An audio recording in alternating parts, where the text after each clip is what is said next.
I gave it a lot of thought and I decided I'm gonna be reviewing these episodes in release order, which means we won't get the rest of BFDIA for another 10 years. Who cares about democracy anyway? I'm doing this because the whole reason I'm reviewing these episodes in release order is to show off the growth of the channel, writing, and animation.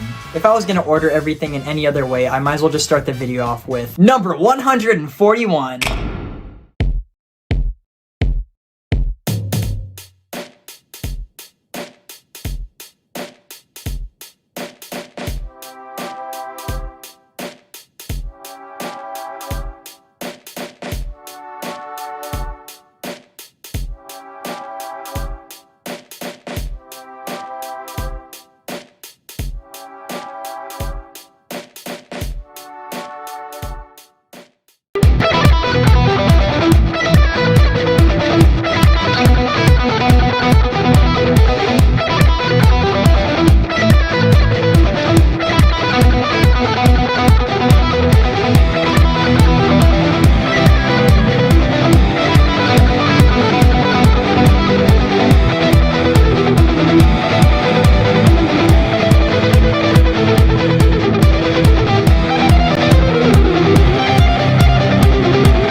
Hey, what is going on, guys? Where's Trends here? Today is a big day.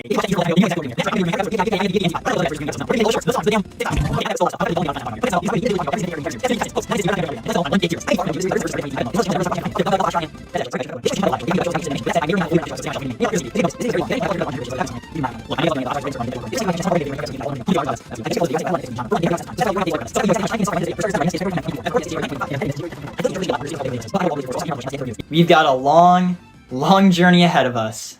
Let's go. I'm willing to bet that the same question is on everyone's minds right now. What is the worst, most atrocious, bottom of the barrel episode of BFDI? Two options come to mind. BFB 30 and BFDIA 11. Both of these episodes are extremely bad in two very different ways. It could very easily be either. It's BFB 30 and it's not even close. Oh yeah, sorry. At number 142 is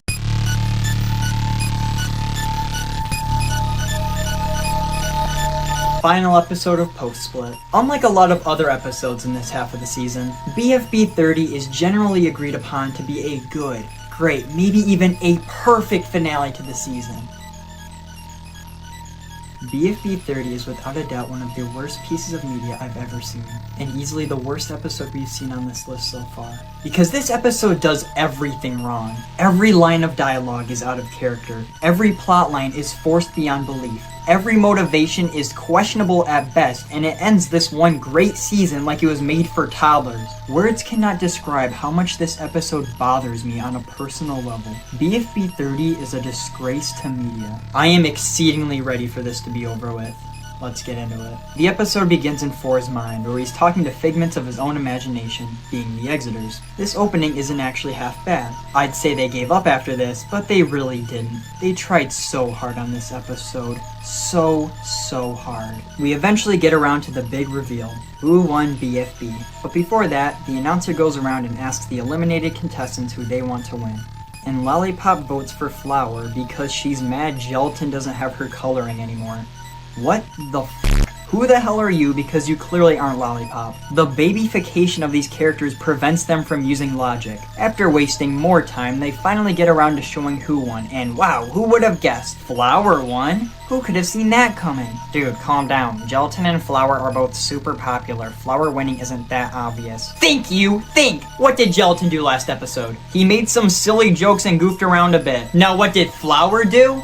In a final act of kindness, she sacrificed her lifelong dreams and redeemed herself once and for all, saving the show from cancellation and becoming a hero. But yeah, no, it could be anyone's game. Jack and Jellyfy's plan worked out flawlessly. Almost every single viewer fell for this trap hook, line, and sinker. Take a look at the comments on this short about Flower. Everyone is praising and loving her. Why? because she's nice now and bad things happen to her, all according to the plan. The reveal is lame as hell, just as lame as Season 1's reveal. But at least Season 1's was mildly amusing. This one couldn't be bothered to hype up the ending to a multi-year, once fantastic season. After this happens, the BFB deep fries itself into this form, and Flower is granted it, alongside the BFDI and the Grand Cake, which is a combination of every cake from every Cake at Stake in the series. One of which is a happy thought, which is, get this, Gelatin winning. Wow! Flower's happy thought is Gelatin winning the show? She is truly a perfect person down to her core. And you can tell because after this happy thought, Flower gives Gelatin the BFB. Awesome! Hey guys, the season's over. You don't have to bait any more fans. After Flower gets her happy thought, she then spells out to the audience what it means. Look, I'm happy I won it all, but I think I would have also been happy if Gelatin won. Like, the meaning was already obvious enough, you didn't need this explanation. Remember in BFB 15 when Taco got her happy thought and didn't immediately know what it meant? She said herself that she didn't know what to think about Book saving her yet. This is a far better scene, a far better use of the happy thought, and is most importantly, subtle. Taco didn't stand up and make a big speech, thanking Book for saving her and forgiving her for everything she did. You know why she didn't do that? Because that would have sucked. The writers knew that, and that's why they didn't put it in. Gelatin says how much this means to him and he tears up. How wholesome, this isn't Flower. Uh-oh! Purpleface snatches the BFDI and starts driving away. They quickly catch up and Leafy goes to retrieve it. I don't know if you've noticed, but every single action in this episode needs to be accompanied by the character explaining what they're doing or some lame joke. Here's a good example. I said I wouldn't as long as I could relax in peace, and you broke that deal, dum-dum. Yes, Spongy, we already know about the deal you made with Purpleface. You don't have to repeat the entire agreement for us literally seconds after it was made. They can't trust that the viewers have an attention span longer than 6 seconds. Oh no! What if the viewer doesn't remember this one thing from one scene ago? Well, better recite the entire ordeal just to catch them up to speed. You could probably shave 10 minutes off this episode if you just removed all the unnecessary dialogue. Same thing goes for this scene. For rising out of the ground as a sand monster could have been cool if Profiley didn't ramble on and on for way longer than necessary. This episode is 43 minutes long, but there's such little substance that I feel like it could be tweaked and packed down to 30 minutes. Hell, even less. Back on the bus, everyone is trying to get the BFDI, not just Flower the announcer and Purpleface. The other contestants are after it too, including Fiery. Are you fucking kidding me? The one good thing about this half of the season was Fiery and Leafy's art. And now with Fiery trying to steal Flower's prize, it makes him a massive hypocrite and even worse, contradicts the entire damn plotline. This arc has been slowly building since season 1 and now Fiery is just going to do the same thing that Leafy did to him. And to top it all off, Leafy gets in on it too. I don't care what her reason is for trying to steal it. Clearly, she has learned nothing from being exiled for 5 years. See, it's little things like this that show a huge lack of respect for the rest of the show. They sort of explain that the BFDI has some magic behind it that makes everyone want it, but other than a single 2-second scene, they do f*** all of showing that. Suddenly, Taco's all like, "What's the matter with you guys? We should be helping Flower." As if she wasn't also trying to steal the prize 5 seconds ago. Eventually, everyone leaves the bus, which is now dangling off a cliff. Everyone except Flower, the announcer, and Purpleface. Suddenly, the announcer reveals that the BFDI is the last surviving copy of all of the first 2 seasons, and that's why he wants it so badly. Hey, wait a minute, if the BFDI is the last surviving copy of seasons 1 and 2, then how does TV have access to footage of them? Is it because he recorded the episodes as they happened? Well, that doesn't make sense because he was in the LOL for most of season 1 and 2. And that would also make the BFDI not the last surviving copy of these seasons. So now it's just a lame brick. Some clips exist on the internet. Yeah, nice cover up, guys. It sure is convenient that the clips on the internet were the exact ones TV needed to communicate. Also, that's like at least 30 different clips we've seen TV use so far. This is dumb. Purpleface says that the reason he wants the BFDI is because no one respects him. So Flower gives some big speech, saying that everyone appreciates Purpleface for everything he does, and that he doesn't need the BFDI because of all the friends he has. It was something like that. I started zoning out about halfway through. Sometimes you can tell you aren't welcome if people questioned why you're around, but I don't think anyone did that with you. We got used to seeing you around, and if anything, it was nice to have a host around that we knew wouldn't blast a laser at us every 3 seconds. Yeah, sure, Flower, I believe you. It's not like Purple Face has been nothing but a nuisance ever since he first showed up. He only ever impedes progress, and it has been shown numerous times that literally everyone hates him. Even within this very episode, not a single time does anyone actually show any positivity towards the character. But it works, and Purple Face leaves after this. I'd like to say that this is Flower just lying to get him to leave, but come on, they wouldn't do that. She was being genuine. About 2 seconds after the Purple Face speech, Flower realizes that she doesn't even want the BFDI anymore and gives it to the announcer. They leave the bus just in time for it to tumble off the cliff. Wow, Flower gave away 2 of her prizes? How much better can she get? Meanwhile, the other half of the cast is now chasing 4 as he tries to escape back to the Pillory Ruins. They pull out the Free Smart Super Van and, ready for the big reveal?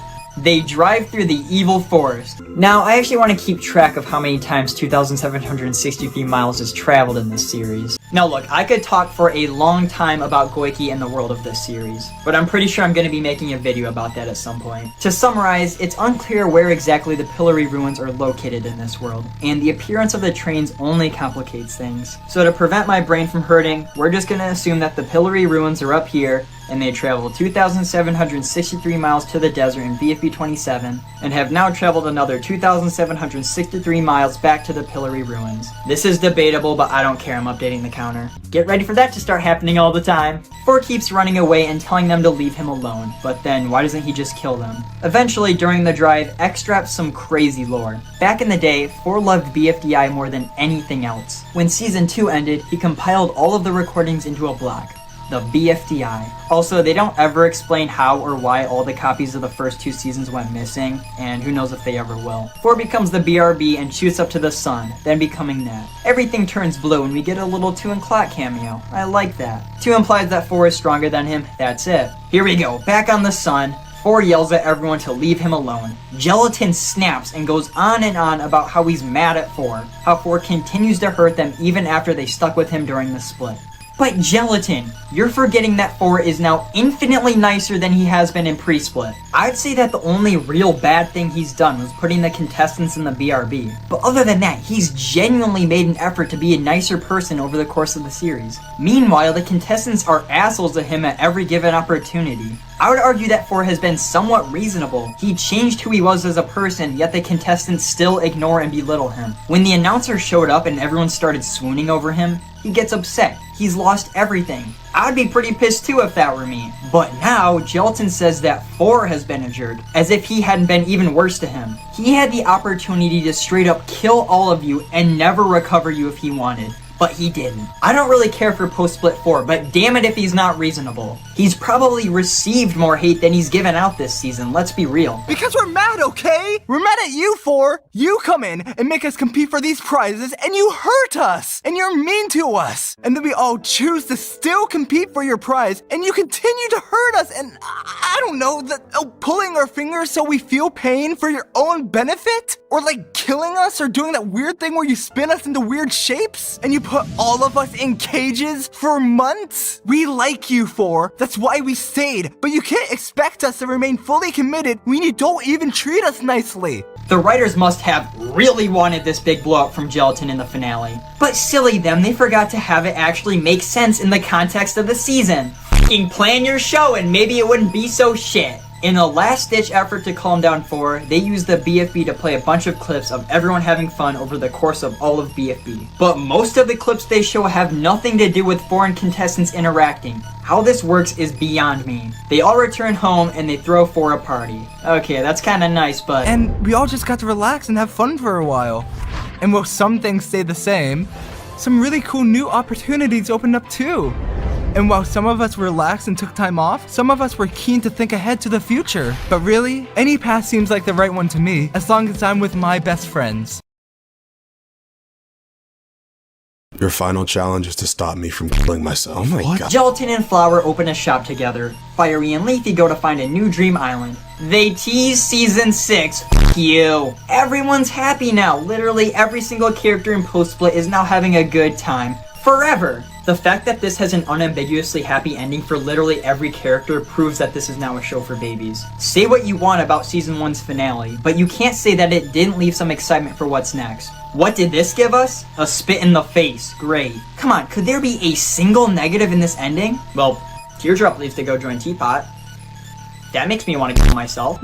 Well, I'm sure we'll see her again sooner than we think. Burn in hell. Words cannot describe how furious this episode makes me. Everything down to the dialogue to the pacing was done so horrendously bad. I want you to look at these characters, genuinely look at them, and tell me how many feel like a realistic evolution of their pre-split counterpart. This season ruined everything I loved about BFB and now has the audacity to pretend like everything is okay. Like this is the ending this season deserved. Because it's not. It was never supposed to be like this. I love pre-split BFB so much. It is a fantastic season. It has so much care for its world, characters, and story, as well as just being incredibly fun and well thought out in every aspect. Post-split takes all of that and throws it away. The lack of respect this season has for itself is insulting. It's not that it's not serious. Early pre-split proved flawlessly that it's possible for a season to be unserious and good at the same time. The fact that these creators spent 3 years carefully handcrafting a story only for it then to tear itself down makes me angry and disappointed. This is not what BFB was supposed to be.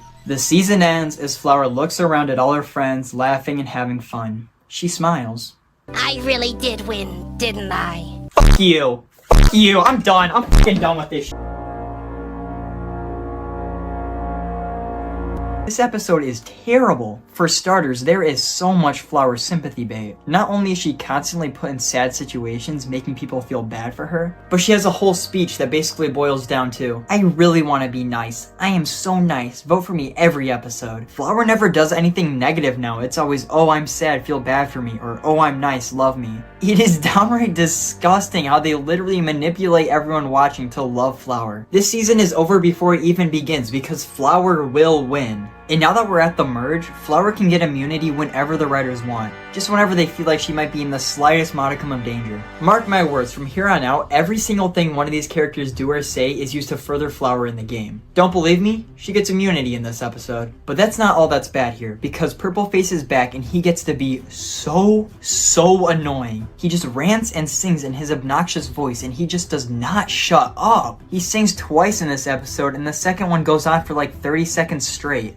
Woody has now done a complete 180 in personality and becomes a prankster. Apparently, that entails him being literally evil and trying to kill Leafy and Fiery, as well as destroying all of Flower's clothes, which doubles as giving her more sympathy. Wow, that is some good multitasking. Gelatin gets a new voice actor, and I'm sorry. The voice actors are the one part of this show that are still really solid, but I just hate Gelatin's new voice. I'm sure his voice actor is trying his best, but it just does not fit the character at all. The old voice actor had so much personality and felt so excited with every line read, but the new guy just doesn't have the same energy as the old one. The new guy isn't a bad voice actor, but he just doesn't fit Gelatin. The challenge is to throw a party for 4, and it's kinda creative, I won't lie. But most of the contestants just use this as a way to fix their own personal issues instead. I guess it's kinda funny, but now I just feel bad for 4. He really did nothing wrong and is just having a bad day. Strangely, Lollipop decides to self-sabotage herself and purposely make a bad party. Why does she do this? What does she gain? I can understand everyone else wanting to be nice to at least someone, but I guess Lollipop's just okay with losing. She ends up getting immunity, but what if she didn't? What if she got eliminated because she actively didn't do the challenge and now has to live with herself knowing she made herself lose the BFDI and BFB for literally no reason? Isn't she supposed to be at least kinda smart? She gets an asset change, but it's gotta hold the record for the lamest one. She doesn't even get the scribble in an interesting way, she just draws it on herself. Each of these characters that throw a party for someone other than 4 feels so forced. For example, Teardrop throws a party for Gelatin to say sorry for being mean to him lately. But it's not earned at all because it's been all jokes up to this point and now they're suddenly just now taking it seriously as if it was always intended. Did they plan the season before making it? I mean, other than Flower winning, of course. But what about the other characters? Surely the team sat down and discussed what each of the 14 contestants would be doing this season, mapping out dynamics and arcs that warrant these specific characters being in this season, right? Right, actually. I'm sure that... Oh, This is soulless. Look at the blocky thing they use at the beginning. It all feels so corporate. This doesn't feel like a fun little short. This feels like a big company pumping out a product to be consumed by the masses. None of the characters in this video feel like themselves. It's all just so barren of personality in every aspect. And of course the topic of the video itself is questionable. Reacting to wiki comments? Who the hell came up with that idea? She says that I have a very good-looking penis. I noticed that the only characters in this video are ones that are voiced by Michael, so I think this is just something he felt like doing for some reason. But like halfway, no, not even, like 1/6 of the way through, I guess he realized that animating the thing wasn't worth it and just started using clips from past episodes. Why even bother at this point? Also, I'm pretty sure they spoil Fiery's elimination in the next episode just 50 seconds in. Goodbye, awful flame. You robbed so many people like Taco and Bubble. You won't be missed. Also, I like this comment. Why does everyone think that him and Taco are friends? The only interactions they've had have basically gone like this. I'm gonna kick Woody! Blonky, that's mean! Don't care, huh? Blonky! Ha ha ha ha! That was funnier than what you see on BFB! Yes. Teardrop. There are only 5 characters in BFDI that I absolutely despise. And Teardrop's 3 of them. I'm not gonna say much here considering there's been no new Teardrop content since I made that video on this creature. I think that video still does a fine job representing my thoughts and feelings towards the character, and anything I left out I'm sure I mentioned here somewhere. I wish I could say this is the last time I'd be talking about this character, but I know in my heart that's not true. Fucking F tier. Flower.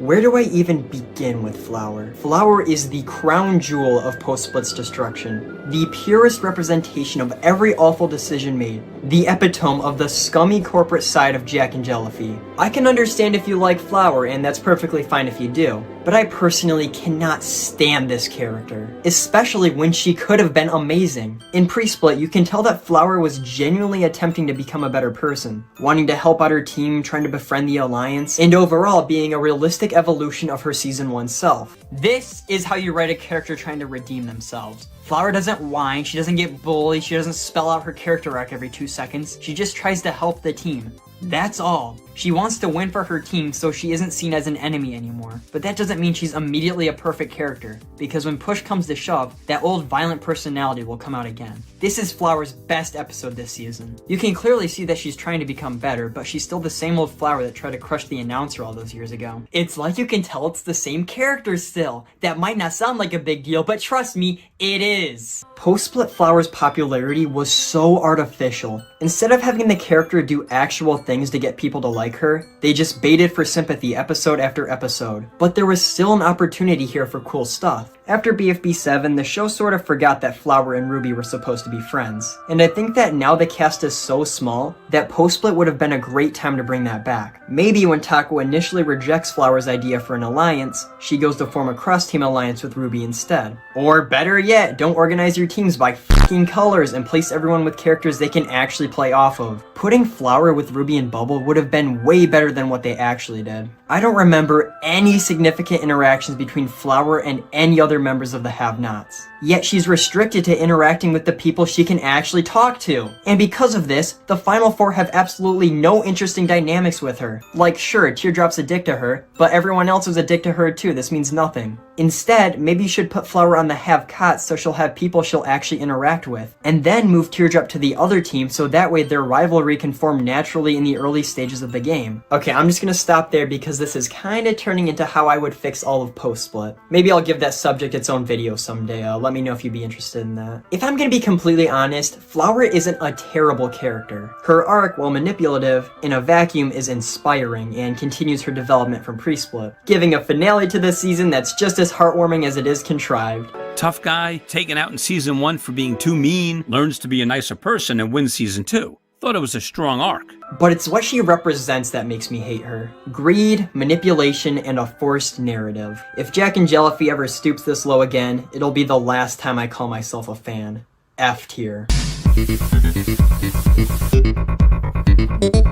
The show's first bad episode. Everything in this season so far has just been boring and unnoteworthy. But BFB 23 has come to save the day and be genuinely bad. Let's start with this god-awful elimination. So obviously Bubble is eliminated because she didn't do anything last episode. To commemorate her loss, I will quote a commenter from my top 10 BFDI eliminations video. I don't know, man. I think the BFB 23 elimination was the best of all time. I cried when Bubble said, "Bye guys," and then it immediately moved on to the next scene. Thank you, Spoon. spoonful. I don't think I could have said it any better myself. Remember how in the last episode, Woody pulled a silly little prank on everyone? Well, now he's completely lost all fear. He's incredibly brave now. He insults Flower's fashion line straight to her face. This is something he would never do, and now he's even friends with Blackie. Speaking of Flower, she announces her new fashion line and is extremely protective over what people think of it. She immediately hunts down and attacks anyone who says they don't like it. It's very annoying and a regression of her character. But it's not a regression back to pre-split Flower. It's a regression back to season 1 Flower, but without any of the traits that made her fun. Hey guys, I thought she was supposed to be nicer this season. Did you forget? Oh, it's okay. At least you remembered Purple Face from 2 episodes ago. When the Half-Cats travel the 2,763 miles back to Yellowface's warehouse, they accidentally break open the box that Purple Face was trapped in. Flower's sweaters repel vomit, so they go inside of them when Purple Face eats them, allowing them to survive. It's here where they meet MP3 Player, who is voiced by Boy in a Band.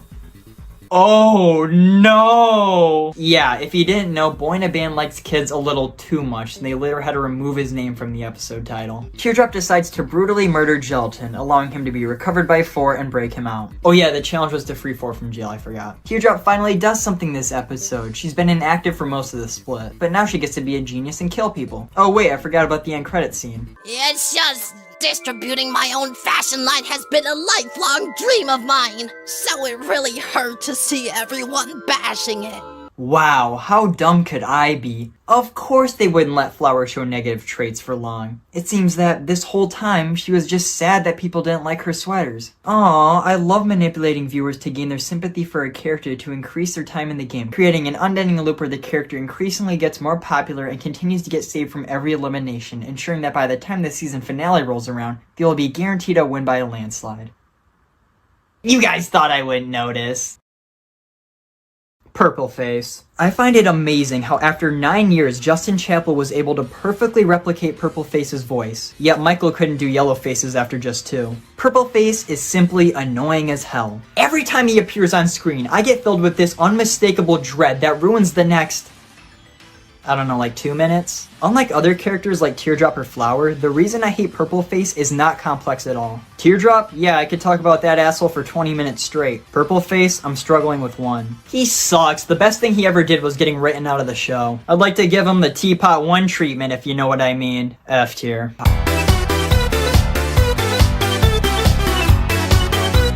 What a nothing episode. I have so few things to actually talk about. The animation is weirdly pixelated during Fiery's elimination. Purple Face gets to be annoying again, admittedly less so than usual. Teardrop is added to Gelatin and Lollipop's alliance, and Flower cheats. The challenge was to find a totem in the temple that wasn't cursed, but Flower never finds a totem, only a rock. But because the rock wasn't cursed, that means she technically won the challenge and is safe from elimination. Again. That's just straight up unfair! Lollipop is just a different character now. She is unrecognizable compared to her pre-split self. It's honestly sad because I started liking her more in the first few episodes of post-split, but now she's just boring. The Flower dance scene was animated well and had good music. That's the only positive. Saw. 8! 8, guys, 8! I love this gag. It's probably the 8th best joke of all time. I think I'll place this character in 8th place. Oh, would you look at that? It's 8 o'clock on the 8th day of the week. How many people have I skinned alive? 8! It is astonishing to me that they thought this 8-bit needed to go on for as long as it did. Not only that, but they did nothing with it. If you wanted it that bad, you could have at least done something interesting with it. Like here, how about this? Saw notices that her number yelling urges have made it so people don't like being around her. So she tries desperately to stop it. She stumbles across a flower one day and remembers her happy thought from BFB 15. She then spends hours smelling it, hoping that it will eventually make her breathe out the fumes, to no avail. With the 8 yelling continuing to drive her friends away, she decides that she'll stop talking altogether. And I have a few ideas on where it could go from here. Maybe she befriends Teardrop since they're both mute and the 2 teams could be allies. Or maybe Saw's team is in danger or something and Saw needs to go communicate with 2 in a way that would force her to yell 8. She's torn on whether to yell the number and save her friends or stay quiet, scared that the fumes are still there. Then maybe when she finally gets the courage to say it, she doesn't yell 8. For whatever reason, staying quiet for a couple episodes allowed the 8ness to pass. Then she's finally able to enjoy herself for the first time in years. Or better yet, in Teapot 1, Saw just asks 2 if they can remove the 8 yelling, and they do. Then from here on out, she could just be a normal character. It's so easy to do something interesting with this character that I'm just gonna throw out another idea. In Teapot 1, Saw laments on how she misses Lollipop and Taco, but Gady reassures her by saying that she's still there. Saw, without any other friends left, only ever hangs around Gady, but then 2 starts to occupy more of Gady's time. Saw is once again left alone. From then on, she could try to befriend other people, separate Gady in 2, or just be depressed. Look, all I'm saying is that there are hundreds of ways to give this character an interesting plotline, but they chose instead to go with the shitty running gag. What a joke of a character. I know a lot of people really don't care about Saw, especially now, but as I said before, Saw used to be my very favorite character. And seeing my favorite character slowly go from a real person to a one-note joke character kinda made me sad. She's nothing now. She has lost all substance and likability. She has been degraded to one trait and is a character of the likes of David or Rocky, but at least those 2 are funny every once in a while. Saw isn't a character anymore. She's just 8. F tier. TV. Teapot did a really good job giving almost every character something interesting about them. Even the contestants that got eliminated early on still had their moments. But there's a select few characters that Teapot just fumbled the bag with so hard. Barfbag, Saw, and Clock, for example. But they never fumbled the bag with TV because they never bothered picking it up in the first place. I don't even hate TV, I can see the potential for him as a character. But the writers just flat out refuse to do anything of substance with him. In this episode, he makes popcorn. Oh, really breaking new ground there, guys. I'll admit that I was a little harsh in my TV video. I was missing the part where I say something along the lines of, if you like TV, that's perfectly fine. Your opinions are valid. But also, you can't deny that in terms of contributing to the series as a whole, other characters deserve to stay over him. And you know what? I did have a section like that in the video, but I cut it out. Why? To give the ending more punch. That ending wasn't even that funny, it wasn't worth it. Because of how negative I was in that video, a lot of TV fans doubled down on their opinion, saying that they're going to vote for TV just to spite me. So I just want to take this time to say that I'm sorry for everyone I made mad with that video. It wasn't right for me to straight up bash a character and fan base that really didn't deserve it. Still boring as f though, F tier. Rocky. It's Rocky, everyone. I think he's fine for the most part. He can be funny every once in a while, but he's definitely overstayed his welcome by the time we got to Teapot. In an alternate universe, Rocky got eliminated in BFB 10 and David got to stay. Coincidentally, in that same universe, the happiness index is up 5,000%. Again, I don't really hate Rocky or anything, but I would rather him go than anyone else in the entire show. Even the characters I hate, because at least they do something. He literally hinders his team more often than he helps. And with that said, go kick rocks. E tier. Grassy. Okay, let's just get this out of the way. Much like Rocky, I don't despise Grassy, but his inclusion in the season does annoy me. Jack and Jellyfy have tried their best to make this character interesting, but it doesn't work. Even when he does things, it doesn't add anything to the episode, and I always forget everything he does 2 seconds after he does it. He's not quite as annoying as he was in pre-split, but he's definitely not perfect. Fun fact, out of every character in all of BFDI, this character is mentioned the least amount of times in this script, with me saying his name a mere 9 times. 2 of which were in this segment, and 5 of which were in Snowballs. Really goes to show how much of an impact he left. E tier. Pillow. Pillow, pillow, pillow. You know, I almost wrote an entire analysis about Pillow. I even teased it at the end of one of my videos. And why didn't you, every human on the planet says simultaneously? Well, because after I started writing, I realized I had very little to actually say about the character. The only thing that I could really come up with is that she knew exactly what she was doing in Teapot 9. I'll be blunt with you. I totally just copy and pasted that Teapot 9 section in this video straight from the canceled one. What can I say? It's not plagiarism if you steal from yourself. But yeah, that's the only thing I really feel strongly on about this character. I don't like her because whenever she's not self-sabotaging, she's being really annoying. Like, could someone on the team just stand up for themselves for once? It's infuriating watching a character walk all over everybody without ever getting any repercussions. I guess it's better than how she was in pre-split, considering her personality was non-existent, but I don't know, she still sucks. I don't care how many evil Woody videos you make up, alright? I just fucking, I don't know, man. E tier. I'm I'm gonna be honest, this video isn't even worth talking about. They just wanted to capitalize off a trend like any other soulless corporation. It's filled with tons of unfunny jokes and pointless references, and it barely even has anything to do with Among Us. All they had to do was take a few characters and just animate a small game of Among Us. I am not in the mood for this. Does anyone actually care if I just skip this one so we can get the season over with faster? No one? Great, let's move on. Lollipop. Dude, I absolutely hated Lollipop back in the pre-split days. You can bet that I voted for her back in BFB 14. Huh. But I remember a time when everyone hated Lollipop. But still, there was this pretty big fan base that adored the character. It's a role Pillow took over now that I think about it. But yeah, I absolutely hated Lollipop back in the day. But once she switched over to post-split, things started to change. I began to actually like the character. No, I swear this isn't a bit or anything, I'm dead serious. In post-split, Lollipop stopped being a supreme asshole and became a lot more reasonable. After that, I was actually able to enjoy her sarcastic comments a little bit. That straw joke in BFB 20 is still really funny and honestly the only thing from that episode worth watching. But then the shift in BFB 23 happened and every character became flanderized beyond belief. Lollipop was already pretty different compared to her pre-split self, but after this she was a completely different person. She became so generically nice and only ever interacted with Gelatin and Teardrop. Which, side note, that friendship with Gelatin was so forced. At no point did they ever feel like real friends. She went from bad to alright to boring. We've got the whole spectrum with this character. E tier. Bottle. I'll say it, I never liked Bottle. I always thought she was annoying in pre-split and that opinion has only grown as time has gone on. She's a silly little quirky goofball that loves to have fun! Yeah, we've already got someone that fills that role. It feels like Bottle got a bit of the post-split treatment in Teapot 12. She's completely oblivious to everything and her bubbly and fun-loving characteristics have been cranked up to 11. She feels like a hyperactive 6-year-old in this episode as opposed to just a normal person in early Teapot.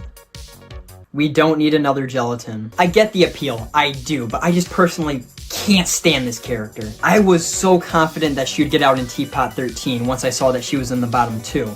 But no, she stays so she can just walk around and get used as a container. The more I look at the final 25 roster, the more I realize it kinda sucks. E tier.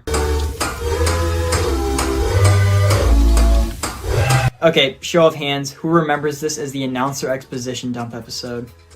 That's what I thought. The cake at stake starts where Teardrop gets eliminated. I'm not even happy right now, this season has drained me of life. I will say the vote reveal is cool though. Meanwhile, Taco has been watching the announcer ever since he's been spending the budget. In fact, he spent so much money that BFB is at threat of being cancelled, and now the contestants have to find a way to raise money to stop the show from being cut short.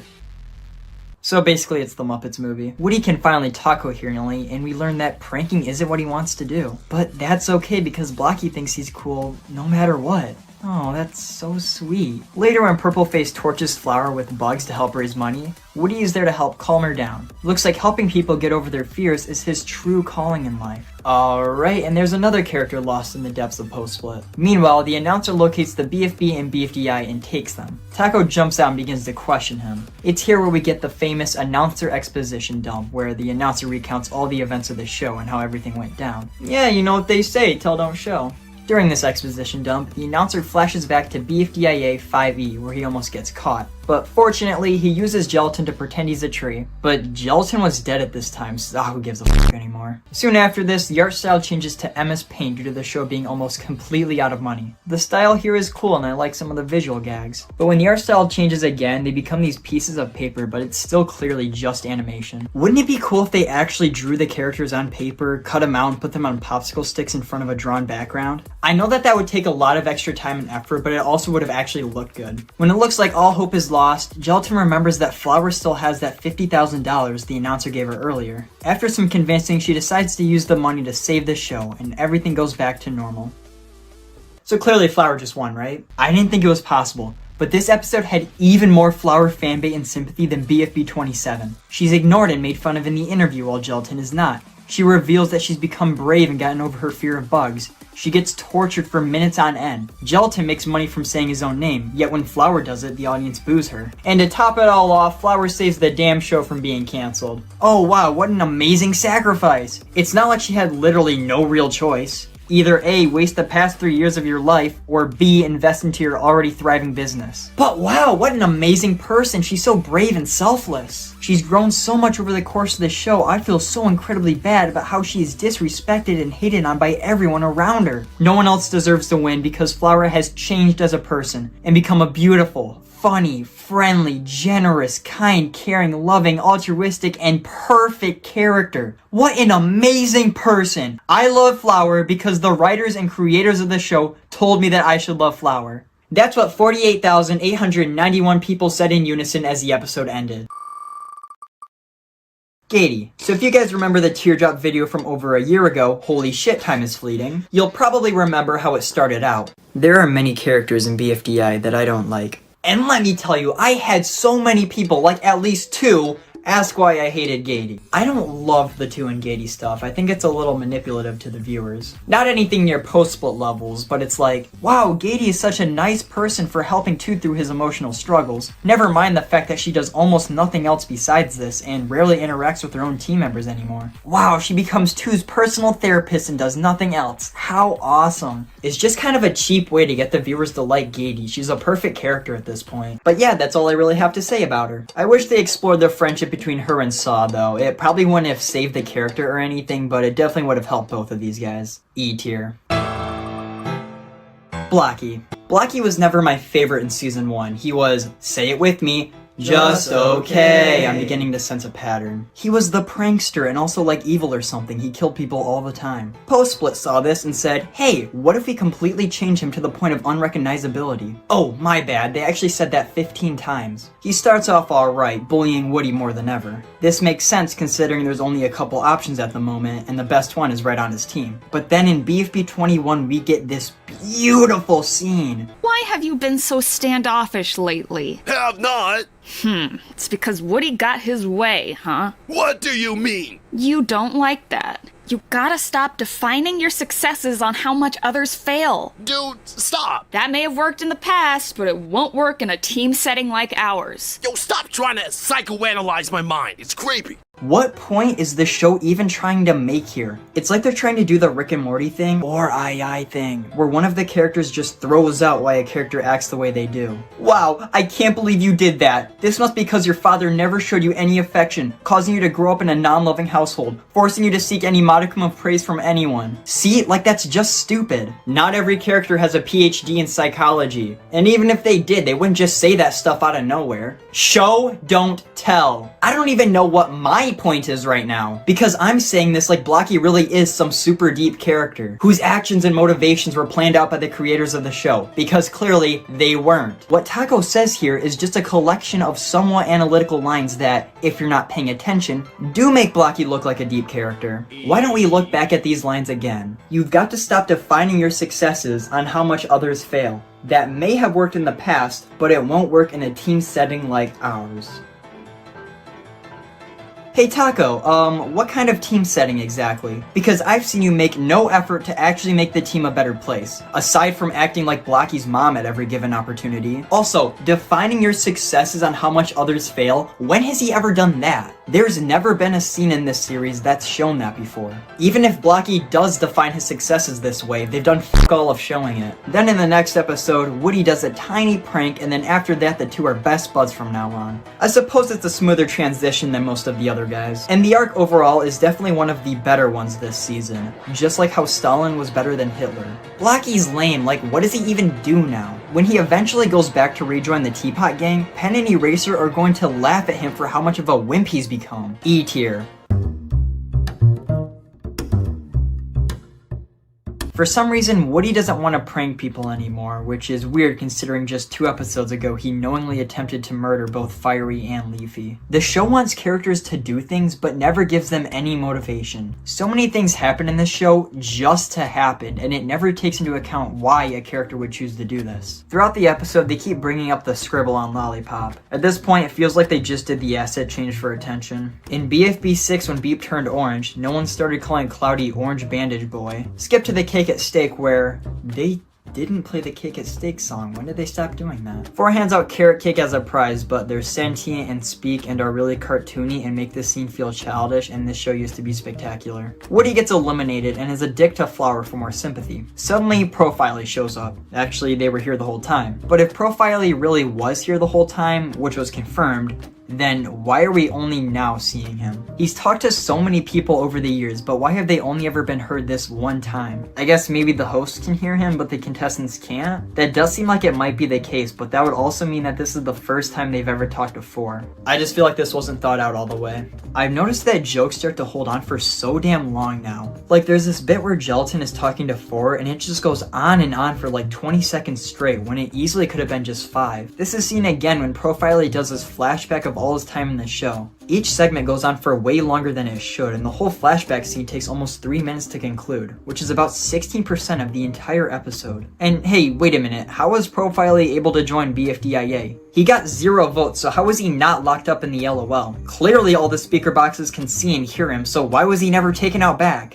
You want to answer that one for me, guys? She's sucking my... Clearly, they couldn't be bothered to put any amount of thought into Profiley's existence, so why don't we just set that conversation aside and talk about Profiley as a character. Profiley is actually the best character in the show right now. I don't love him. I'd be hesitant to say I even really like them all that much. But that sure is better than the whiny, annoying, generic, poorly written, boring, and flanderized rest of the cast. All the contestants decide they want to throw Profiley a party. Because of this, 4, pretty reasonably, snaps. He goes on this rant about how all the contestants are assholes to him, even though he is significantly nicer to them all compared to how he was back when they first met. And yeah, everything 4 says here is right. All these guys are dicks to him all the time for almost no reason. The challenge is to eliminate Profiley. During this, everyone does their own thing. I genuinely don't care what most of them are up to.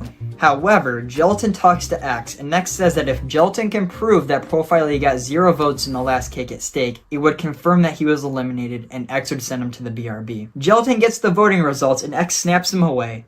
But if you'd remember, in that long-ass flashback scene earlier, Profiley had found the last blessed totem in the temple, meaning that he actually had immunity. They couldn't even be bothered to keep the continuity within the episode. Why the fuck does anyone even try anymore? And you know what the funny part is? This is the best episode we've seen since BFB 22. So compared to what we've had, this episode's actually pretty good.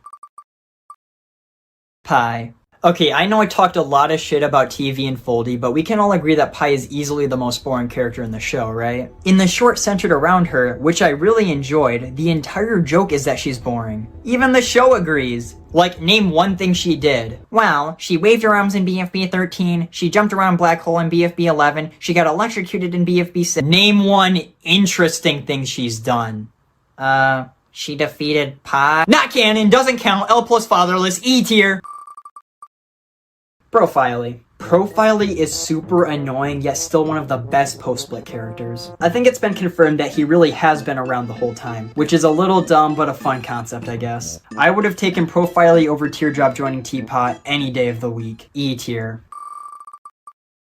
Gelatin. Gelatin was decent in BFDIA, especially those first few episodes. There wasn't much to him. He always had these syringes with him, like freeze juice and anti-poison. I wish he had more gadgets throughout the series. Those were always fun. He definitely got better in BFB when he became a bit more of a trickster, throwing forks and whatnot. I liked him for sure, and I can see why he got so far in post-split. Speaking of post-split though, unlike a lot of other characters in the season that got really bad, Gelatin just got fucking boring. We've gone full circle. He's back to how he was in early season 2. Similarly to Lollipop, he's generically nice without any of the spunk he had in pre-split. And I think the change in voice actor definitely contributed to this. While the new one definitely does a fine job, it's nothing compared to how energetic and bouncy the old one was. The new voice actor feels a lot more chill compared to the more bubbly voice of years past. He's not a bad voice actor by any means, but he just doesn't fit Gelatin. I think the change in voice might have affected the writing for him. I know firsthand that as you're writing a line for a character, you imagine them saying it as you write it. And when you're writing for a voice like this,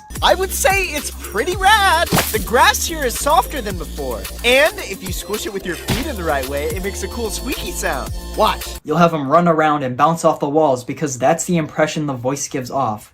But with this, we need to think of a way to get insanely high into the air. the voice is a lot more mundane, meaning you'll write him more mundanely. Now that I think about it, BFB episodes seem to not have much action near the latter half, so maybe that has something to do with it. Or maybe I'm wrong and the voice has nothing to do with the writing. The point is, boring, fun, really boring. E tier. Whoa, hold on a second. The start of this episode isn't horrible. In fact, it's not bad, maybe even good. Okay, let's not get ahead of ourselves here. The reverse psychology joke was pretty funny. In fact, there were quite a few funny bits in this episode. Like when Ford calls Lollipop Nelly, or when he talks about stand-up comedy. It was just really charming. Purple Face becomes the co-host, and we get another asset change. At least this one actually looks kinda nice. This CRT person comes out of nowhere and follows everyone around the whole episode. It's actually pretty entertaining and a good evolution of the profile joke. Oh, I forgot to mention, last episode everyone got on a bus and left the Pillory Ruins because there were too many random people. After 5 weeks of driving, they arrive in a desert, more specifically, the world's largest oven. Remember how in BFB 1 when Team Laser went to the world's largest oven and the only reason it was so funny and memorable was because it was such a random inclusion that was never elaborated on? Well, what if we elaborated on it? Lollipop gets eliminated, I feel nothing. And because of the gap in the newbie alliance, Teardrop invites Leafy so they can all gang up on Flower, even though only one person can be safe in this challenge. The challenge, of course, is to escape said oven. The group quickly gets split up, with Gelatin, Leafy, and Purple Face going to this side room and getting locked in, and Teardrop and Flower climb up to the nearby ladder to reach the opening on the top. They locate a random mall and dick around there for a bit. Meanwhile, the others are still trapped in the room. I did enjoy the Purple Face bit here with the box. It's a rare time where his hindrance is actually funny instead of aggravating. Gelatin tells Leafy that her niceness can feel fake at times. This is a valid critique of Leafy's character, but of course they won't do anything interesting with it because this is the part of the season where Leafy's entire character gets derailed. Her personality flips on a dime, she starts killing people for no reason. Teardrop and Flower are in the mall. Flower is trying to befriend Teardrop, but Teardrop just isn't having it. So in this interaction, they're both infuriating. Flower is being incredibly annoying and childish, while Teardrop is being a dick back to her. They eventually get to the top of the oven, and Teardrop tells Flower that she can use the rope to leave the oven and get immunity. But unfortunately, Teardrop tricked her, and now Flower is so sad. Oh no, I'd hate to see Flower sad. I feel so bad for her that she got betrayed, so now I will vote for her because I feel so damn bad for her. Did I forget to mention that this is Flower Sympathy, the episode? She gets rejected when she tries to join in on the group hug. She gets excluded from the alliance and ganged up on. Teardrop is mean to her in the mall when all Flower wants is to be friends. And of course, the betrayal. The whole purpose of this episode seems like it was 1, get Flower more fans, and 2, get Leafy less fans. It's genius, honestly. After seeing what Leafy did this episode, most viewers who normally would vote for her would not. But who to vote for now? Well, Flower was being nice this episode and got her trust broken, so why not vote for her? If the episode had kept what it had going in the beginning with the little character interactions, this one would have actually been alright. But instead, I was lulled into a false sense of security and thrown off an oven. This one kinda sucks. BFDI 7 is one of the shortest episodes in the series, clocking in at 6.5 minutes. The elimination takes up almost half of the episode, which is fine, but it leaves the challenge feeling unfulfilled. The grapes finish the challenge in about 3.4 seconds. Meanwhile, the cherries take 3.4 ever. Please, everyone, calm yourselves. The most interesting thing that happens in this one is that Fiery switches over to the grapes, leaving the cherries extremely outnumbered. Next, please. They play a clip from BFDI 20. In the Kick-Ass Steak this episode, the contestants can't breathe in space, even though they're perfectly capable of it in BFDI 20 and BFB 6 through 8. Does anyone actually want to hear about this one? I mean, I sure as hell don't want to talk about it. Alright, if I must. This episode has not only 1, but 2 jokes that made me mildly chuckle. It's not much, but it's a lot more than the competition. Hey guys, recording me here, so I don't actually know what the second joke I laughed at was, because I didn't write in the script. I'm a genius. Hey guys, editing me here, so I decided to do the unthinkable and rewatch the episode. And the second joke that I laughed at was when Lollipop suggested that they spit off the sun to give the plants a drink. I'm still a genius. Care to give me some air? No straw needed. What the hell? hell? Whose idea was it to put this in here? What the fuck? Hell, movie. I brought my kids to this thing. This episode is actually very similar to BFB 19, but instead of making it hotter out, they make it colder out. This quickly devolves into 4NX handing out random negative points to the teams. And in the end, the have-nots lose because the writers decided that they needed to. There are so many dumb things I could complain about. Like how everyone suddenly has extremely powerful abilities, allowing them to turn the earth, push the sun, and yell 94 million miles. And how the losing team is basically randomized in the end. But is it even worth it? So far, the episodes haven't really been as terrible as I've been expecting. They've just been boring, which is arguably worse. I feel like we've regressed back to very early season 1, but without all the charm. Like I said before, they can't breathe in space here even though they could in BFDI. They said it was because of budget cuts back then, but that doesn't make any sense no matter what way you slice it, so I'll just assume it's a throwaway joke. BFB 20 is just nothing. It's not even worth getting worked up about these episodes anymore. I'm bored. This episode has almost nothing going on. The two teams do one thing each and then a winner is decided. The challenge is to grow X's aloe vera. The half-cots light it on fire about 5.5 minutes in, but then about 3 minutes later, the half-cots shoot a laser at the sun, making it grow and produce more heat, and in turn making X's aloe vera flourish. And with that, they win the challenge. But wait, there's still 3 minutes left of the episode, so what wacky antics will happen next? Well, X catches fire and then the two teams race to the sun in order to pour ice on it and shrink it. That concludes the notable events of this episode. Most of the time spent here is just the characters doing random things that add nothing to the plot and serve no other purpose than just to waste time. They add a point system for about 9 seconds before forgetting about it. They even point out how boring the episode is within the episode. You could cut this episode down to 2 or 3 minutes and nothing would change. Actually, something would change. You'd miss the scene where Taco's a bitch. She gave Spongy a friendship bracelet last episode where it was promptly destroyed by Loser. And in this episode, Taco now hates Spongy because he is no longer wearing the bracelet. She shuns him and doesn't even give him a chance to explain himself. Did you learn nothing from the book arc? That is literally the definition of hypocrisy from Taco. There actually are some positives for this episode. Shocking, I know. I really like the line delivery of I guess. I quote that all the time, even though it's not a particularly distinct quote. And Woody has a surprisingly gruesome death. This is something I'd expect to see out of BFDIA, and I'm all for it. More horrific deaths, please! Belle. Belle sure is a contestant. I used to really not like her because I thought her voice was annoying, but now I'm indifferent to her. Her being mean to Taco in BFB was weird, and now that she's out, literally nothing in my life has changed. You could pretty much consider Teapot 12 to be a single elimination. D tier. Foldy. It's Foldy, dude. What do you want me to say? She's so boring. And that one scene in BFB 11 was kinda stupid. Stapy cheated, dude. He deserved what he got. Ever since she got eliminated in Teapot, I haven't thought about her a single time. D tier. BFB 21. Let's raid the warehouse. In the Kit Kat steak, Loser is randomly super cocky and relishes in all the fans he has. Something he has never done before. He is then eliminated. Great. The challenge is surprisingly a little creative. 3 members on each team must purchase a gift for the other 2, where the receivers are then rated on how satisfied they are. So they decide who's giving and receiving, and the givers travel 2,763 miles to Yellowface's warehouse. When they arrive, Bubble says this. So when I ordered a Bible transformer from Yellowface all those years ago, this must have been where it came from! Does this mean that Bubble was once not a bubble? Yes, that's exactly what it means.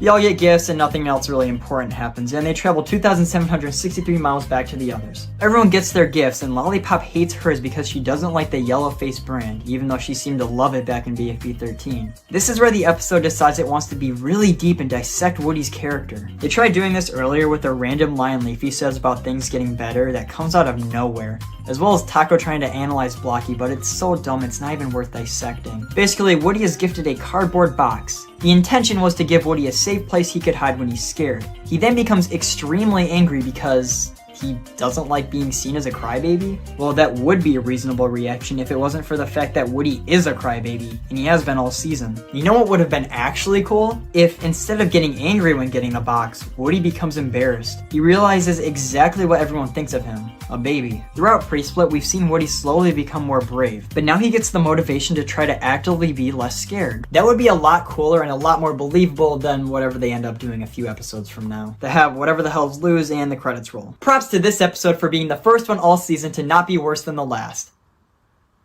Good job. The song's fine, I guess. I don't really give a shit, to be honest. But it is so happy-go-lucky, so incredibly positive, that it made me forget that this song is about what was once BFDI's darkest season. I think that says way more than I ever could about this season's decline. F you, I'm putting it at the very bottom. The song itself isn't awful, but I hate what it represents. Okay, so that right there is what I wrote when the song first released. What the hell was wrong with me? I know it doesn't make much sense, but I'm gonna be ranking every single song alongside the regular episodes. I considered putting them all in their own separate ranking, but I want to rank the more modern songs alongside the episodes, so we're just gonna do this. The song is alright. I don't know why they decided to do this specifically, especially when this was the worst subplot in the episode, but okay. And then they just played the adoption joke again. This is the third time in a row. Was it really that funny? Listening to this gives me secondhand cringe, and most of the lyrics are dumb and the instrumentals are whatever. I want to say that the singer isn't very good, but I think that's only because I've been listening to nothing but Webb's Frevs for the last month straight. My standards are just way too high now. 64 people playing games and talking. Black gold threatens all of them.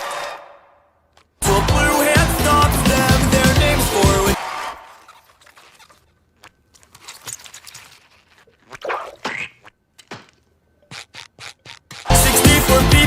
I think that Past Me had a point though. This song is way too cheery for this season. You know what would have been really cool? What if like the song started all happy-go-lucky like this, but then Evil Leafy shows up and it gets all creepy or something? Put some analog horror on the screen, traumatize some kids like the old days. Really listening to the lyrics, you can see that it has almost nothing to do with BFDI 10, and it's just kind of generically happy like how the other song was generically motivational. Well, guess what, guys? The world isn't all sunshine and rainbows. Right before I reviewed this song, I watched Sayori kill herself in Doki Doki Literature Club for the 10 billionth time. Throw that in the song and see what happens. I bet I'd like it a lot more. What's even my point anymore? I don't really know. I just want to talk about Doki Doki Literature Club again. That game rocks. D tier!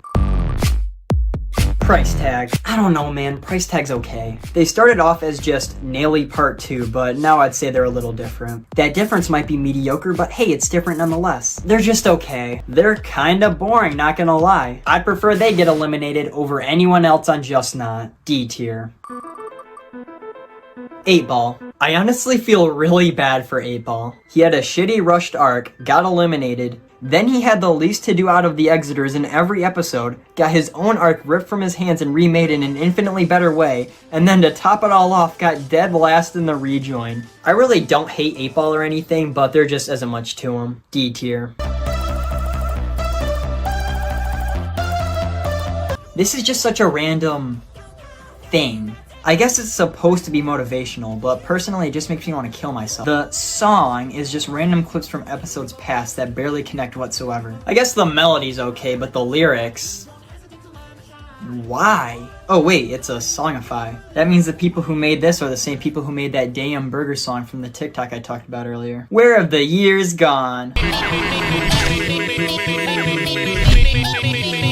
Wow, this one sucks. It is the worst YTPMV by far. It's not even worth talking about. This is awful. I'm glad it's so short.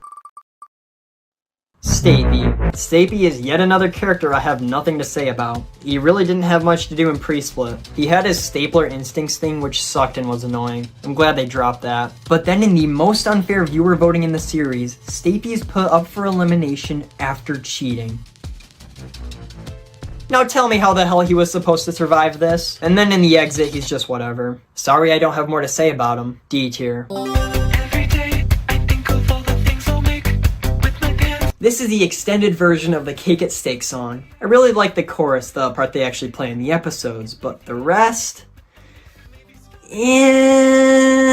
It's got this TikTok sound feel to it, if that makes sense. The lyrics are kinda cringe, like, I love cake, oh my gosh! The ending rap especially made me recoil into my chair. I don't care for this song, but I can't find the words to explain why. The instrumentals are pretty good though. Who even made this? Whoa, it was the Brawl of the Objects guy? I used to love that show. This is kinda cool, actually. But it's shit compared to Webs for Revs. I mean, obviously, have you seen this man? Q tier. Robotty. Robotty is a super boring character, but I find it hilarious just how much special treatment he gets. He has his own little lore in the waterfall area. He gets kidnapped in Teapot 12 and gets to be the one to defeat 4. And in Teapot 13, he's the only one of the failed exiters to still hang around the hotel. Speaking of which, I really hope he gets something interesting to do. Or even anything. I'd love if he just hung around. Like, not as a contestant or a chef or a co-host, nothing like that. But he was just in the background of every episode and interacted with the contestants in extremely inconsequential ways. So basically a failed debuter. I could have just said that and saved us all some time. It would be the ultimate insult to the fans of all the other exiters. Like, yeah, the rest of the exiters could stay at the hotel, but we're only doing it with Robotty, and he's not gonna add anything of value. I'm not being sarcastic, that is comedy f***ing gold. D tier.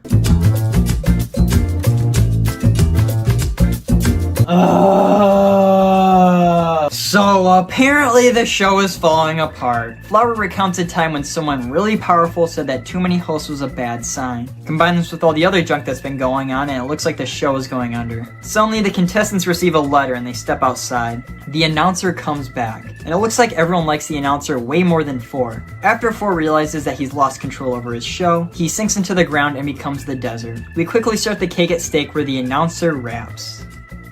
What the hell? The hell, movie? Oh my gosh, look how cool the announcer is with his epic rap.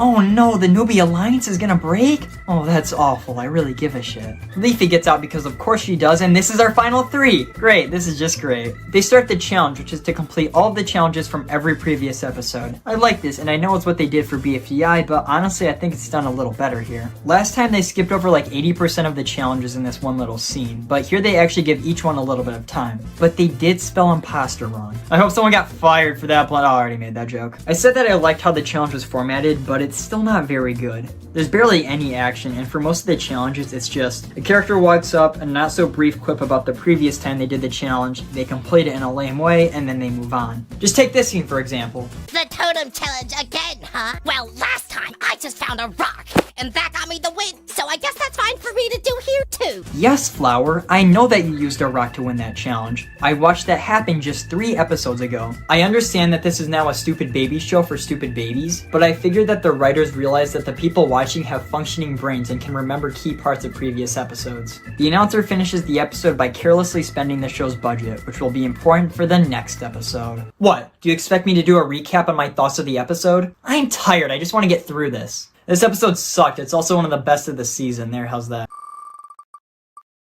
Aggie. Okay, let's just get this out of the way. Wow, that sure is an impressive video, Paul. I never liked Aggie. Way back in Pre-Split, she was one of my least favorite characters by a long shot. I damn near tore my hair out when she was safe in episode 7. And in Teapot, they had all the ingredients to make something super interesting, but didn't. Like, I'm gonna be honest, I don't think there's that much character to actually analyze. It's a fucking egg, guys. I'm a little embarrassed to say that I still haven't gotten around to watching that hour-long analysis. I just don't care enough. That's my excuse. We cool now? Yeah, we're cool. Apoy never watched my Andy and Lele video, so I'm just settling the score. I'm joking, of course, and I think it's only fair to both the character and Apoy that I finally give that video a watch. Let's do it.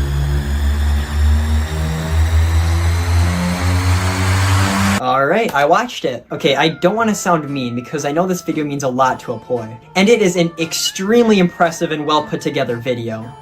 But the thing is, it's just not that deep, dude. I'm sorry, but that was my main takeaway. He brings up a lot of interesting ideas, and while these ideas are definitely a really cool way to think about the character, there is just no way this was intended by the creators.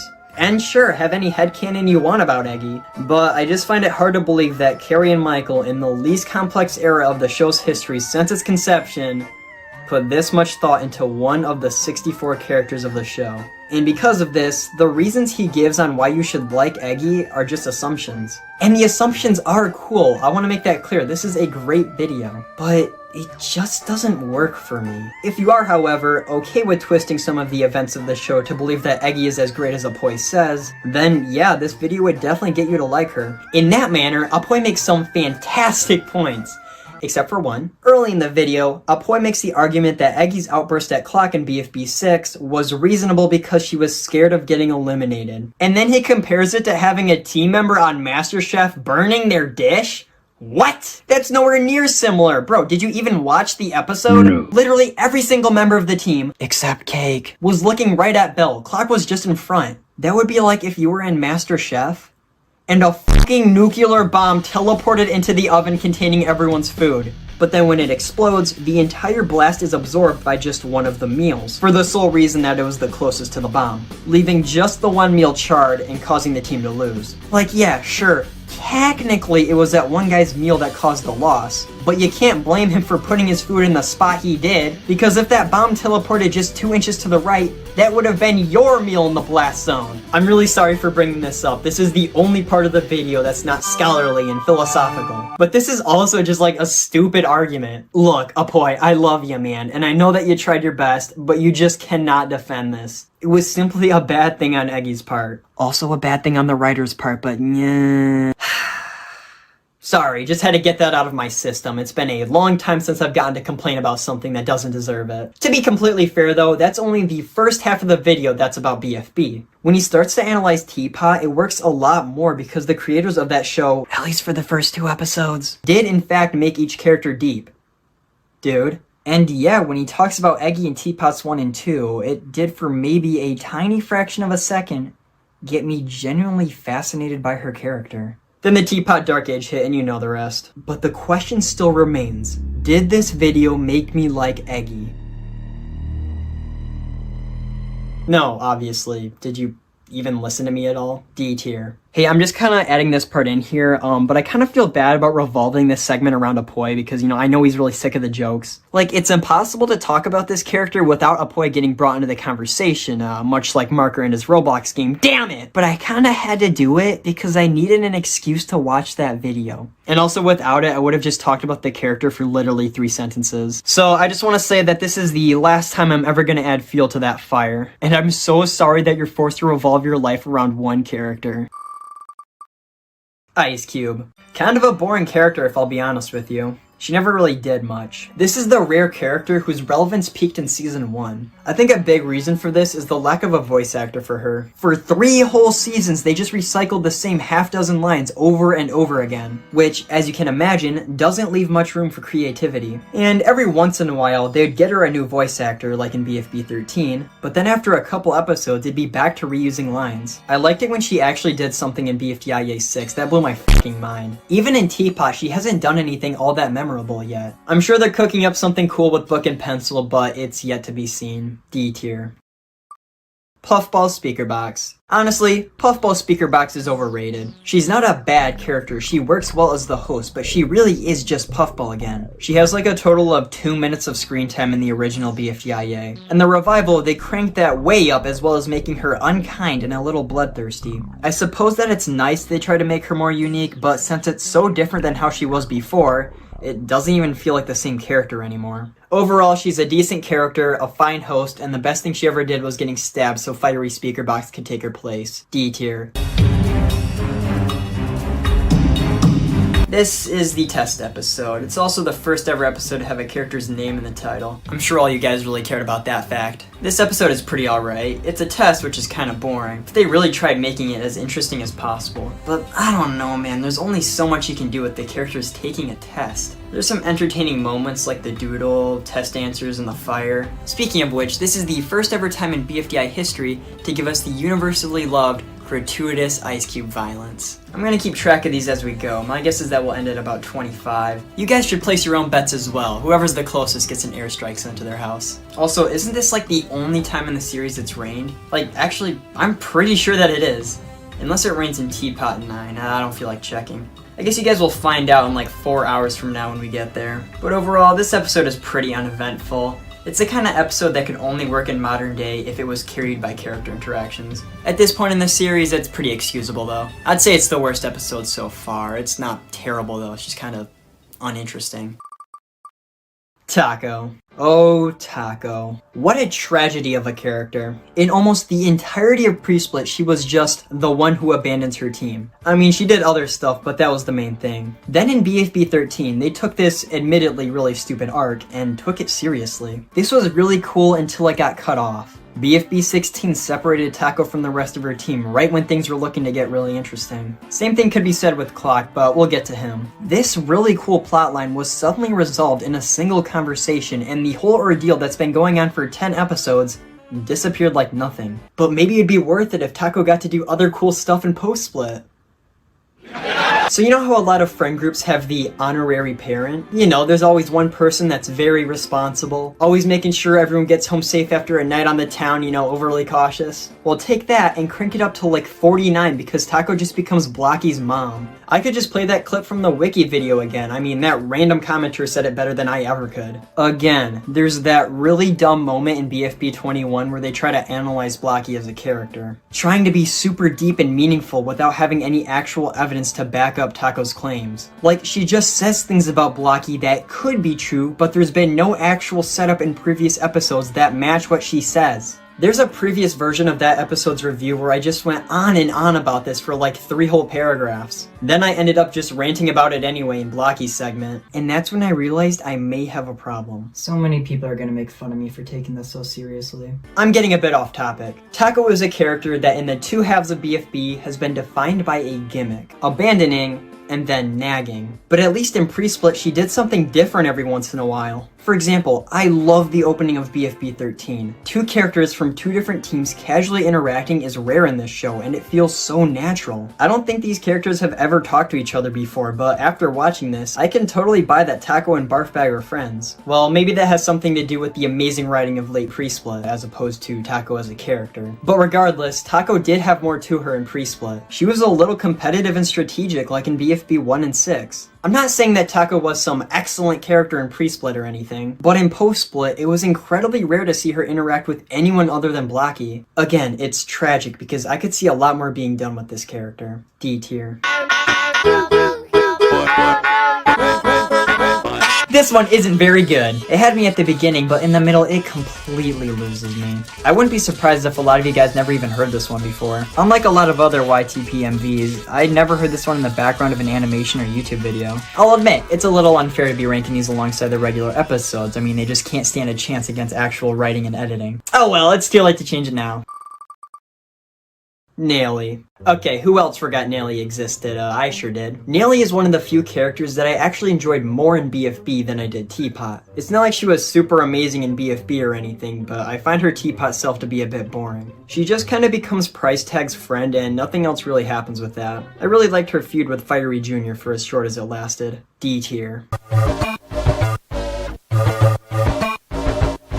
The episode kicks off with a merch ad. That's lame. The exit is no longer being used. That's really lame. 4 promises that he'll stop screeching people. That's fucking stupid. Balloony is eliminated.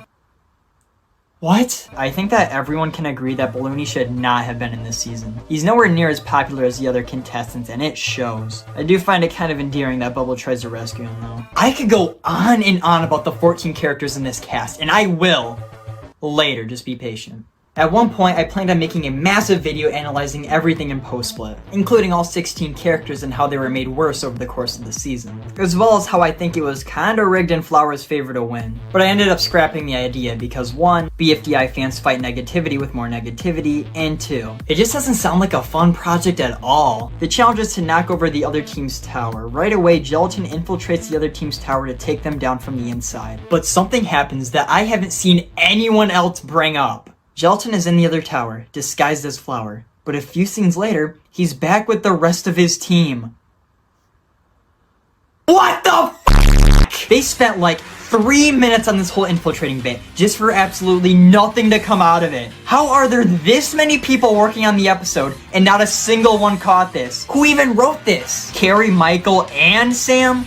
What? So no one proofread the script, obviously. This is egregious writing. They should be embarrassed about this. Dude, it's not that big of a deal. Yes, it is! Because from now on, this is the standard this season is being held to. A standard where a major plotline can be dropped like nothing. This episode isn't even that bad, but that right there pisses me off. I don't even want to review the rest of the episode. I have more notes, trust me I do. But I don't want to give this episode the time of day because it can't even do that for itself.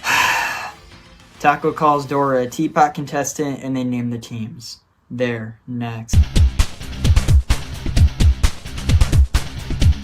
While I don't love BFDIA 9 or 10, after watching them for this video, I definitely appreciate them a lot more, and I really don't hate them at all after I looked at them for what they are. There was a time where I was certain that BFDIA 11 was the worst episode of the entire show. There was nothing even close to being as bad as it in my eyes. But after everything I've learned the past few episodes, I was completely and utterly shocked to find out just how amazing this episode was.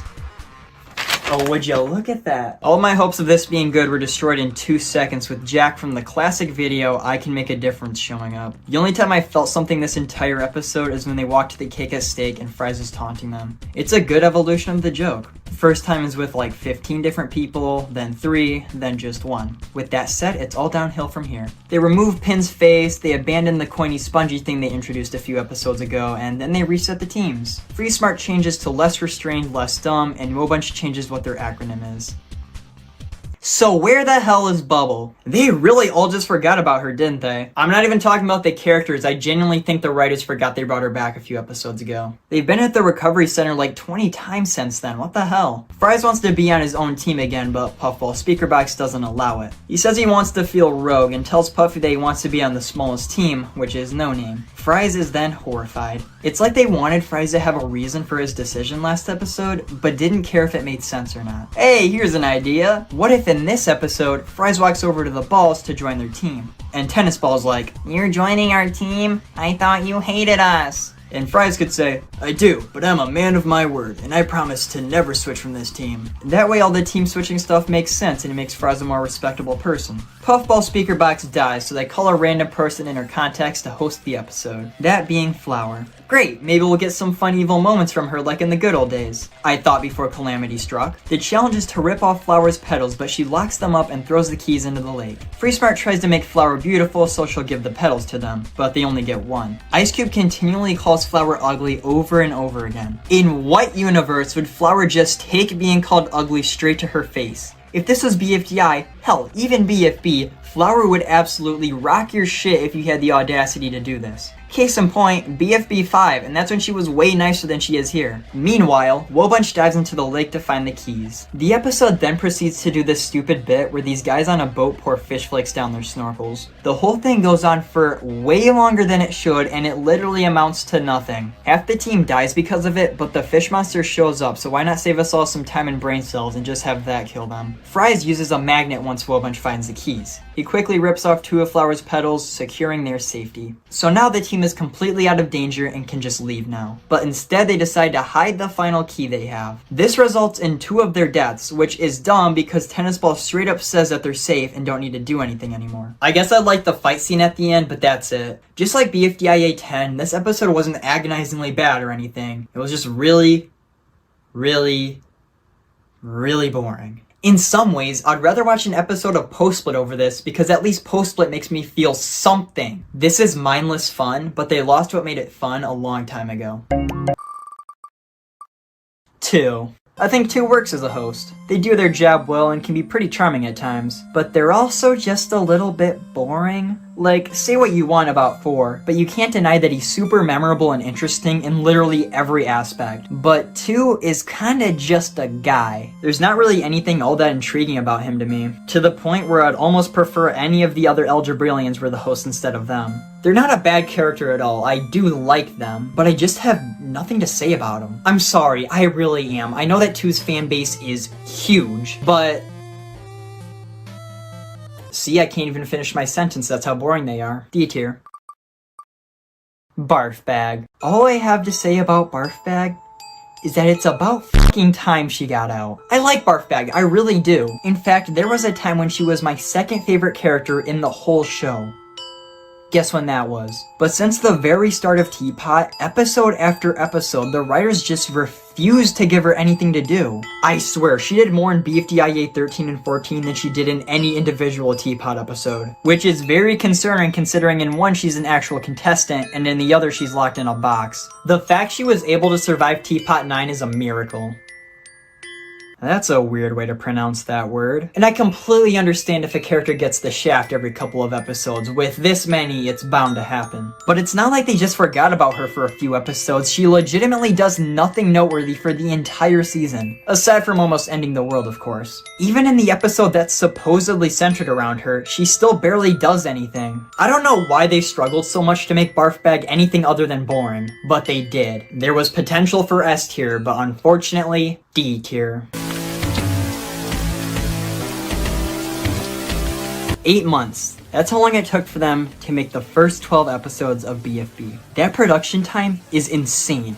That is an average of 20 days an episode. I'm really starting to question past me and what he considered a short, because this ain't it. Bottle says that BFB 13 is gonna be the cooler, more anti-pussy way of staying hydrated. And then they all kill Cake.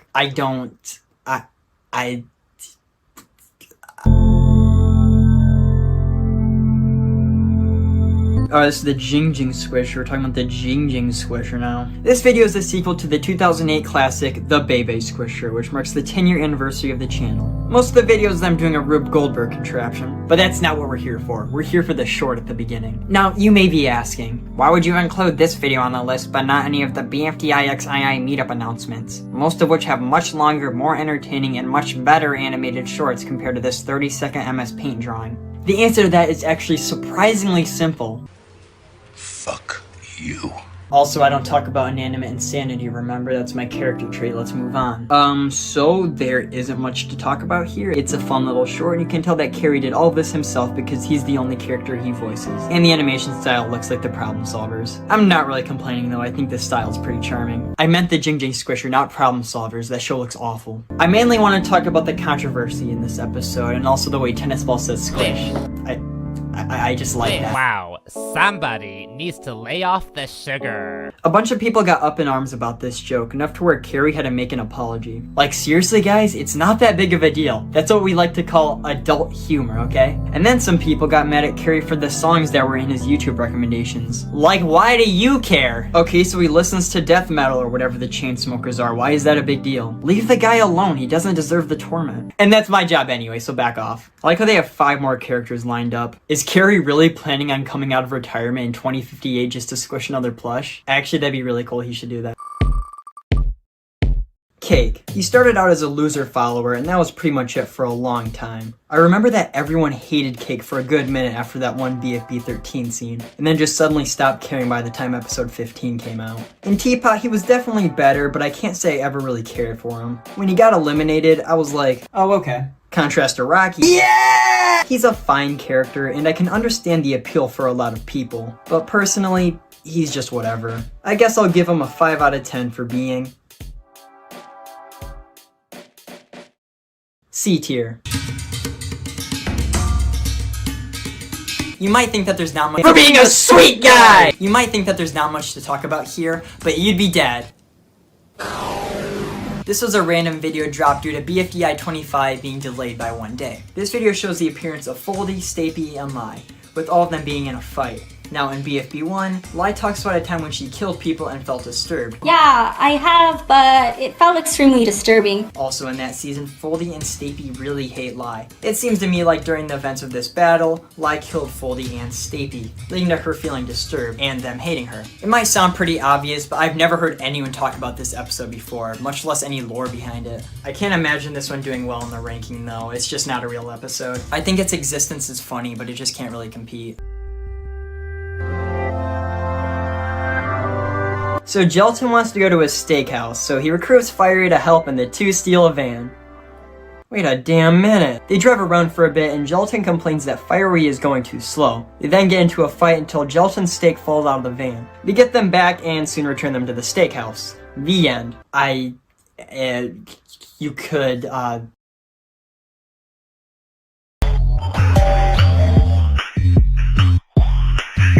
It's Tuesday, February 2nd, 2022, which is crazy because there's a lot of 2s in that date. This is barely even a short. There's just a couple characters dicking around for a bit and saying the word 2 a lot. At the end there's some beeping, and I guess we'll see what happens in part 2.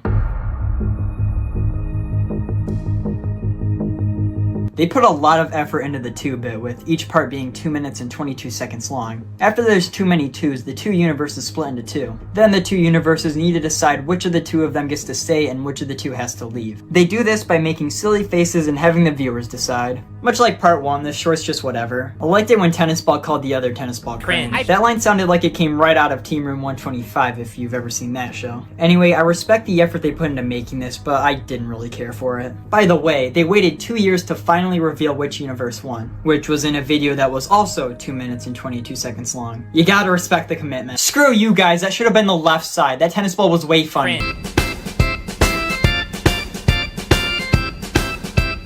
This was just boring. It starts off with the only surviving contestants from the last episode, Bommy, Needle, Ice Cube, and Ruby, entertaining the idea of an alliance between the 4 of them. Ice Cube seems very interested in joining, and because of her betrayal to Free Smart, Ruby puts her in the trash compactor and kills her. Ruby then expresses that she misses her alliance and then looks sad for some time. This might be the writers trying to go back to that thing from BFDI 3. An alliance of more than or equal to 4 will most surely divide into opposite sides. I mean, Ice Cube nonchalantly stated that Free Smart won't last forever, and then Ruby kills her own alliance member over it. Just last episode, Pencil tried to sentence Ice Cube to the Crusher. It seems like the group is falling apart, which could be a really interesting arc. But screw us, I guess, we'll never know. Ice Cube gets eliminated a few episodes from now before they can be bothered to do anything with the concept. Take a drink every time I say that phrase. And of course, it wouldn't be a modern BFDI episode if the characters didn't travel 2,763 miles to Yoyoland and then immediately travel the 2,763 miles back. When they get to the HPRC, it's a lot harder for them to turn the crank this time, which confirms that the characters don't go to the 3D hell every time they die, just when they die from the Crushers. Why though? Skip to the Cake at Stake, where Tennis Ball gets the most likes. For his prize, he gets the Team Swap token, which can force any person to switch teams for an episode. This is an amazing concept for a tool. I can see this really shaking up the game at some point. See, it's funny because you already know that doesn't happen. Gelatin gets out, and I just realized that only members of Team No Name have gotten eliminated since the revival. Oh, except for Yellowface, but screw him, right? Ha ha ha ha ha ha! Flower shows up for about half a second, and I get PTSD. And now it's time for the team switching. Ice Cube decides to do her ugly face, but this time on her head. Everyone is absolutely enamored with this and immediately goes to switch to Free Smart. Everyone except for Golf Ball and Fries. Unfortunately, Tennis Ball uses his swap token to force Golf Ball onto the other team. Whoa, almost thought they had an interesting element for the show there. Good thing they got rid of it before it was too late. This obviously sucks, not just because they wasted the swap token, but because a Fries and Golf Ball pairing would have been super cool to see. The two are polar opposites, it would have been a perfect dynamic for the episode. Fries is then given the option to also switch teams, but he declines. But what if he didn't? What if everyone was on the same team? What would happen then, Puffball Speaker Box? Why would you even offer him that? That's stupid. But now the rest of the episode is pointless because we already know that Fries is going to win. They're not just going to put one character up for elimination.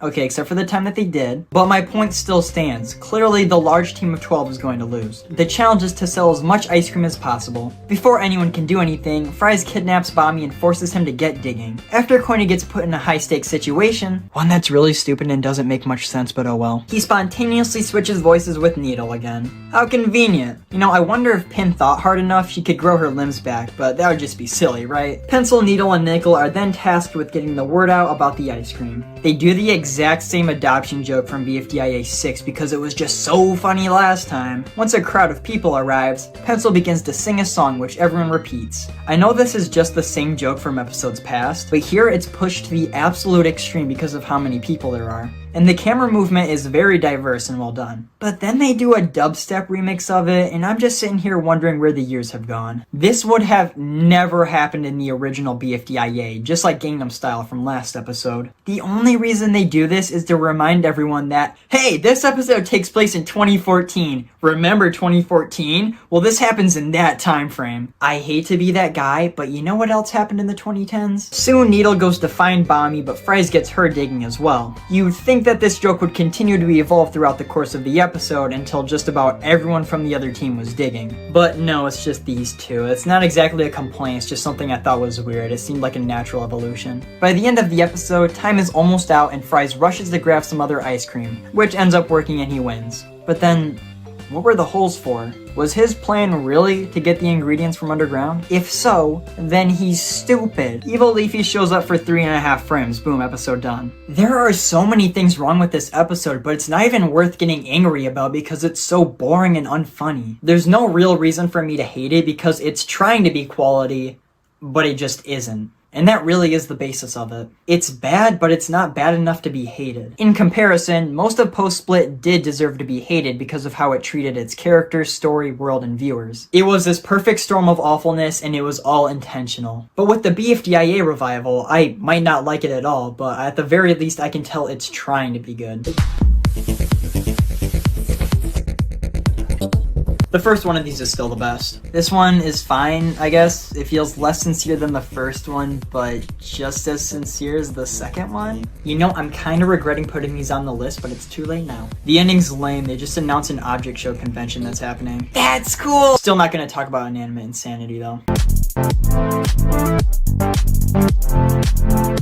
This is the next anniversary short. It feels less genuine than the last one because they throw in a lot of jokes, but at least one of them is funny. Not really sure what else there is to say. Sorry, I guess.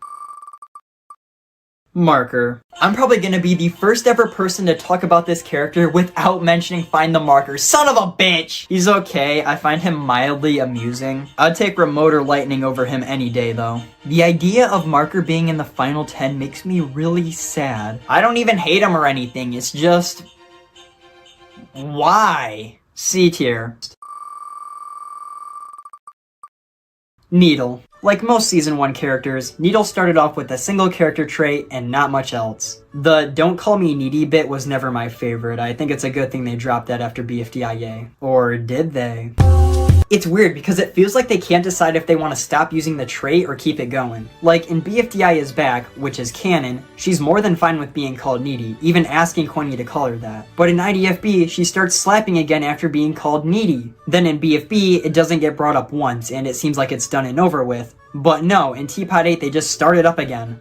Why? In Teapot 6, they have this scene. Good idea, Needle. Don't call it a good idea! Call it a great idea! And that just feels like a little nod to a retired trait. But just 2 episodes later and it's back. I don't even know. In BFDIA she gets better but still isn't super interesting, and the same thing goes for BFB and Teapot. She's fine, I understand why so many people like her, but I just don't really get the hype that much. One cool thing I noticed recently is that in IDFB, Needle says this to the balls. Whatever it is, you can't do that! Why?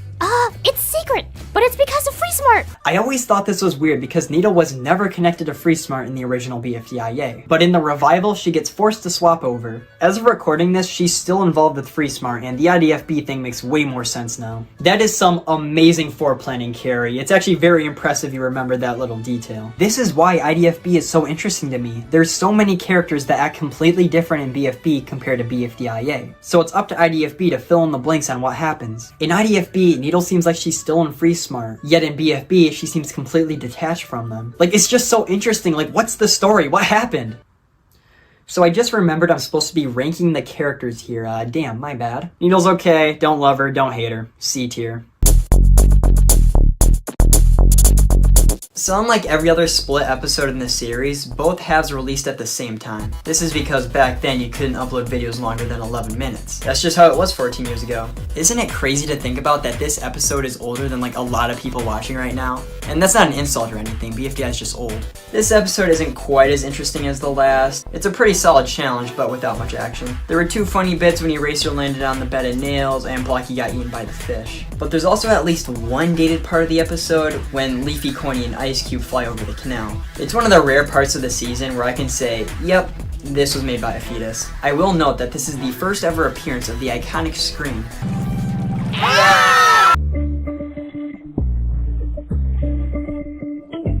This is the first subscriber milestone short to heavily feature the numbers. I really like the later ones, but this one is just okay. It's fine, I suppose. It has at least one good joke, and 8's speech was nice. But this short is genuinely brought down so far by Snowball singing Let It Go from the hit movie Frozen. When this played, I recoiled back into my chair and the last 6 years of my life flashed before my eyes, wondering where it is I went wrong. That alone brings this short down from a 7 out of 10 to like a 4. There's also the patented 4 cries and whines, even though that is the exact opposite of his character bit. So yeah, I didn't really care for this one.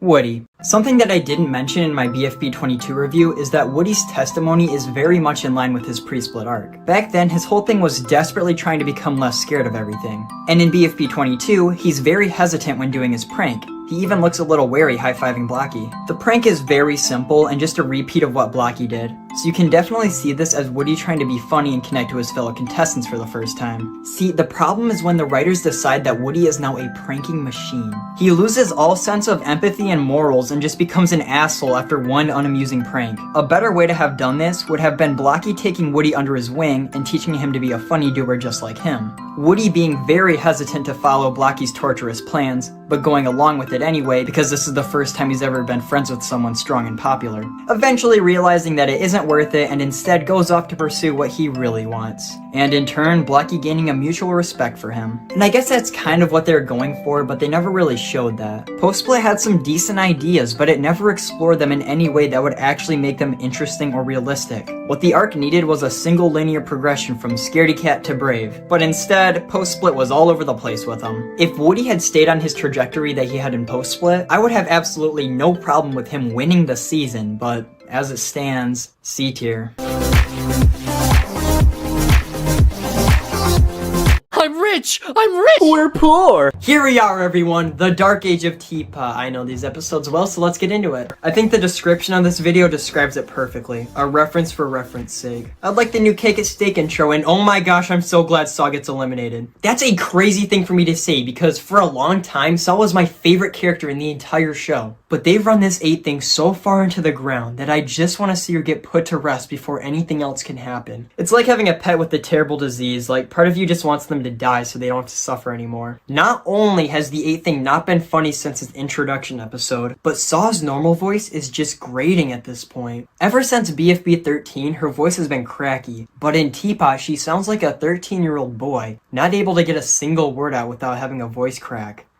This sucks. After the Cake at Steak, the members of Teammates actually express sadness over the loss of their friend. This is a problem that plagues a lot of the show, actually. A lot of the time after an elimination, everyone just seems to move on like nothing. I know that the whole reason for them missing Saw is just to set up the challenge, but I still like how they acknowledge that they won't see their friend for a long time. Speaking of the challenge, each team has to protect one of their funny plants. If their plant gets destroyed, they lose. Each plant is spread out across the entire planet in different biomes. For some reason, instead of 2 just teleporting people there like we know he can, everyone gets these bracelets that send them there. They're so unnecessary. I know that they're integral to the plot, but it doesn't make sense in-universe. Why jump through all these hoops just for the end result to be incredibly contrived? I'm just gonna go through all 7 teams in order from least important to most important because they're mostly sectioned off from each other and yeah, okay, let's just go. Teardrop. She gets written out of the episode. What an idiot. This was my favorite part. Are you okay? They go to David Land because nostalgia.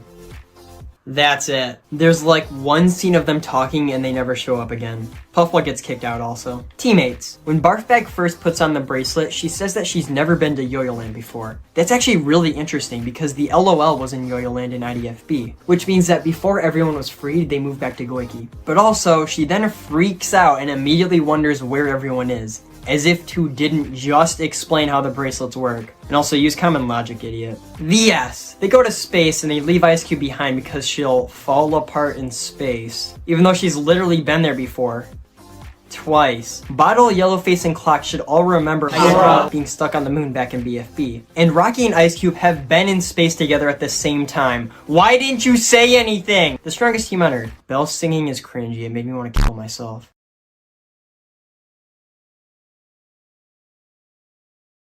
Her bracelet falls off, and much like Barfbag, is confused even though she presumably has more than 4 brain cells and knows exactly how the bracelets work. She just never even tries to put the bracelet back on after this. Why are so many characters so stupid this episode? It genuinely feels like a little kid's show at times. Here's another example. Just not. Neely uses Bommy to explode a cactus and get water. After doing this, she says out loud to the viewers, I mean to herself, that cacti have water inside of them. Neely, I just watched you get water from the cactus. You don't have to explain. Actually, kind of like the yellow-faced skeleton. That was kind of cool. The water that touched it is cursed, and when it gets poured on the plant, it dies. I like how the skeleton looks, but it doesn't really serve a good purpose. It's just another thing that's like, hey guys, do you remember this? For no reason. Death Pact again. For starters, Black Hole kicks Lightning out of the team for the episode. This is because Lightning was accidentally destructive towards the plant. Hey, Black Hole, didn't you have, and I quote, the worst day of your life just 2 episodes ago for being accidentally destructive and being ostracized by your own team?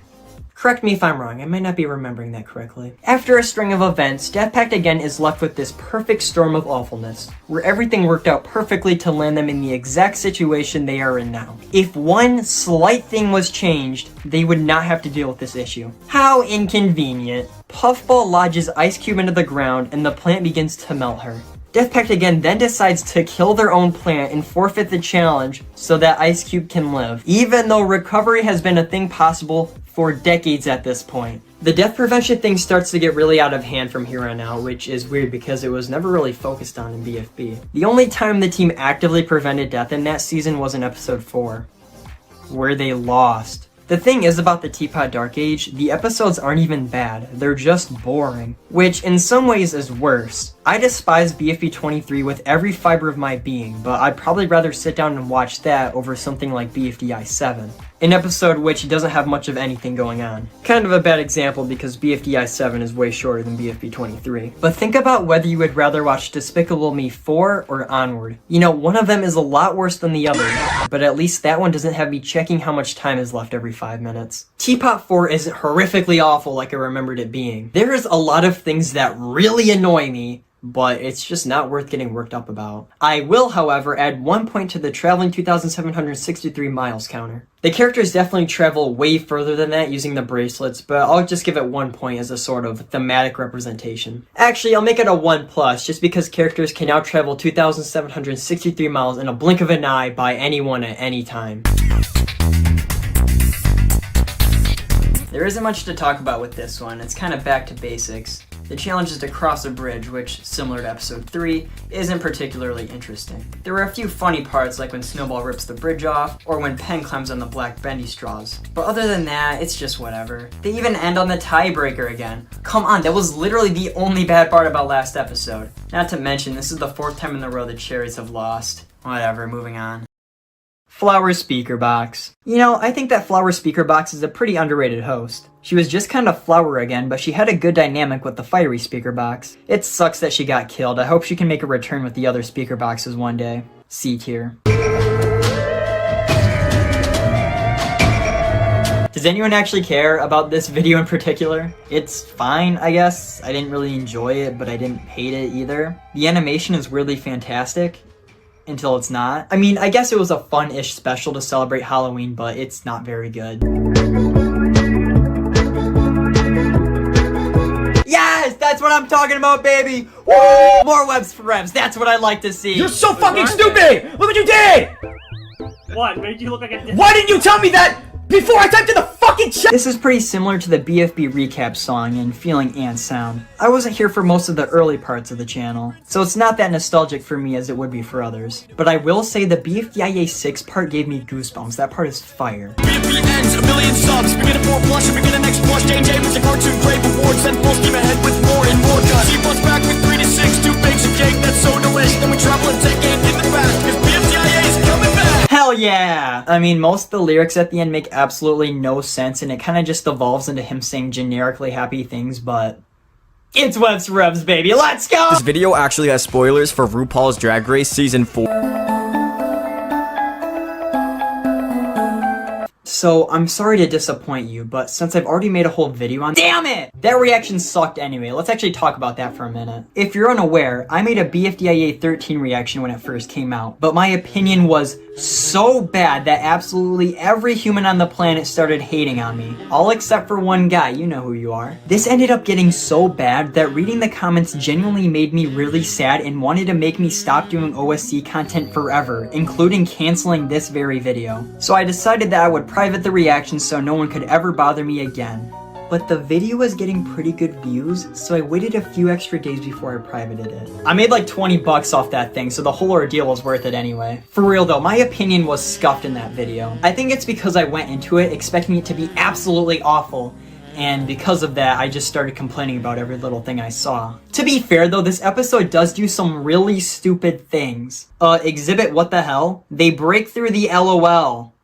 Don't make me start another counter this late into the video. We see Flower in the hospital, and her heart rate monitor flatlines, and it transitions into the teapot intro. This is actually pretty funny, but in my reaction I was pissed because BFDI has never really done meta before, which is kind of fair. The only exception I can really think of is just in another BFDIA revival episode. Needle and Ruby go to watch the cake at stake, but everyone died last episode, so they walk all the way back to Yo-Yo Land to recover them. And I'm just gonna add 2 points now because they walk back later on. They keep doing this. It feels like every episode now they're traveling all the way to Yo-Yo Land just to recover people. There's 2 very easy solutions to this. 1, just have them stay in Yo-Yo Land. Or 2, make recovery rare again. Remember back in episodes 1 to 3 of BFDIA where they didn't have a recovery center, so when anyone died they would stay dead for a while? Well, I think this would be the perfect opportunity to bring that back. Make death have an impact again. It'd give the season a little bit of a darker tone, as now death would be somewhat permanent, at least for a couple episodes. But now it's too late and the opportunity is already gone. Yay. They get to Yo-Yo Land and recover everyone, including Yellowface, but they throw him right into the WTF and go on their way. Pencil laughed at the eliminated contestants, and the sound traveled all the way back to the LOL. Match hears this, more on this later. The group starts walking back, and Needle asks Pencil if she's a Free Smart member now because of her sacrifice last episode. But Pencil didn't see it and calls her a liar. She even brings Book in, but since she was also dead, she can't confirm the sacrifice either. But Ruby saw the whole thing. Why doesn't Needle just go get her to tell Pencil? This reminds me a lot of that one episode of Battle for the Respect of Robati, where everybody turns on Mountainy because they think she killed Minecraftian, even though she didn't. And like, Minecraftian is just standing there while everyone bullies her. Like, why aren't you saying anything? You know exactly what happened.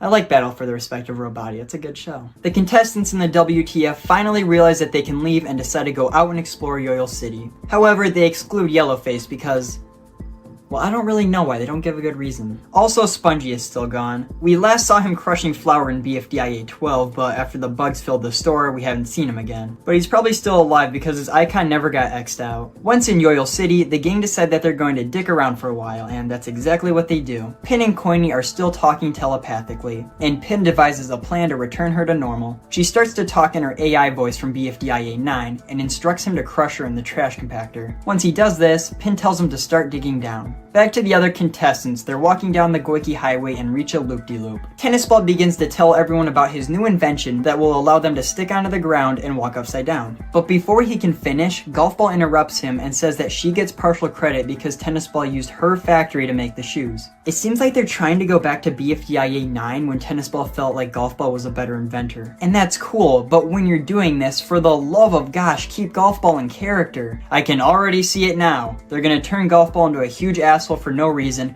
put her up for elimination in the same episode, and get her out. If that happens, I might actually stop watching the season. Object Show Sin number 5. If you're going to have a character do an awful thing, don't put them up for elimination in the same episode. Especially if it's vote to eliminate. They did this exact thing with Pencil, Leafy, Stapy, David, Match, and Spongy. And that's only pre-split. Please guys, I am begging you, do not do this to Golf Ball. Unironically, she deserves to win the season. She is just about the only character that's any good anymore. Please, anyone but her. The WTF guys are still messing around in Yo-Yo Land, and they come across the Yo-Yo train station. Ice Cube reads one of the information panels and tells us that Yo-Yo City is over 2,763 miles wide.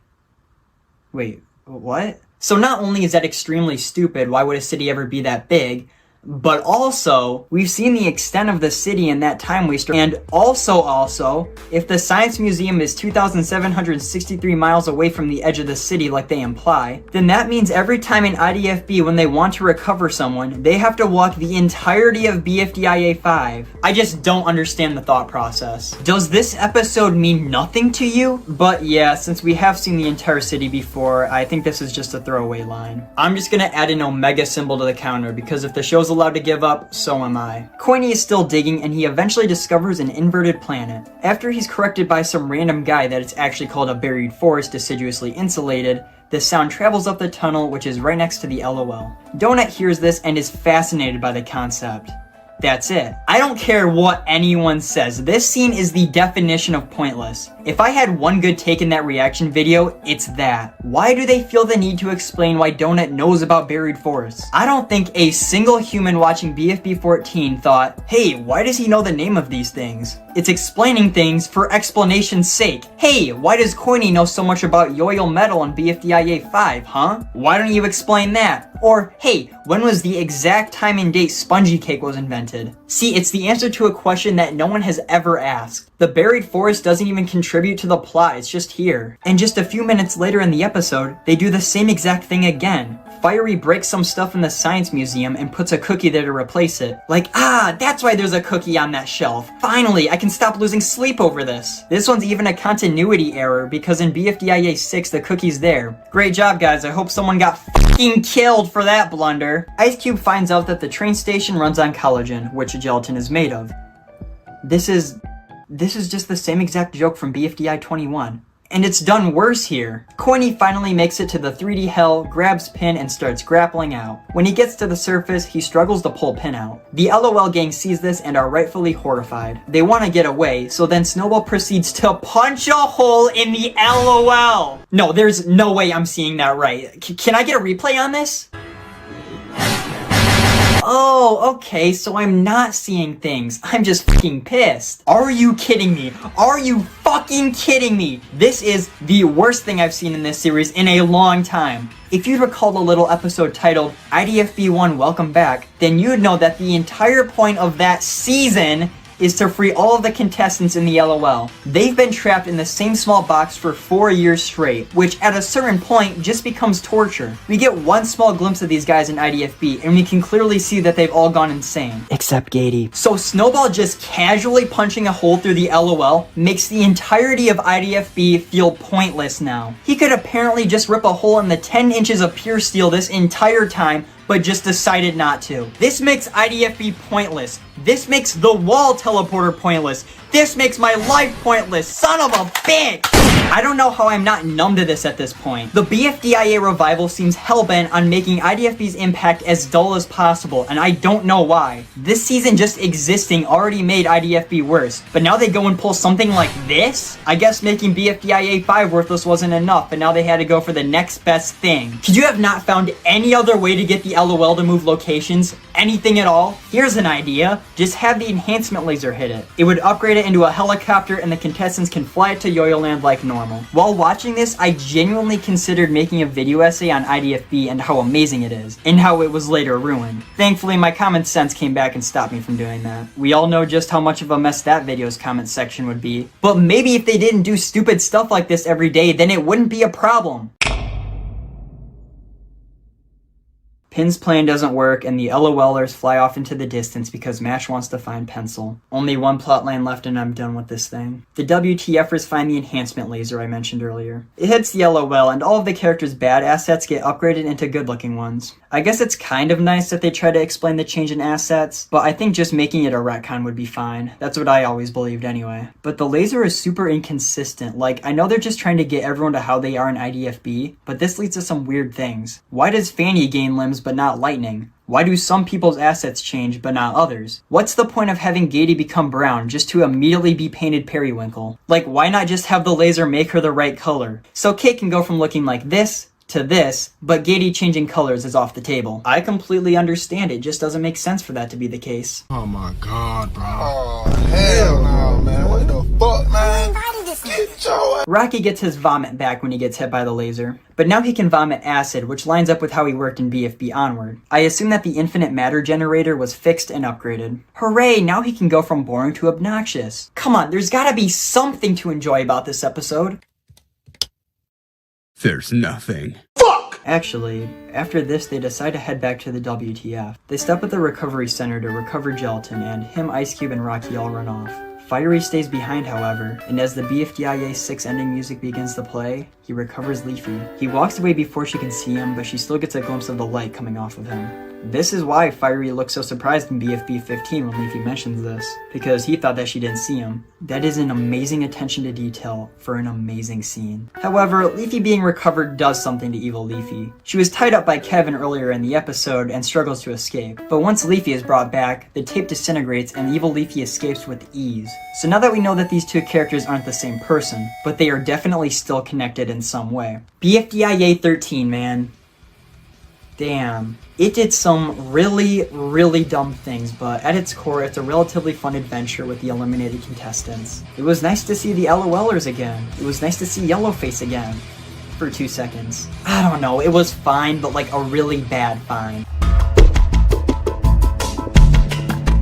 This is the penultimate installment in the season, and it's not a very good one.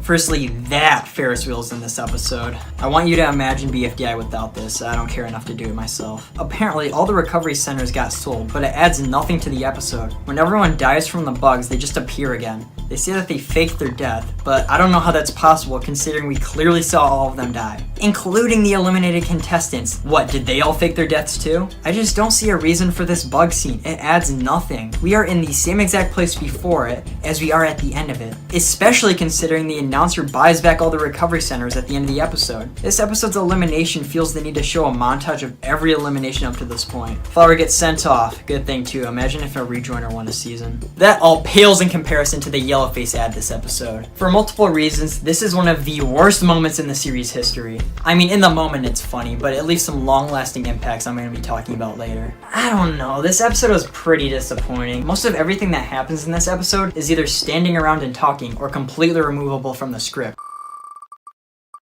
Bommy. In BFDIA, Bommy was the most boring character of all time. He literally did nothing the whole season. His most memorable moment is running away from a bowl of petunias, and that's also the only notable thing about him that season. They even pointed it out in IDFB. I mean, they still didn't do anything with him, but calling attention to it definitely makes it better. In BFB, he was once again pretty unnoteworthy. There was a little bit more to him, but not enough for me to be able to think of anything to say here. But most of that changes in Teapot. In episode 9, he's just kind of a Chad. Of course, his last stand against Pillow is iconic. That, "oh no, I just lit my fuse," is one of the coldest lines of all time. He gained my respect after that move, and I started to like him a lot more after this. But the more I think about it, the more I realize that that's the only reason I really like Bommy this season. He never really does much. But then again, standing up to Pillow was pretty badass. I can already tell I'm gonna have a really hard time trying to place him on the tier list. But then in the BFDIA revival, he's unbelievably different to how he was in the original BFDIA, and Teapot for that matter. He talks so much, and he's so energetic and bloodthirsty.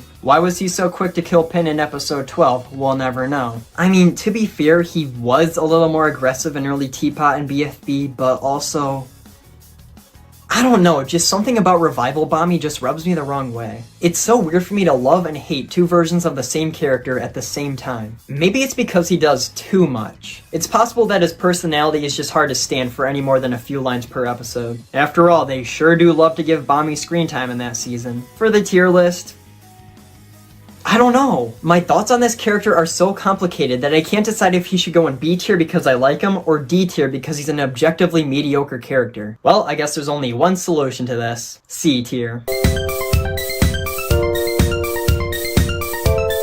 I feel like it's been forever since our last real Yellowface commercial. The last one I remember was BFB 13. Has it really been that long? Yeah, I just checked, that's the last one. They did a quick bit in Teapot 3, but it really has been 4 years since our last genuine commercial. That's just kind of weird, they did so many in season 1, but the pace just slowed down after that. I guess they just started running out of ideas, which I can't blame them for. There's this little montage of people trying to save the plants from last episode in a bunch of different ways. even though the ones from last time were supposedly the last of its species. You know, seeing fries in the sun here reminded me of something. In BFB 19, I believe, Taco says that the sun is way more than 2.7 million miles away. So that means I'll add to the counter twice for that episode, as both teams traveled there. Although Fries was probably teleported there by 2, so I won't count this one. You could argue that in BFB 19, the whole thing was used for a quick gag and it shouldn't count. But the BFDI world is based off the real world.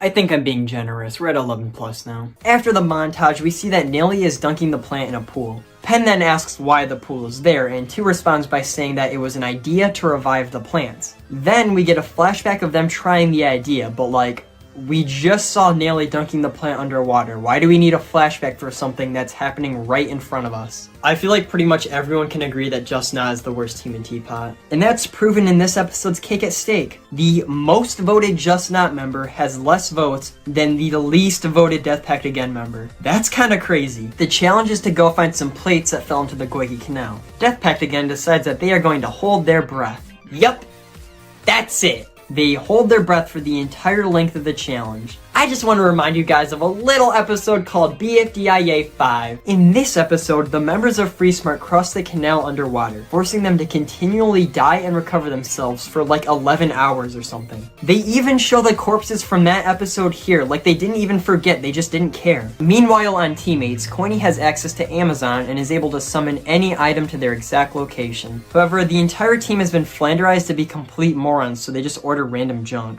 Coiny orders the world's strongest magnet to get the plates, but he accidentally ships it to Yellowface's warehouse somehow, and now they need to go get it. Hey Coiny, here's an idea, why don't you just order a second magnet? Or better yet, just order the magnet again to your location. It's the same system. But nope, now they have to travel all the way to the warehouse. So let's add yet another point to the counter. Actually, they only traveled 2,762 miles in this episode. You could always go burn in hell if you wanted. Just Not changes books' definitions and now they can basically fly. So whatever books' definitions say affect the real world.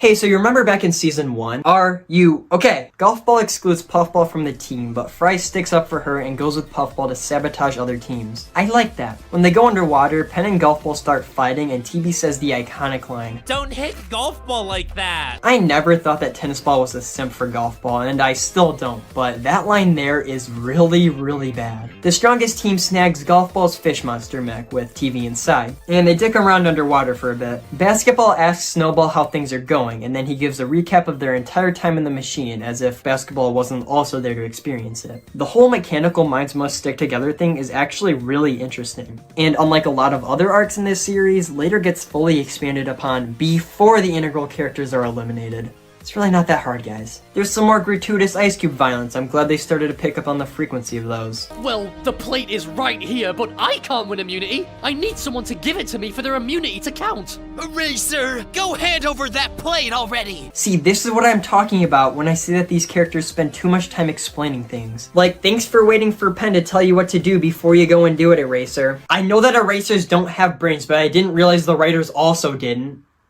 Okay, that was really mean. I'm sorry, Sam. Teapot 5 is just another bland and boring episode. Just like Teapot 4, I wouldn't really call it bad, but it's teetering on the edge.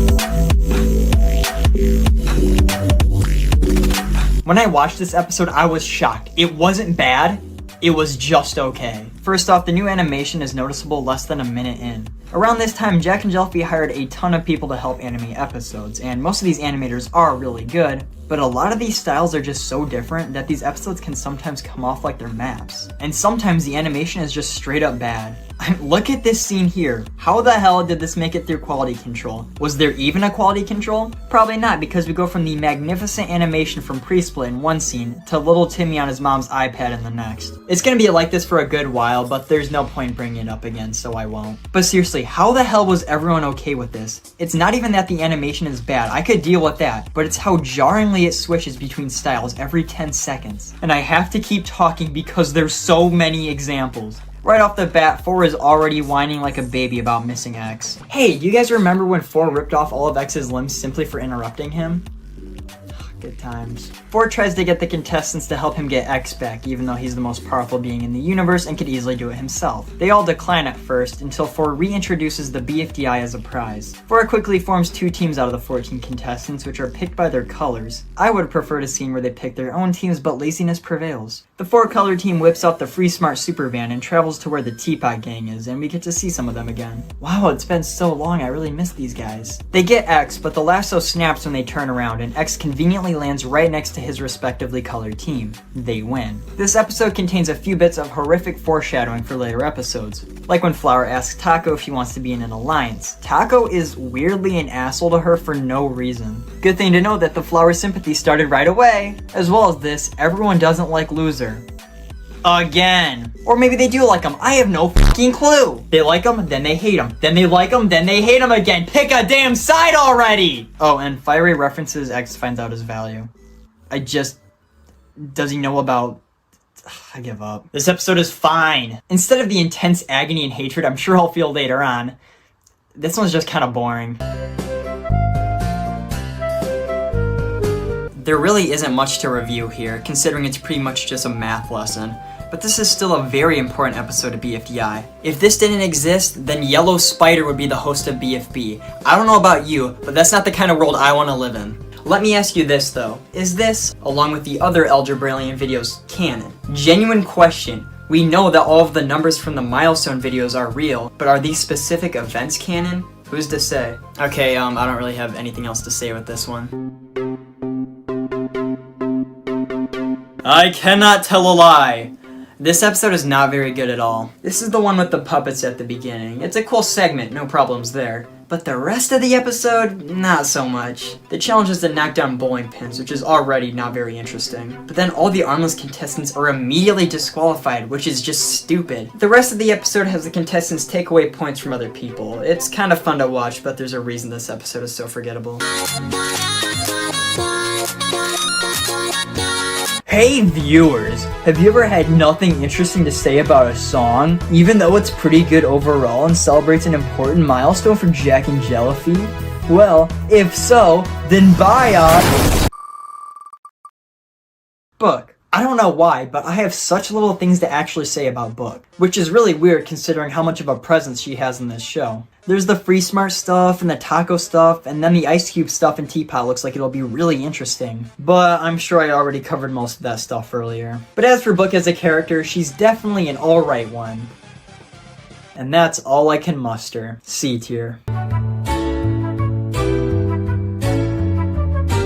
The episode starts off with all of just not being shrunk. We don't see why or how they got shrunk, they're just small from the get-go. Nice. This is from Golf Ball's shrinking machine, which will get used later. Are those gamers hanging out in my head again? Oh, so this has been going on for a while now. You know, the whole thing about Show Don't Tell is that you actually have to show. Everyone's attention gets drawn to the hotel where some scrumptious food is being cooked. Who's making this food? It's 4 and X. So in BFB 28, X randomly spouted out this idea of a hotel, but for food. I used to think 4 and X's inclusion in this season was really stupid. And it is, but it's nice that they brought it back from a previous episode. That is some nice attention to detail. The kick at stake this episode made me realize how lame they've gotten lately. Characters never get worried when they're in the bottom 2 anymore. 90% of the time they don't even look scared at all. The best kick at stakes in this series have been ones where the characters are actually talking to each other and giving comments as the votes are revealed. But these guys barely even say anything anymore. TV being easily safe makes me so mad. Last episode was the first interesting thing he ever did, and now he suddenly goes from having, I'd assume, no fans to being one of the first people safe. And now Fries is out, he's like an actual character, what the hell? And before you ask, yes, I actually did vote for him, so ha! 4 and X don't allow anyone to eat any of the food they cook up, which is unfortunate because 2 has a hankering for some meals. So he comes up with the challenge on the spot. What? So out of all of Teapot's challenges, the past 4 have been spontaneous ideas by 2. These weren't planned out or anything. 2's just like, oh no, this thing is happening, let's do something revolving around that. It's fine if there's a challenge like that every once in a while, but 4 episodes in a row? You know how many Teapot challenges were premeditated as opposed to 2 coming up with something on the spot? 5! Episodes 1, 2, 8, 12, and 14. That's 8 full episodes where 2 has absolutely no plan and just comes up with the idea off the cuff. Huge contrast from BFB, where all but 1 of 4's challenges were planned out. Each team soon decides what they want to do. Just Not's idea is to slay a dragon. Sounds like a little much, but sure. They start out on a quest, and there's this narrator guy who sings as they travel. I like this voice. The song is pretty catchy, and he manages to be somewhat menacing. I just kind of wish he didn't disappear out of nowhere near the end. Some people theorize that this is Non-Existy getting revenge on Price Tag after not being able to join. I don't really think that's true, but it would definitely be interesting. You could do an episode where Non-Existy torments Price Tag, but no one believes them because Non-Existy is, you know, non-existent, forcing them to take him down themselves. That would be cool. Me and the other 5,696 Non-Existy voters would definitely appreciate them doing anything with the character. In Teammate's journey to become the most obnoxious team on the face of the earth, they decide that 2 actually meant to make him into a meal. So every single one of them unironically attempts to murder, cook, and consume 2. This is so weird. If this was like the S or something doing this, it'd be a little understandable, but these guys are supposed to be some of the more level-headed characters of the show. Donut especially was always super reasonable. The worst part is that this actually works later. Death Pact again decides that they'll ignore the challenge and focus on death prevention again. So they revive a fish that was already dead and present it to 2. It soon eats him twice and makes them lose. Good job! Just Not eventually travels all the way to the evil forest. Again, we have no idea where the grasslands are located on the earth, but I'll just add another point to the counter nonetheless. If anything, this makes up for all the characters teleporting places back in episode 4. They do this so often now. This would be like if I made an hour-long object episode of a bunch of characters trying to kill Kratos, and they eventually succeed after much trials and tribulation. But then 2 seasons later, it becomes a running joke and the characters just kill Kratos every other episode. Wouldn't that just make that first episode so less impactful? Anyway, they eventually find the dragon, and after it eats cake, Bami realizes that the dragon is in pain and tries to heal it. Hey Bami, do you remember why you did all this in the first place? It was to kill the... Never mind. The dragon coughs up Cake's corpse and flies away. They later present this to 2 as their meal. I can't eat him, guys. Might be a low score. Ah, that'll hurt his feelings. Oh, I'm sure he tastes delicious. 3 out of 10 for being a sweet guy. Meanwhile, the S uses Yellowface's ad powers to make cereal. Unfortunately, Rocky vomits in it. They decide that there isn't much time left and they'll just go with that. Even though Yellowface created the ingredients immediately and all they had to do was mix them into a bowl. They just didn't think of that, I guess. Are You Okay went through this whole thing after Golf Ball was rude to Puffball again. It ends with this apology. Puffball, I apologize for my behavior. You would have made things so much easier today. Thank you. I don't even feel like talking about this, you know it sucks. 2 then begins to rate everyone's meals. The show then does the unthinkable and makes an actual funny joke. There's 3, actually. 2 eating an entire bag and then liking it more than the food made me laugh, and so did the fish eating him, even though everything leading up to it was dumb. 2 then goes to rate the S's meal and actually almost gives them a good score because he likes flavored food. But then Clock starts running his mouth and actually tells him it's made of vomit. Like, dude, you were this close to making it out alive today. Why did you do that? His reaction was still really funny, though. You made me eat vomit, guys. I don't know, a 1? Teapot 6 is more of the same, just another alright episode. There were quite a few things that made me mad, but I'll still give it like a 5 out of 10 for being a sweet guy. Tree. For a character this prominent in Teapot, I have a shockingly small amount of things to say about him. He's such a neutral character to me, I really don't care at all if he stays or goes. I have this theory that a lot of people only like him because of his voice. That's a C tier. Tell me, what do you think this video is about based on the title and thumbnail? Personally, I would have thought that it would be Carrie sitting at a desk discussing some of the craziest places the BFDI mouth has been found, as well as why this might be the case. Because, you know, that makes sense. But instead, it's a short about Golf Ball creating a sentient mouth so she can use the seesaw reserved only for the winners of BFDI. It's okay, I guess. I think I laughed once. I don't really remember where though. Just like Claustrophobe's Nightmare, it has a weirdly dark ending where the world ends and then everyone's just stuck in an infinite void of space. Why has this become a trend? A worse trend, that is! Look, I'll be the first to admit that this one hasn't aged the best. This goes for a lot of the earlier episodes this season too. The voice acting is a little annoying, the animation is stiff, and the writing isn't great. But then you remember, This was made by 10-year-olds. Let me ask you this, what were you doing when you were 10? Eating sand at the beach? Yeah, me too. Look at me. I don't think you've truly grasped how insane it is that 10-year-olds made this. Not only that, but they continue to make episodes monthly for the next 2 years. They did everything. Writing, animating, every single character was either voiced by Michael or Carrie. That is sheer talent and dedication. A huge respect to both Carrie and Michael. But going back to the writing, it kinda blows. I'll excuse any clunky dialogue like, "Pin though, you're cool." But why would Blocky ever help Pin, Leafy, and Teardrop when they are literally a push away from getting out? I swear, if anything like this happens in the series again, I'm gonna be pissed. I'm being dramatic though. I'm definitely gonna be cutting the first 10 or so episodes this season some slack, because they, you know, created an entire genre. The episode, yeah, it's pretty solid. Why does Woody's chip never get fixed? It makes no sense.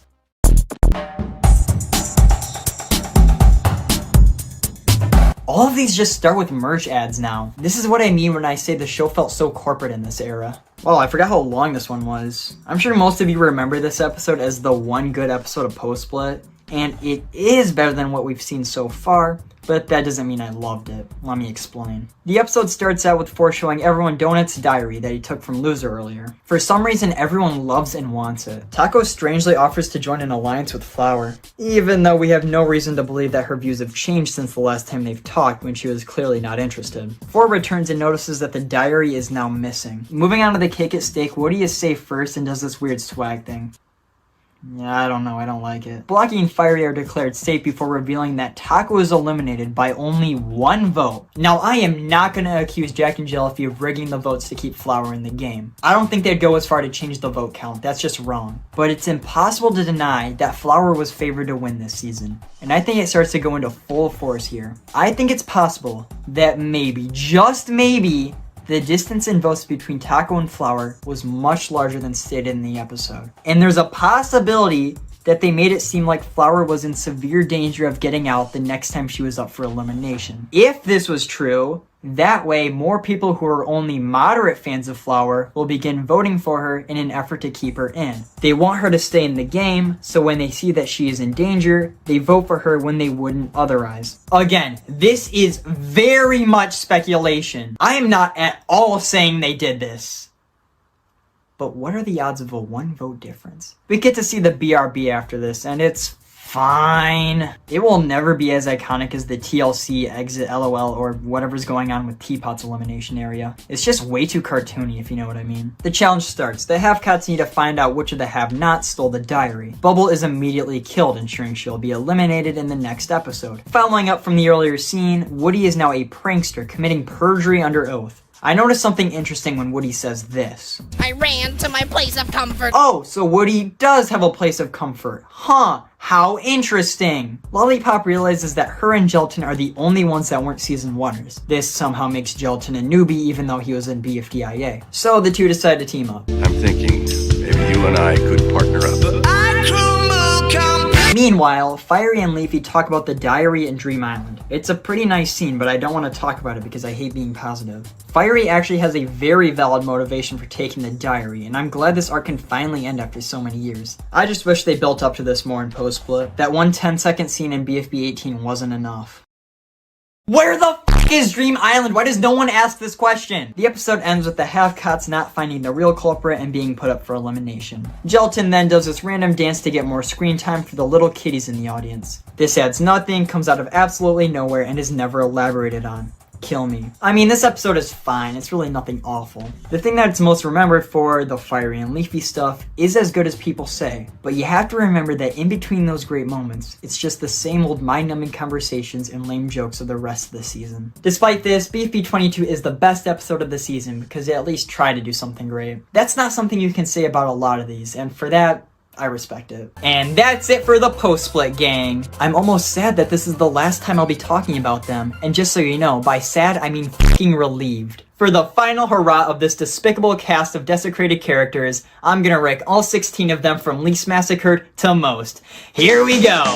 Number 16 is Spongy. The only reason he gets last place is because he's the only character to technically get better in post-split. He was a jerk in BFB 14 and 15, and then in post-split he was just normal again. Kinda feels like cheating, but you gotta hand it to him. They did technically improve him. Number 15, Balloony. He never got the chance to even do anything. Of course he's gonna be low. Jack and Jellyfy didn't even get the opportunity to ruin them if they tried. Number 14, 13, and 12. Bubble, Ruby, and X. These three are all tied because they pretty much stayed the same. Balloony still gets a better spot simply because them existing longer in the season inherently makes them worse. I mean, X was a little annoying in BFB 19 and 20, but he was fine the rest of the season. And like I said, Ruby and Bubble were pretty much the same. Number 11 is Fiery. I almost put him with the three above, but then I remembered him trying to steal the BFDI in BFB 30. I can't in good conscience put him any lower than this because he was actually pretty good most of the season. But damn, that was bad. Number 10, Gelatin. The characters above this spot are the ones that came out mostly unscathed. They may have fallen a bit short in a few places, but overall they ended up more or less the same than they were in pre-split. Every character below this spot is the opposite, finishing the season far worse than they started out. But Gelatin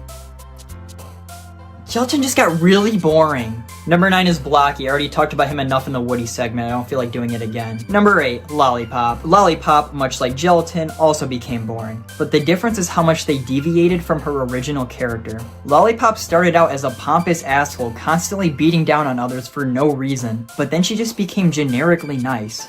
This sucks. I used to hate the old Lollipop, but now I desperately want her back. And stop trying to make Scribble Girl a thing. That was fucking stupid. Number 7 is Woody, and again, I just talked about him. Rewind back a few minutes if you forgot what I said. Number 6, Taco. Damn, dude, they did Taco so dirty. She became such a big, unpleasant person in post-split. She just cried and whined about Blocky and Woody all day long. It sucks. She's not even a fun character to watch anymore. After a single episode of this, it's already tiring. They abandoned the book arc for this. Blocky! Number 5, Leafy. Leafy was going so good this season. After everything, I was rooting for her to win, but BFB 27 just ruined everything. Remember in IDFB when she tried to kill people for no reason? Well, guess who's back at it? Number 4, Teardrop. See, I knew that wouldn't be the last time. They horribly missed the original intention of Teardrop. Like, instead of being an overpowered badass or boring nothingness, she's more down on her luck, constantly being wronged by the world and not having a way to combat it. That really says it all. If they stuck with that approach, I could have been an actual Teardrop fan. Yes, you heard that correctly. Me, the number 1 Teardrop hater, could have actually loved the character. It's a story as old as time. She becomes an overpowered, cocky, ultra badass, and thus makes me hate her. She deserved to get eliminated. I hope 2 forgets about her and she stays locked up and alone forever. Go fuck yourself and then go die. Number 3, Loser. Looking at surface level, it doesn't seem like Loser was that bad this season. Sure, he was self-centered in his elimination, but other than that, he was pretty good. This is true, but you have to remember that the egotism the writers gave him in BFB 21 shaped his character permanently and set him on an ongoing 5-year losing streak. It technically isn't Post-Split's fault what they did with him in Teapot, but I don't care. They literally went back and retconned him to be a horrible person all along. Like, this sucks. I loved him in pre-split, and a lot of other people did too. The whole reason they brought him back in the first place was because of how popular he was. Number 2 is Flower. Yep, not last place. That's reserved for someone special. And I think I already said everything I could earlier, so I'm just gonna skip this. And finally, number 1 is 4. This should be no surprise. As much as the other characters were mutilated throughout the course of honestly, just 8 episodes, none of them can even compare to 4. The difference between episode 1-4 and episode 34 is night and day, but only if day was blistering, scalding hell and night was frigid, bitter Neptune. 4 is absolutely the most massacred member of Post-Split because this personality shouldn't even be possible. Match. It's weird to me just how consistent Match has been. She is very similar throughout the whole show, even season 1. She's basically a valley girl. That's your personality. Even in BFB 11, when it looked like she'd have a big change, she's back to basics in the exit. Baldy's basics, that is. Hi, I'm Baldy. Nice to meet you. It looks like they're cooking up something good for us with the end of Teapot 14, though. I swear, though, if it takes them another 7 episodes to get back to this like last time, I'm gonna be mildly agitated. C tier. This is what I have as the first short of the list. Whether it really is one or not is up to you to decide. The past 3 BFDI anniversaries have been characters spinning in a circle, but to celebrate 4 years of BFDI, Carrie and Michael release a deep, genuine thank you to all the people watching. This is a really amazing moment. Who cares? This one's boring. FT. Our first song is one of those music videos that only use clips from episodes. They're called YTP MVs. It's really impressive. These kind of videos look like hell to make. I don't know what editing software they had in 2011, but this could not have been easy. I've been playing it in the background for this entire section, and I'll continue to do that for every song. As the very first original song in BFDI history, it's not bad at all. It's got a good length, and it's also the celebration of 1,000 subscribers. It's honestly crazy to think it took them 20 episodes to get there. I would have thought they would have hit that around like episode 5 or something, but I guess not. This one's pretty good. B tier. Nickel. You ever have something really good before and then one day someone else just fucks it up? I know I've already talked about it so much, but damn it dude, they ruined Nickel. He was one of the best characters in BFDIA and perfectly represented how unnecessarily cruel the world was in that season. He was cool, he was funny, I really loved this version of Nickel. But now he's a completely different character. If you changed his name and design for BFB, no one would be able to tell. And like, his new personality is fine, I guess. It's annoying at times, but I don't really hate him or anything. But why would you even try to fix what's not broken to begin with? I want my season 2 Nickel, I want my asshole character, and I want my 5 fucking plushies, damn it! C tier. Winner. I'm not gonna mention anything about the debut because I've already talked that to death. And before you ask, yes, I would prefer non-existy. Winner was never the most interesting character to me. I definitely didn't hate him, but I just don't see why they're so popular. That is until you talk about his backstory. The whole thing with Loser is really cool and even a little sad. And I like how Clock gets brought into it and everything. That whole plotline, both Clock's and Winner's, was done extremely well. I don't know guys, I could say more, but then I'd just be repeating stuff I've already said. And that's gonna go for a lot of these characters. C tier. Wow, episode 2. Did you know that 39% of all object shows don't make it this far? I mean, I just made that up, but it sounds pretty accurate, doesn't it? This episode... I mean, it's alright, like... Wait, what am I talking about? This one's good. The obstacle course is pretty creative and interesting. We've got the 3D shot, the first Blocky's funny doings, and the first Yellowface ad. I was moderately entertained by this episode. Best one so far.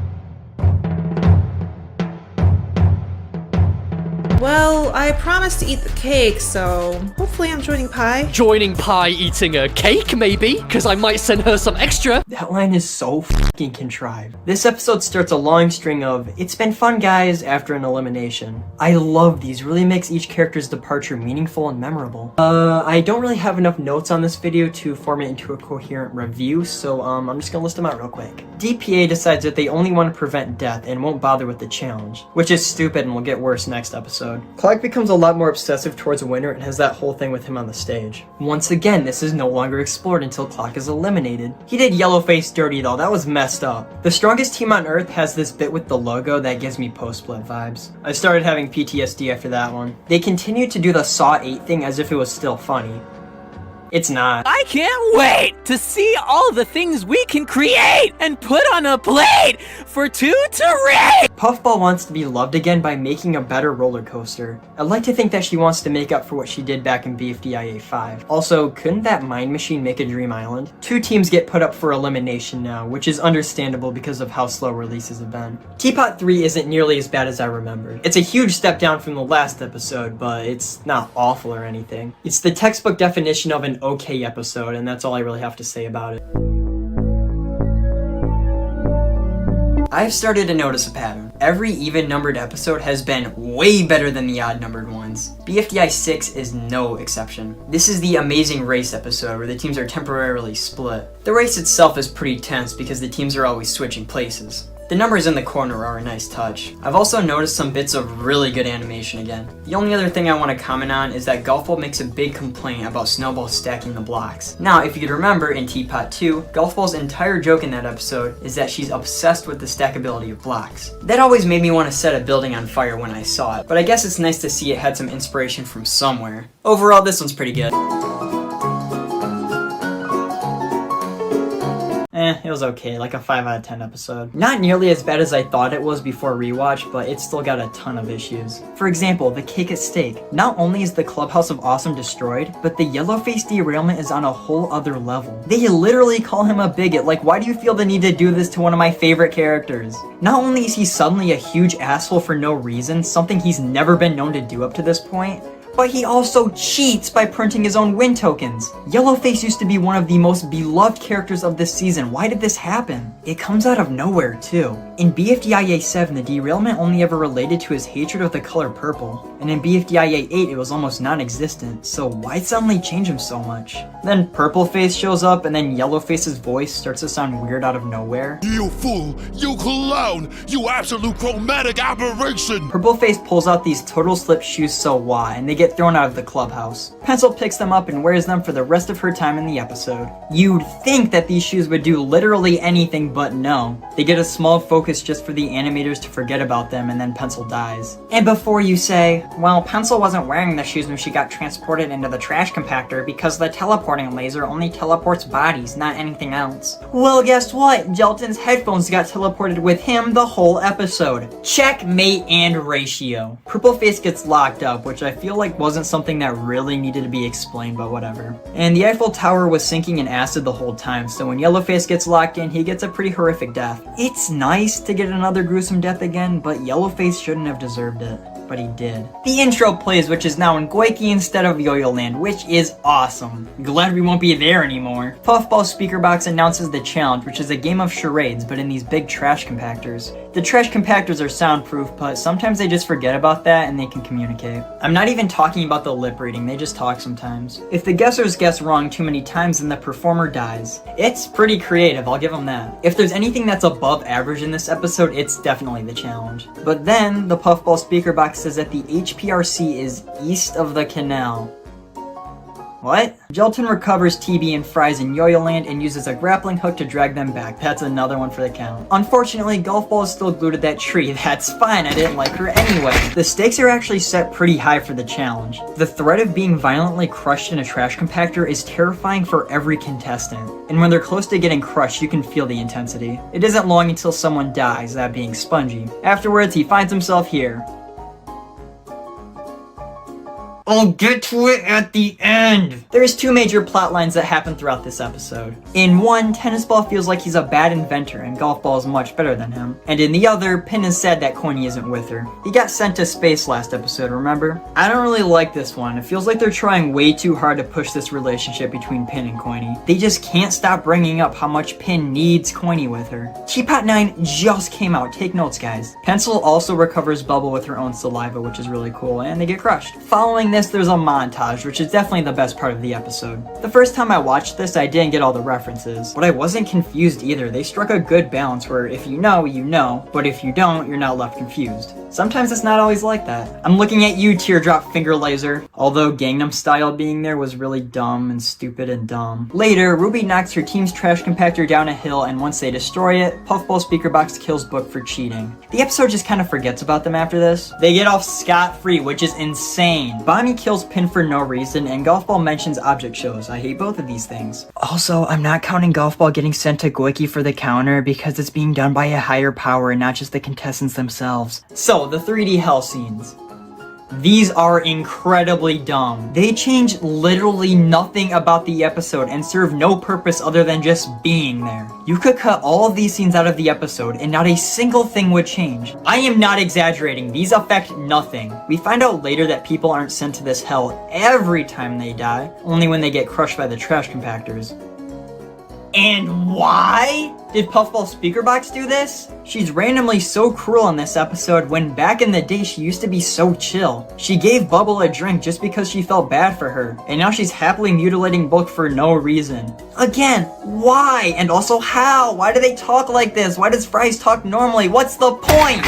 At a certain point, it stops being silly and goofy fun and just becomes wasting my time to watch unfunny nonsense for the sake of unfunny nonsense. Does anyone actually like these scenes? I sure hope not. This episode has so many negatives, but the challenge itself is a good enough basis to make it decent. Moving on. This music is really nice. I enjoy this. I also like that they went through the effort of animating all these little scenes. A for effort. Bubble. She's okay, I guess. She was decent in Season 1, very underutilized in both halves of Season 2, and decent again in BFB. I suppose that she wasn't massacred too hard in post-split, but that mainly comes down to two things. For one, she got eliminated in the same episodes where things started to get really bad. And two, she never really did anything at all. They mentioned how she never got over her frenemies phase with Leafy in BFB 17, but they never do anything with that. Ruby was pretty much the only person she ever talked to, and once she got out, that was pretty much it for her. I'm never gonna get over how much they screwed her over in BFB 22 though. That was so rigged. C tier. The best part of this is the opening. Hey, Match! What you up to? Oh, nothing. Just looking at clouds. Other than that, it's a fairly entertaining short where Donut, Book, and Match get stuck in a claw machine. It's nothing groundbreaking, but it's fun. It's really dark how they just never get out and are stuck in there after the heat death of the universe. That was pretty unexpected. Something I never noticed until this rewatch, however, is at the end of the video, the camera zooms out to show the whole story took place inside of a diary. That diary being the thing that got everyone stuck in the machine to begin with. Not really sure what that's supposed to mean, but it's cool, I guess. X. Here we go, the first host we'll be talking about today, and what an alright one to start out with. I like X, I really do, but damn it does he get annoying in post-split. Much like 4, he started out as a horrific abomination, but I actually think X peaked near the end of pre-split. His character became a lot more rounded out and really likable. He can be really sweet at times. But then in post-split, he just became really whiny and dumb, which were traits he had in pre-split, but they were just magnified too much. We haven't seen much of him in Teapot, but hopefully he's getting back on track. C tier. The road to hell was paved with good intentions. I don't know if this is going to be controversial or not, but I consider BFB 16 to be part of post-split rather than pre-split. The split happened in this episode, so this is where the shift in ideas happened. And the writing in this episode just feels much more similar to that of early post-split as opposed to late pre-split. And yeah, it does contain the elimination from last episode, and all of the other contestants are still here, but this is my video and I do what I damn want! What an awesome fucking opening. I have quite a few problems with this episode, as you'll see later, but this opening inside the exit kicks ass. First, we get to see the exiters, which is already a really great start. Then we get a little bit of a lore tease about the speaker box. Then, this absolutely amazing music starts playing and Loser breaks out of the Jawbreaker. This is just like Jurassic World 2, an amazing opening to a pretty mediocre movie. Okay, back to that speaker box secret. Loser says that Donut learned what was inside the speaker box from being combined with 4. And it has been a long time since I've watched BFB 29 and 30, so correct me if I'm wrong, but I don't think 4 and the announcer were ever really connected in any way other than the show. And also, what's this about something being inside of him? Is it the Earth Attraction Unit? If it is, then that's lame, we already know about it, and if not, then what? In the exit, everyone strangely likes Loser again. Okay, and you know what, I think I'm just gonna show you this whole next scene here. No, what I meant is, we should all be together out there. Bracelety, what I'm trying to say is we should try to escape from the exit. We're strong enough. Lai is right. Whatever we set our minds to, we can accomplish. Yeah! What a brilliant idea, Lai. I'll collect the fridge, the traffic cone, the batteries, the flare gun, and the moldy English cream cake to stack our way up to 4's mouth. What an oddly specific plan, but go for it. Okay, so what the hell? Stapy's little makes me think that this is something Lai and Stapy have been secretly planning for a while now. But then Stapy lists his plan, and Lai seems to have no previous knowledge of it. So did they plan this, or was it off the cuff? And why do their voices sound off? What a brilliant idea, Lai. You say eat the dirt? You know, Marker, I think I'll pass on this one. Bracelety, what I'm trying to say is we should try to escape from the exit. Well, I've heard your message, and I've heard it loud and clear. I've been confused about this for years. Someone please explain. They begin to use the objects in the exit to try to stack up to 4's mouth. During this, Bracelety tells Match about Flower's new fashion line, Total Slip Shoes So Blah. What? 1. Why does Bracelety know about this and not Match when she was eliminated before her? 2. Why does Match care? She's still enemies with Flower. And 3. This is just the beginning of a long list of dumb jokes that weren't thought out at all and make no sense. Case in point, a few seconds later, Lai gets Match and Pencil to do what she wants by threatening to demote them to Bember. And it works. Why would these two ever care? She's not even part of the Alliance, and even if she was, she sure as shit is not in charge. Spongy gets eliminated because obviously, but since he's so large, he gets stuck while 4 sucks him up. The Exiters use Spongy's holes to escape, but 4 gets mad and sucks everyone back in except Loser and Spongy. Was this just a coincidence, or did they deliberately derail Spongy's character and put his team up for elimination so he'd get out, so they could then immediately put him back in the game as well as Loser? I'll let you decide. 2 shows up and starts doing a bunch of wacky things, such as turning the bathrooms into a hotel and destroying Yoil Mountain. Why? When 2 first showed up, 4 acts like he doesn't know him, but considering that Teapot 11 spoilers, the equation playground and all the other numbers are real, 2 might have gotten banished from the playground or maybe just left. So this is random, but I really want to talk about this pie and golf ball interaction. We don't even know anything about it. Where did it come from? What are its motives? Is it a qualified host? Do you even know the answers to those questions about 4? And yet you built a rocket to the moon to obey 4. Cool story, sis.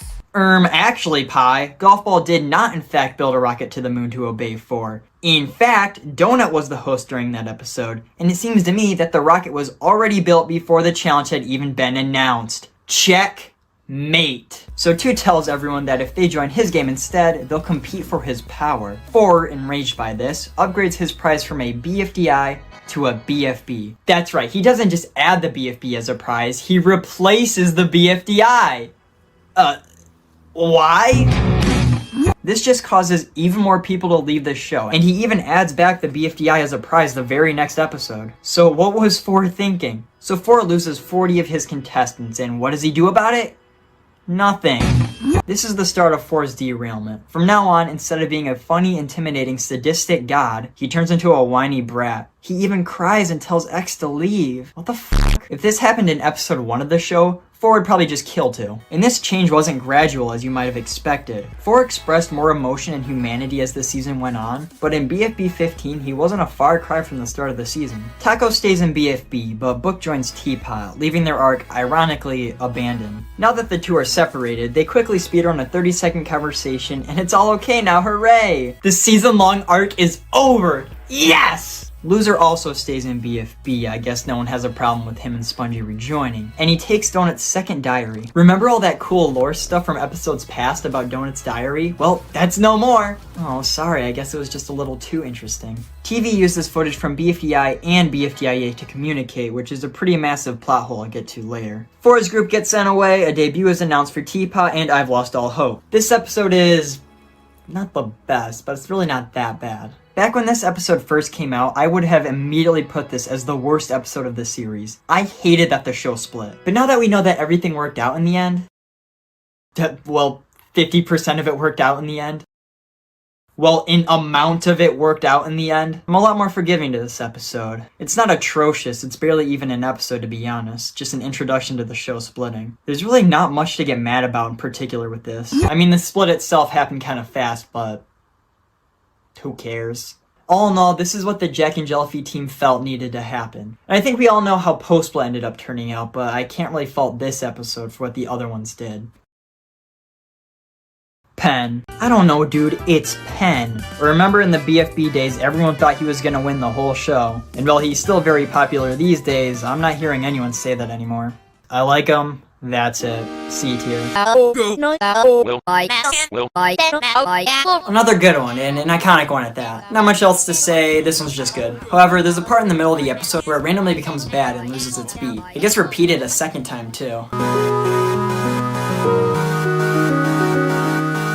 How would I even talk about this episode? So, BFDI 5B is a game, as the title implies. I watched a playthrough of the game, and it looks like your average 2010s platformer. That's not to say it's not unique, though. I mean, of course, having an episode be a game is very unique, but that's not what I'm talking about. This game includes the HPRC ripped in half, one side being the crank and the other being where the person is recovered. This can make the game ludicrously hard at times. I tried beating it, but I gave up after about 10 levels. Not because it's insanely difficult, but because every time you die, you have to manually press R to restart, and that gets very annoying after a while. The game isn't finished yet, though. Carrie stopped working on it after 52 levels, level 53 being this message saying there's more to come. It's a real shame. I hope Carrie gets around to finishing it at some point. I would have much preferred this getting revived over something else. It's about Free Smart escaping evil Leafy, who has an entire world inside her. This doesn't really make sense at all, though. Well, obviously, but you get what I mean. Why does evil Leafy have an entire world inside of her? There are other objects who just seem content living there. What is the motive? Why does evil Leafy eat people? Or possess people, for that matter? What does she gain from doing this? Maybe she's a demon, hell-bent on killing just for killing's sake? But if that's so, then why does she possess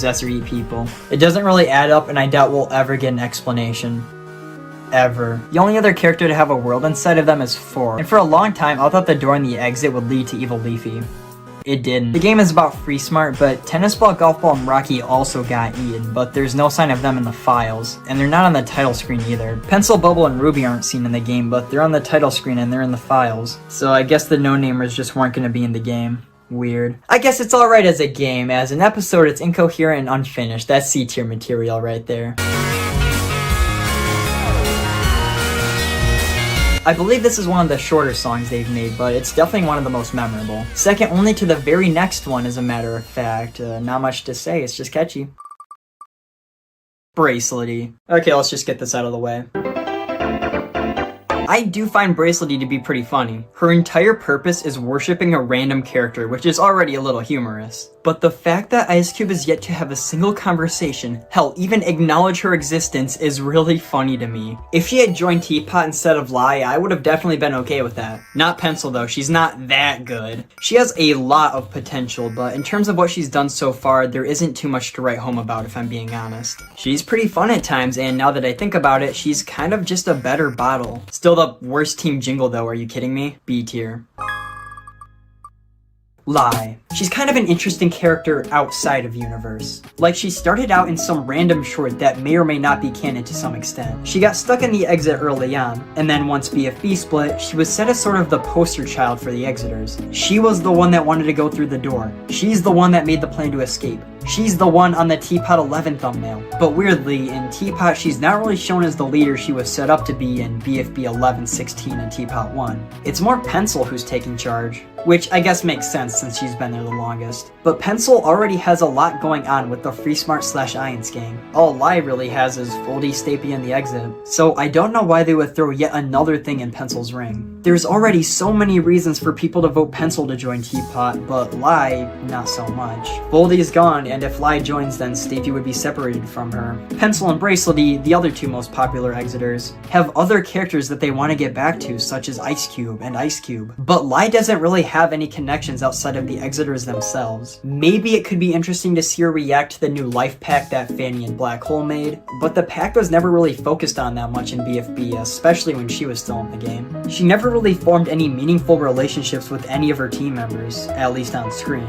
Something interesting that could possibly happen would to have her go back to being a killing machine like how she was in her past, but that's pretty much just what Robot Flower's been doing. I do like Lie, but maybe her joining Teapot isn't the best possible outcome. I'd like to see it be Pencil, but it'll probably be Bracelety. Oh, Pencil's already in BFDIA. She doesn't need to be in Teapot. Shut up. That's the same line of thinking that got Golf Ball eliminated. B tier.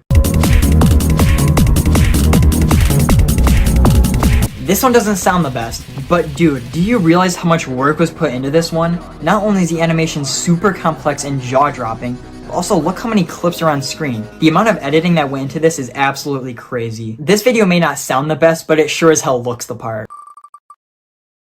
Remote. It's a little shocking just how early Remote got eliminated in Teapot. I remember that back in the BFB days, people were predicting that Remote would make it all the way to the final 10. I was never the biggest fan of Remote, but I wouldn't mind at all if she was still around. I mean, I like Fanny more, so if it had to be one of them, I'd keep Remote eliminated. But I'd still definitely pick her over Mark or Retreat. Remote seems to have the biggest following for a potential Teapot rejoin, aside from maybe Lightning. And there are currently some eliminated contestants that I want back more than her, but I'll still vote for her just to prevent someone else from joining instead. B tier.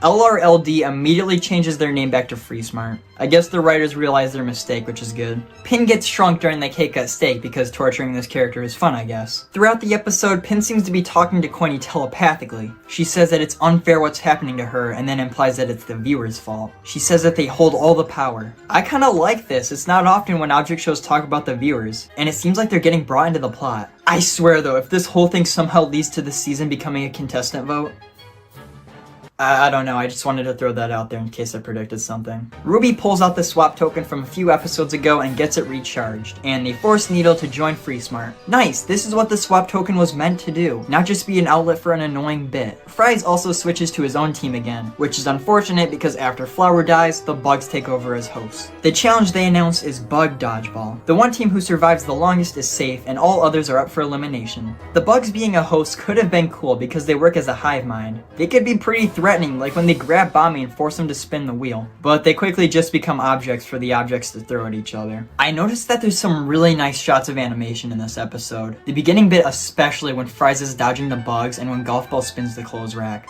Genuinely looks really good. Something else that was really good was the damn cheeseburger reference. When you bite the fry bites back. My man, damn.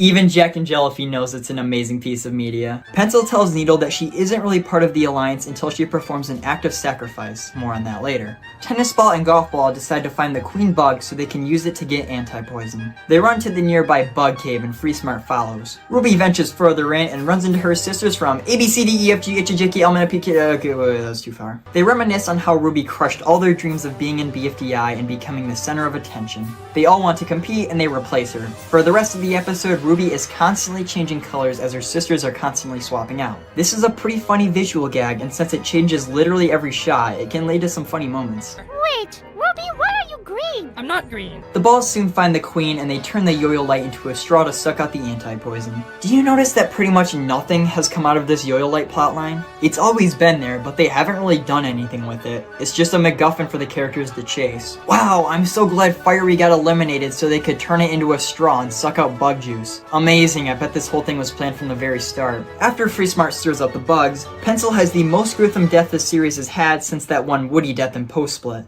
And before that, probably the original BFDIA. Meanwhile, Wilbunch has been chasing Fries, and they corner him at Evil Canyon. He uses a conveniently placed fumigator backpack to float away. However, Bommy is a bloodthirsty menace and throws Pin at the backpack, popping it and causing Fries to fall through the ceiling of a building. This kills Pin. Evil Leafy appears behind the two. Coiny realizes that the little icons that have been on the screen the whole time can actually be picked up. For some reason, Needles is dripping water, so Coiny floods the canyon and jumps in. Bommy is too scared to jump and is deservedly killed by Evil Leafy. Usually when Evil Leafy sinks into someone, it doesn't kill them, but his icon is crossed out, so I'm pretty sure that means he's dead. Spongy's icon is also seen on the other side of the screen the whole episode. You would think that maybe this would be important in some way, shape, or form, but it's not, and later on Needle's just like, hey, that's not supposed to be there, and then pushes it away. What was the point? Everyone ends up showing up to that same building Fries crashed into, which is a concert for Kevin MacLeod. Or is it Mac Leod? Fries and the balls face off, but whenever one of the no-namers die, they just use the anti-poison. This, however, comes with the side effect of eating one person. Aw, hell yeah! I can finally play this again! They do the whoa thing with Fries, but it's cut short and he just dies. It was actually really funny. I'm gonna be honest, I think Golf Ball should win this season. She's one of the best characters in the show. Just take a look at this scene. Golf Ball, you are a tyrant, and it's time for you to pay! Pay? Ha ha ha! You must not know our secret sauce. Huh? What's going on? Wake up, Tennis Ball! I need you! What a fool she is! And now it's time for you to go! Wait! No, no, no, no, no, no, no, no, no, no, no, no! Golf Ball getting to the finale would be really cool to see and could lead to a lot of good interactions. I can see everyone in the final 4 or 5 teaming up to stop her, but she fends them off with her inventions. Anyway, Needle somehow deactivates the anti-poisons. She said that she learned how to do this in the cave, but I don't remember that happening. Was I not paying attention or did the writers forget? They kill the balls and Coiny comes face to face with Needy and Ruble. The final 3. Needle remembers how doing a sacrifice would make her a Free Smart member. She really wants to be a Free Smarter, but we don't know her motivation. She kills Coiny and Free Smart wins. This episode was a huge step up from the last 2. While I still do have tons of issues with it, it seemed to be getting back on track with being fun again, while introducing some other real plot lines. Things might be looking good. To be fair though, there was nowhere else to go but up. I still don't know what to say about them. It's got the cool character thing going on, like the 20,000 sub special. That's literally it. Robot Flower. I always thought that Robot Flower would serve the same purpose as regular Flower as she went on to do her character arc or whatever. But other than the tree scene in BFB 1, that wasn't really the case. The fact that she was a robotic version of Flower was never taken advantage of. That is until Teapot 7 when the writers finally decided to do something interesting with the character. Her wanting to be like the original Flower is not only a cool idea, but it also makes complete sense for her to want to do this after everything that's happened in the past few episodes. This is like the one plotline the Dark Age felt like doing, and it did it extremely well. What's funny is that they almost did that thing where they forget to explore the idea until the integral characters are eliminated. It happened with Coiny, it happened with Eggy, and it almost happened here again, but thankfully, Belle got out instead. One last thing, in an old BFB episode, we see the back of Robot Flower, and it looks like this. But in Teapot, it was randomly retconned to just look like her front again. That's a little lame, honestly. I like the old back better. What the fuck am I talking about? B tier. Wow, what an opener. This is the first time in the series anyone other than Bubble, Ice Cube, and Fiery have died. I always thought the amount of deaths in the series would be more gradual, but nope, we're just gonna go straight from 0 to 100. Nice! I can't help but wonder why the series even has so much death in the first place. And these recovery centers, where did they come from? Well, I can actually answer that question, I think. Back in the first episode, Bubble had the Bubble Recovery Center. It was the first and only recovery center in the series. This is because Bubble can get popped very easily, so Carrie and Michael knew that they needed a way to bring her back each time. This then evolved a bit with Ice Cube and Fiery. These two characters also died pretty easily, and thus got their own recovery centers. This idea continued to grow and grow until we got the Mastery Recovery Center, where at this point death is just a regular thing. I find it pretty interesting that if Bubble was never a character in this series, then there would probably be no death at all. Kinda crazy to think about. Back to the episode, we've got a new Cake at Steak intro, which is neat. Snowball gets eliminated! Who cares? This episode has the red ball contest, which is pretty iconic, I think. It's okay, I guess. Well, I don't have a lot to say about every episode. Okay, I know this is a weird video for me to be talking about, but I think it's something I need to discuss. This video is not really meant to be ranked alongside the other ones, and instead of taking it off the list at all, I think I'm just gonna put it in the very middle of the ranking. Don't ask me why I want to. Anyway, ever since my original Teapot video all that time ago, I've had people continue to discuss this video in the comments, but I never watched it. In fact, it's the only video on this entire list that I've never seen before. So I'm gonna go watch it, and then I'll give you my thoughts. This is something I should have watched a lot sooner, and for that I apologize. Okay, the first thing I want to say is that my criticism towards this series was never about the animation, editing, or audio. The only thing I really care about with this show is the writing. And yeah, I know I already pointed out bad instances of animation a few minutes ago, but that's all just for comedy. I don't really care about all that. If Teapot suddenly went to MS Paint, or if the audio was now recorded on a DS, I would be a little disappointed, and it'd be harder to watch, sure. But I'd deal with it if it meant the writing could be focused on more and improved. The basis of the video is this. Carrie and Michael are being put under a lot of pressure to continuously make better and better episodes. He even says that him and Michael have been pulling all-nighters just to get a new BFDI video out every week. And yeah, that does suck, but to be fair, no one asked for this. And now with this video, Carrie says that he wants to go back to when BFDI wasn't taken so seriously. Back when people could just enjoy a silly animated show without scrutinizing everything. It feels like now that goofiness Carrie wanted was redirected over to BFDIA, which I am also known to not like. Teapot 2 was the last episode of the show that Satomi was the showrunner on. And I don't think that this video releasing at this time time was a coincidence. Satomi was let go, and they knew that they were no longer going to be able to keep up the quality of writing Satomi had been giving them, and use this to get people to adjust. A lot of the issues that Carrie points out in this video don't apply to me. For example, I don't complain and say that episodes come out too slowly, because I know that the longer they take to come out, the better they'll be. And nothing I say in this video or any other video is meant to be taken personally. Way back over a year ago with that original Teapot video, I did make it personal, and I've regretted it ever since. I hated the ending of that video so much that I spun it around and turned it into a running joke. Take a look at this part right here. So say I'm writing a storyboard for an episode and it needs to have 40 characters in it. If I'm also feeling sick to the same extent as a streamer, and I only give 38 of those characters screen time because I guess my brain's a little foggy and I forget the last two, people who have those two missing characters as their fan favorites will notice that and will say, "This episode is unfair to my besties," who are fictional. "Why did you not give them the screen time they deserve, and do you hate them?" And it sort of feels like all the focus is spent on that missing 5% instead of on the 95 that was still spent. And it just feels like there's a lot less freedom to be imperfect. This feels like Carrie is directly talking about Teapot 4. He wrote that episode, and it's not the best when it comes to giving each team equal screen time. Off the top of my head, Are You Okay, Teammates, The Strongest Team on Earth, and The S are given almost nothing to do in that episode. Teapot 4 feels like it just wants to have fun with what it has, and okay, I don't really have a rebuttal for this one. Me criticizing Teapot 4 is exactly what this video is telling me not to do. I don't want BFDI to just settle and be centered around jokes because I know it has the capability to be fantastic. Teapot had a dip in quality for 4 episodes and then proved me right with Teapot 7. The same guy that wrote those episodes as well as most of Post Split was able to deliver and begin to consistently write amazing episodes starting with 7 onwards. This is why I keep watching BFDI. I had so many people in my BFDIA 13 reaction telling me I should just stop watching the show if I hate so many episodes. But I'm gonna keep weathering the storm because I know it's only a matter of time before episodes start being great again. I don't hate BFDIA because it's goofy. I hate it because it feels like the writers aren't trying. It's mindless jokes without any care for the world or characters. It doesn't make the show feel special like it should. I'll get into it more when we get there, but I will not stop sharing my honest opinions about these episodes. I understand what this video is trying to tell me, but what else am I supposed to do? Am I just supposed to sit silently and deal with the mediocrity that's being put out? If no one ever gives criticism, then nothing ever gets better. I agree with this video to an extent, but who's to say that episodes can't be a little goofy and a little serious? I'm not saying that Carrie's points aren't valid, I'm just saying that they don't specifically apply to me or this video. Previous videos, yeah, sure, not all of those are winners, but I like to think I'm more fair now. You can disagree with me if you want, but we're already this far in. I'm not quitting now.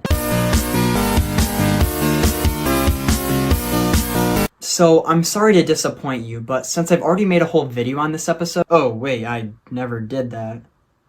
Well shit. I guess today's the day. When this first came out, I took one look at the title and thumbnail and immediately figured out who got eliminated. Obviously, if they're gonna show what's up Belle's string, the characters are going to almost get there right before she's taken away and they get knocked down. Then I thought that Bami would get eliminated and either Pillow would ignite him or he'd get so mad he'd explode, sending his team members flying. I was wrong on both of those on how it would happen, but I still guessed who it would be correctly. The thumbnail is fantastic though, one of the best of the season. The title, not so much. The opening to this episode is extremely fast. I clicked on this thing expecting a nice little fun opening. You know, like literally every other episode in this show. But nope, not this time. How does Whiplash sound? It starts off with the Exiters trying to break out— okay, never mind. It starts with Death Pact.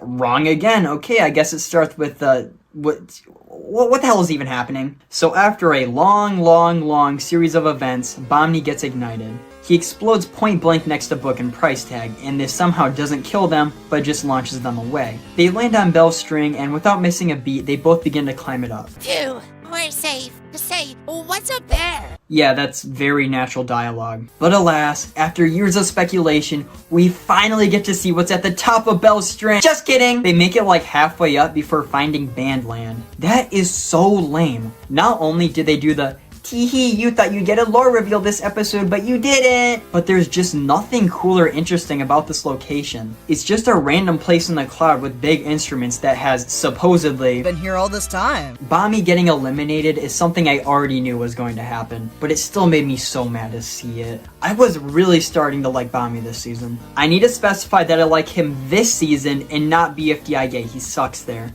Virgin BFDIA Bami fans versus Chad Teapot Bami enjoyers.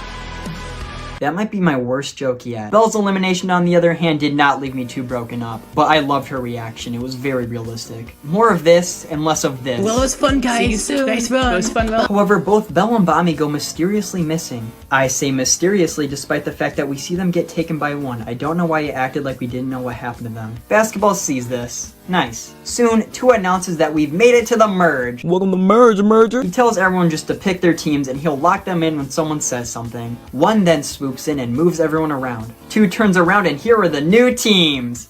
Wait, what? In what would have been the standalone Teapot 12 review, I went on for a while on how the teams being randomized here is awful. Without a team picking scene, it's hard to remember who's on what team, and it makes the teams as a whole way less memorable. This is the same exact thing AIB did, and it didn't work well there either. Throughout the first watch of this episode, I was super confused on who was on which team the whole time, and it was very distracting when I spent way too long trying to remember if Donut and Needle were both on Cloudier. But as time has gone on, I realized that there was no other way.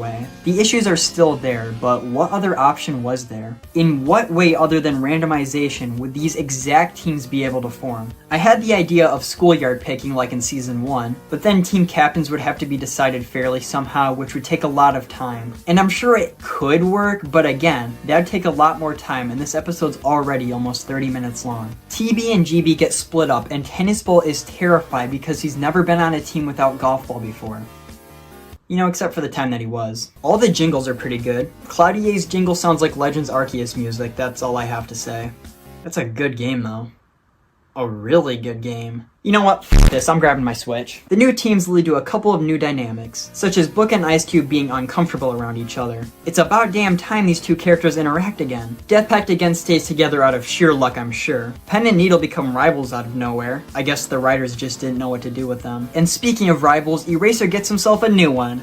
Battle. This is kind of a regression for Eraser's character though. I didn't like the teardrop stuff in Teapot 9, but actually, yeah, I didn't like that. Keep this going if it'll make Eraser funny again. Golf Ball finds herself at the head of a team that doesn't really want her to be a leader. Instead, Donut steps up. They begin to name their teams, and Death Pact yet again is the only team name I actually like, and it's only because of the running gag. The rest are pretty boring and forgettable, which is super weird because I remember the teams in BFB and Teapot being super memorable. I could easily remember all of the team names and which characters are on which team. But this time around, I don't know, it's probably just because of the lack of team picking scenes that does it. I could say that even the have-nots and have-cots are more iconic. I'd be lying, but I could still say it. This team here has a really dumb name. To me, it feels like they're just trying to make another Wario, where the whole joke is that it's unpronounceable. I don't like it, it feels cheap. But I'm not a coward, so it is. After like 200 episodes, 2 is finally the one to start the intro again. It just feels wrong how little they use them. 2 announces the challenge, which is to fill your team's pit with as much stuff as possible. The challenge is considerably shorter than usual, being only 3 minutes in length and ending when the hourglass runs out. They're still doing the double eliminations, which is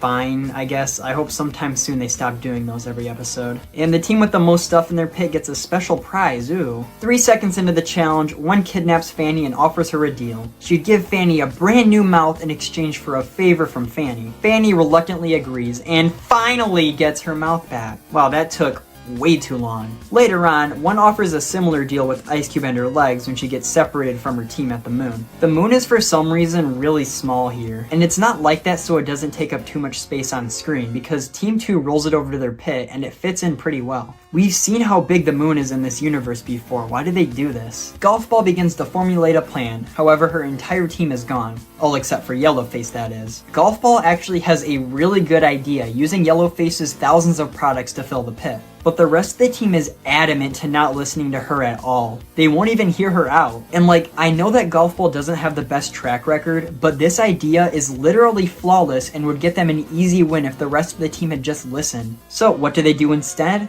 They stand stationary by the hourglass and just flip it every 3 minutes. Okay. Also, and something I just thought of. If Yellowface has this big universe inside of him with all of his products, then what's the point of the warehouse? Black Hole and Marker go off to find some stuff to fill their pit, and Pen and Needle follow. Meanwhile, Gady starts talking to 2 and learns that the special prize is getting Robot Flower on their team. Determined to not have that happen, Gady runs off to try to get second place. 4 showing up for 5 seconds just to steal 2's couch was the best part of the episode. He sounds so sweet and innocent here, I love it.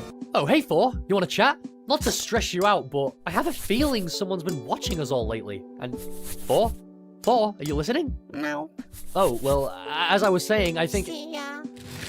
Black Hole brings Pen and Needle back to the challenge, but they're still fighting. Marker tells them that the 2 of them would be unstoppable together, and then the rivalry thing is just over with. It started and concluded within the span of like 3 scenes.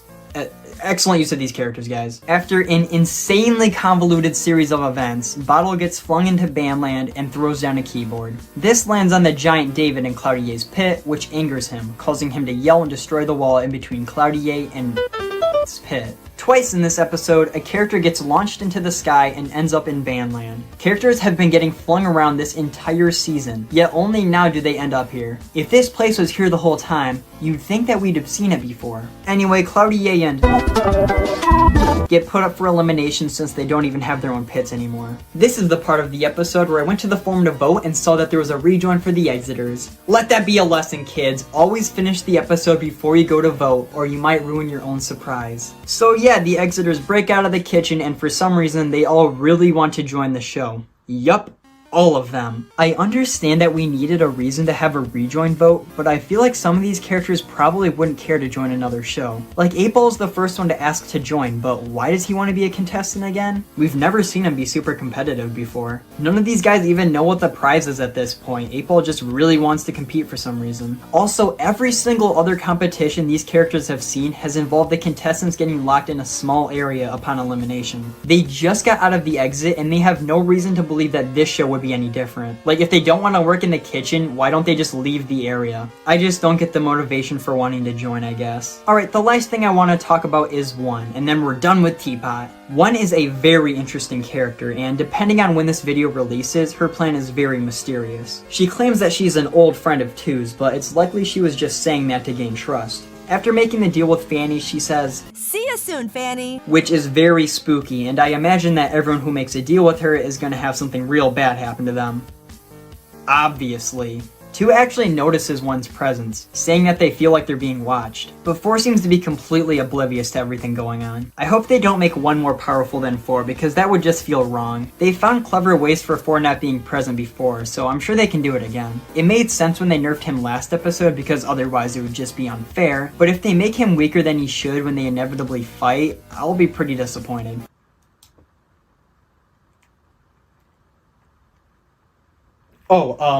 That might be the end of Teapot 12, but we're not quite done yet, because they travel another 2,763 miles. Oh, just once? That's not too bad. Yeah, sure thing, pal, check your screen. I think this episode holds the record for the most times traveled 2,763 miles, and it all takes place in one 20-second scene. When Black Hole and Marker go to find something to throw in their pit, and they travel all around Goiki to find stuff, they go to the evil forest, then up to the Pillory Ruins, then back down to the volcano, then to the sun, then down again to the desert, and then back to the grasslands again. That is 6 new points being added to the counter.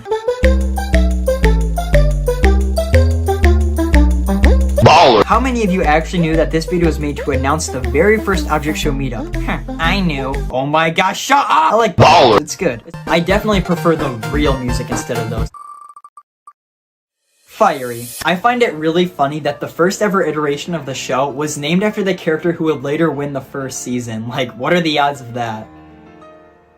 Well, about 1 in 20. In BFDI, he was good. In BFDIA, he was good. And in BFB, he got boring. I'm not exactly sure why they decided to do this, but in pre-split, Fiery was given almost nothing to do. Like, he had the ignoring Leafy thing, but just because he wasn't talking to her didn't mean he also had to not talk to anyone else. They even point this out themselves in BFB 11. Luckily, in BFB 15, they threw us a crazy curveball where Fiery and Leafy finally interact again. I love this scene, as well as the one in BFDIA 13. BFB 22 was the only episode of Post-Split that was almost good, and that's only because of the diary stuff. It's a good thing he got out when he did, because he had a perfectly cohesive art finish the episode before things would start going off the rails. I think Fiery probably came out of Post-Split the least damaged. I might even say that he came out a better character than he did coming in. Hell yeah, 1 out of 14. I like Fiery, but I was not sad when he got eliminated. This is the perfect example of a C tier character. B tier.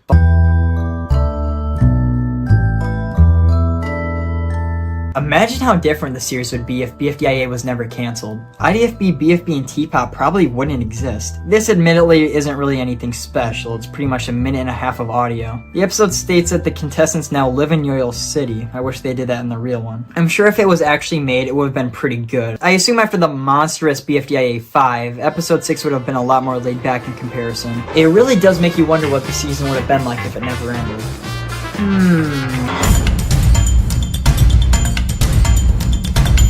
For BFDIA's first episode, how is it? Right off the bat, this is such an iconic opening. It goes on for about a minute and 30 seconds, meaning we'll mark this as our first ever BFDIA time waster. A BFDI time waster is a moment when a significant amount of time is taken up by a scene that adds very little to the overall plot of the episode, and more or less only exists to, you guessed it, waste time. Trust me, they pack a ton of these in just 5 episodes. Obviously, the contestants are chasing Leafy because she stole Dream Island, but last we saw, she was on a hang glider. It wouldn't be until 8 years later when we finally get to see what happened in between these two events. I'm not complaining or anything, it's really not a big deal at all, I just think it's kinda interesting. Leafy uses the map from last season to go to Yoyoland, and immediate cut to the voting results. Can we just talk about these for a second? The poll used for this allowed people to vote as many times as they wanted, which kinda sucks because people were able to mass vote for contestants that really shouldn't have been in the season. Teardrop, Rocky, Pin, and Needle come to mind. Now hold on a minute, I am very glad that both Pin and Needle are in this season. They are great characters. But looking at their performances in just season 1, there's a bit to be desired.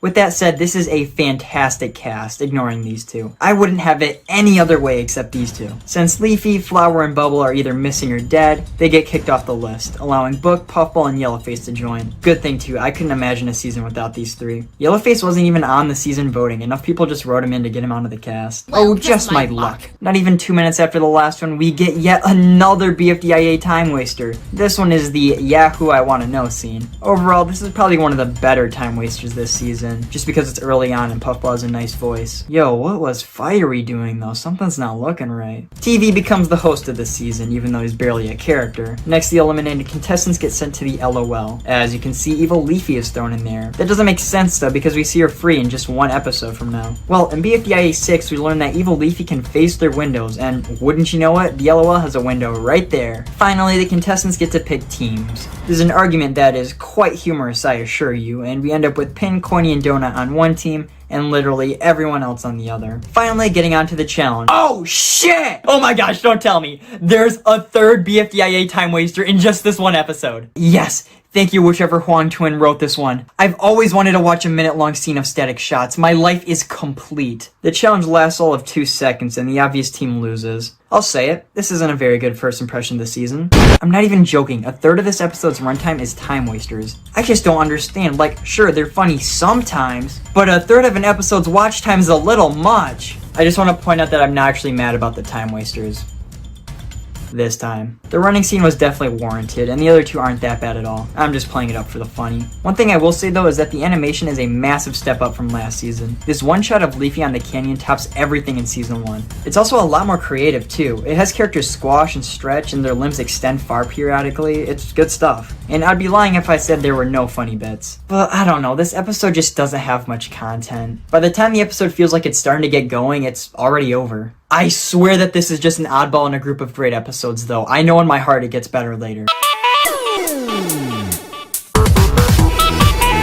Here it is everyone, probably the most memorable song in BFDI history. You know, unless you like the Webs for Evs one, which in that case you're a sick freak. Guilty as charged. This one is actually used in an episode of BFDIA. You might even recognize it as this video's intro. Pretty nifty, huh? No, for real though, I am running out of things to say for these music videos. Thankfully, I don't think there's too many of these left. I say as I look at my list and see 2 more in pissing distance.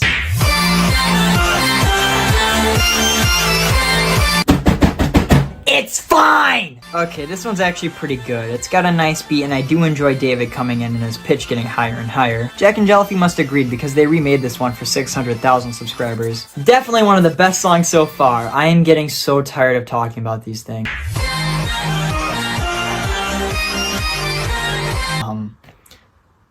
It's kind of awkward. C tier. A leg up in the race. I always confuse this title with the relay race one and the six-legged race one. And I think that sums up the episode well. It's very forgettable. Not bad, just forgettable. The challenge is to climb up these ladders. It's sort of interesting, but it goes by quickly. The main event for this episode is the points bit. It's pretty fun to see all the pillars go up and down. The only other thing I want to mention is that we see the first ever recommended character screen. I can't wait for these things to grow bigger and bigger until they start taking time out of the episode. Also, what was going on with the peanut butter bit? People say he was non-existent, but he wasn't even recommended yet. It's still really random. I wonder what that's about. Loser. I'm gonna keep this segment brief. Very brief. People don't like Loser. Loser out. Loser gets second place in rejoin. BFB split and Loser come back because there be no second rejoin. Loser be mostly the same but slightly lamer. Loser randomly become arrogant, Loser out. I thought the idea of a character going from super humble to super cocky would be kind of interesting, but that just wouldn't work out in a cast as small as this. In pre-split though, I liked him quite a bit. His speech at the end of BFB 7 is one of the best character moments of the season, and I wish we had more time with him as this super nice stand-up guy. People didn't like him because he's popular because everyone likes him. You know, until they retconned it. Either way, I think that's a cool trait for a character to have. B tier. So this is a cute little short. A lot of people love this animation style, but I do not. It's way too jittery for my liking, and the mouse will sometimes randomly switch to clenched teeth out of nowhere, and it's super jarring. And since every mouth is either fully black or fully white, it doesn't always match what's being said. If done well, this style could be really pleasing to watch, but in this particular short, What's really weird about this short is that it's in the official BFDI playlist. This playlist holds every single episode of every season of BFDI, but this is on there weirdly enough. I guess that means it's canon, even though other likely canon shorts don't appear on the playlist, such as BFDI episode and BFB contestants reactive wiki comment. This doesn't really make sense to be canon as it kind of breaks the fourth wall. It announces the return of BFDI with the characters acknowledging it. And the book they get looks a lot like Donut's diary. What is going on? This is the first time Fiery and Coiny are portrayed as actual friends, and Needle actually tells them to call her Needy, which at first sounds normal, they dropped that in BFB. But also this takes place before IDFB, and Needle still slaps people for calling her that there. I don't know, continuity error. Who gives a fuck? Snowball. Snowball has gained a very fortunate standing in the Teapot cast. At this point, it doesn't matter what he does because he will be safe second every single time. Only ever beaten out by Grassy. Yeah, before you say anything, I know this shit aged poorly, alright? I watched Teapot 16, alright? We all know that the only reason Grassy is still in the game is because of the 9-year-old army, but is Snowball the same? I don't know for sure because I haven't seen anyone talk about it, but he's gotten so many votes every single episode, yet I barely hear any OFC YouTubers talking about him. But I still do like Snowball. Less so now because I think he's gotten a little bland since he became friends with Grassy. Definitely a great character back in BFB though. I hope he returns to that someday. Just another reason for Grassy to get voted out. I mean, it's gotta happen someday, right? Tell you what, if the final 3 of Teapot are TV, Marker, and Grassy, I'll delete all my videos and replace them with the BFDI A13 reaction. Sound like a deal? B tier. For this episode, the contestants actually get to choose about what challenge they want to do. Their choice is either a taco challenge or a barf bag challenge. This episode is alright.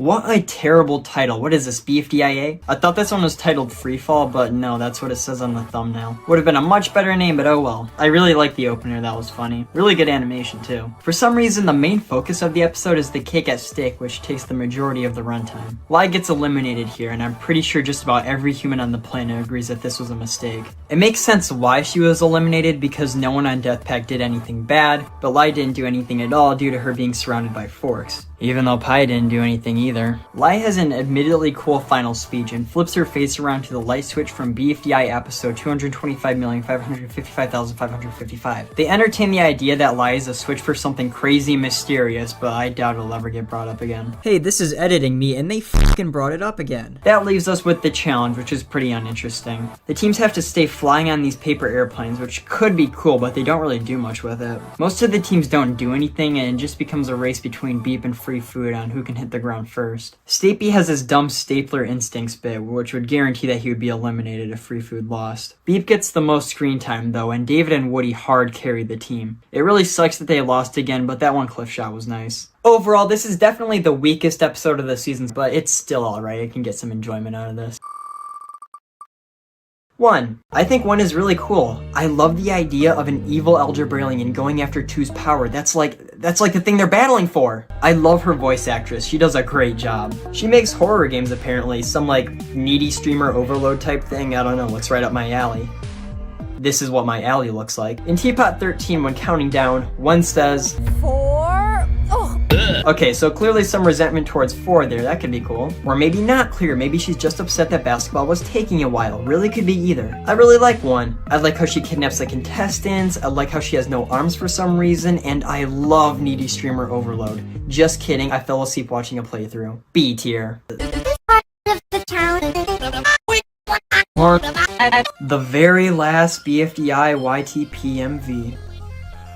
And I still don't know what to say about them. This was a teaser for BFB 13 that used clips from the series to make Megalovania. This is the video that inspired the teaser I made for this video all that time ago. That's literally it. I'm so glad I'm done with these things. With that said, did you guys know that Sans is actually dead? Steven Universe? Sans stands for Steven after not surviving. Look at this stupid fucking image. A real human made this. What the fuck? Wow, they actually did the whole song. I'm impressed. It's actually edited very well. They put a lot of work into something that's basically a joke. I've got a lot of respect for that. Good job, guys. But I am tired of talking about these songs.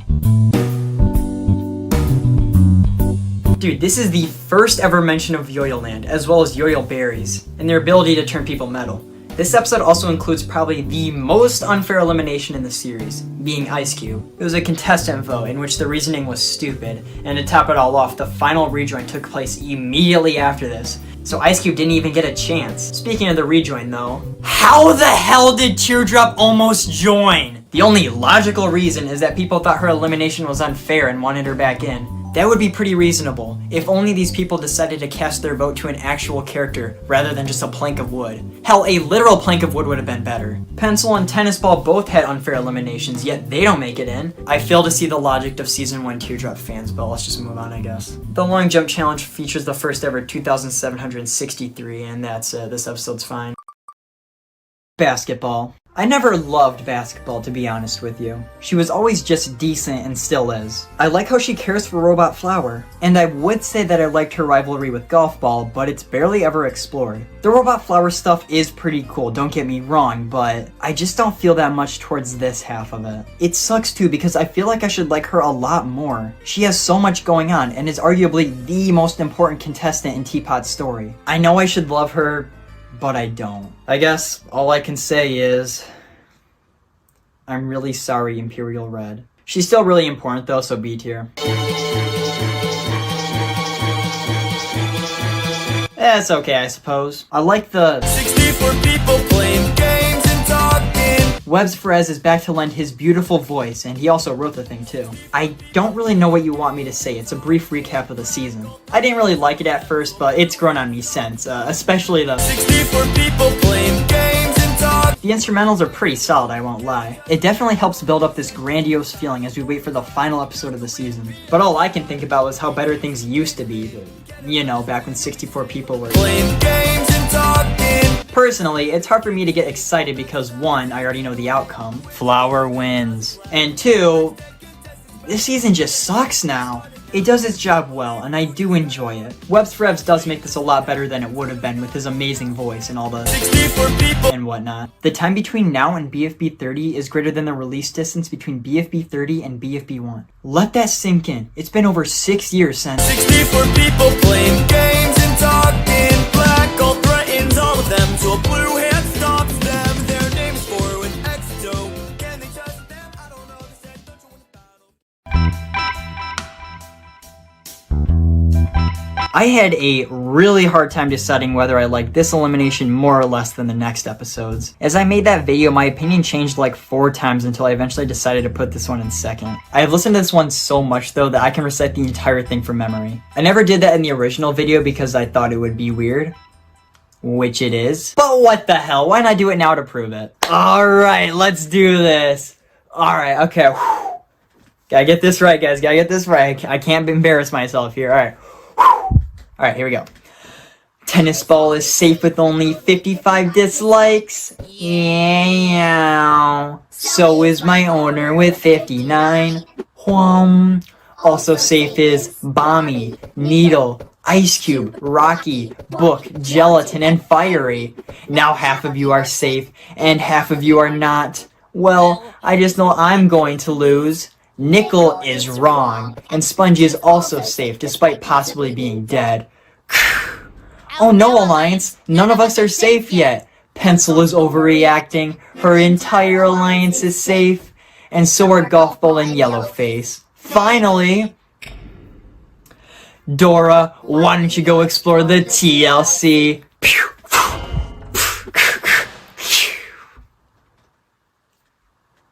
I don't know why I did the sound effect. This episode has a fantastic start. Not only does it have one of the best cake at stakes in the series, but it also introduced the Puffball speaker box, which I'm pretty sure everyone loves. The challenge is to kill bugs, and it's kind of boring. You can tell the elimination was the most focused part of the episode, because we don't really get to see the challenge play out much. Bubble is actually brought back though, and now the alliance has 4 members. They make a big deal about an alliance with members more than or equal to 4 will split into opposite sides. I'm sure that they originally intended for that to happen at some point, but then the season got cancelled. But now that BFDIA is back, I wonder if they'll ever bother going back to this idea. I think it would be interesting, but modern BFDIA is far more focused on being goofy than having actual meaningful character developments. Who knows though, that one scene in BFDIA 10 might mean something. That's a topic for later though. I do want to mention the book of BFDI Tips and Tricks, which was published by Golf Ball in the year 1 billion BC. So either there's some time travel shenanigans going on, or this is just a joke. But no, that's stupid. There's gotta be a flux capacitor around here somewhere. Ice Cube talks in this episode, but they reuse voice clips from all across the series, so it sounds awful. Hey guys, can I be part of your alliance? Correct me if I'm wrong, but I think it takes them until Teapot 5 to actually get her a permanent voice actor. I don't know how they managed to reuse the same dozen clips for almost 10 years straight, but oh well. The episode ends with Spongy coming back. Apparently Evil Leafy never killed him. She unpossesses him, and Gelatin immediately freezes her.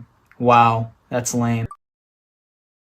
Fiery Jr. I'm gonna take this time to explain my theory on what I think Fiery Jr. is. So I think that everyone took one look at this character and immediately thought it was Fiery's son. I guess it's never been said that this isn't the case, but come on. I mean, come on. No dick! So what probably happened in-universe is that there's this main group of 20 guys, and then there's all these other people that try to join the show. One of which is a piece of fire that was also most likely named Fiery. And so, in order to easily differentiate the two of them, they decided to nickname the smaller Fiery, Fiery Jr. Other than that, though, I do really like Fiery Jr. I just think he's charming. They definitely did a good job making him feel like an actual Fortnite-loving, Dorito-eating, Twitch-streaming 15-year-old. Oh wait, that looks really bad. Definitely wouldn't mind seeing him come back someday. Oh wait, looks like he did come back. Ow! Morons! Stop! Wow, that was fun. Anyway, I definitely wouldn't mind seeing him come back someday. B tier. Pencil got eliminated. I'm honestly surprised it wasn't Spongy though. He hasn't done much since he rejoined. I'm actually glad it wasn't him because he becomes one of my favorites pretty soon. Other than that, the challenge is kind of boring. It's a unicycle race, and other than David's song, the only thing worth mentioning is the very first mention of Yoil Cake. Bubble says it after winning the challenge. But imagine how different the series would be if Yoil Cake and thus Yoil Land never existed. 1984, never heard of it. This is the real alternate universe I want to hear about. Some other notable moments are Crying Acid, the opening scene, the patches of good animation, and... What is that? No. No, you can't possibly mean. Lower. No. Lower. No! Lower. No. No!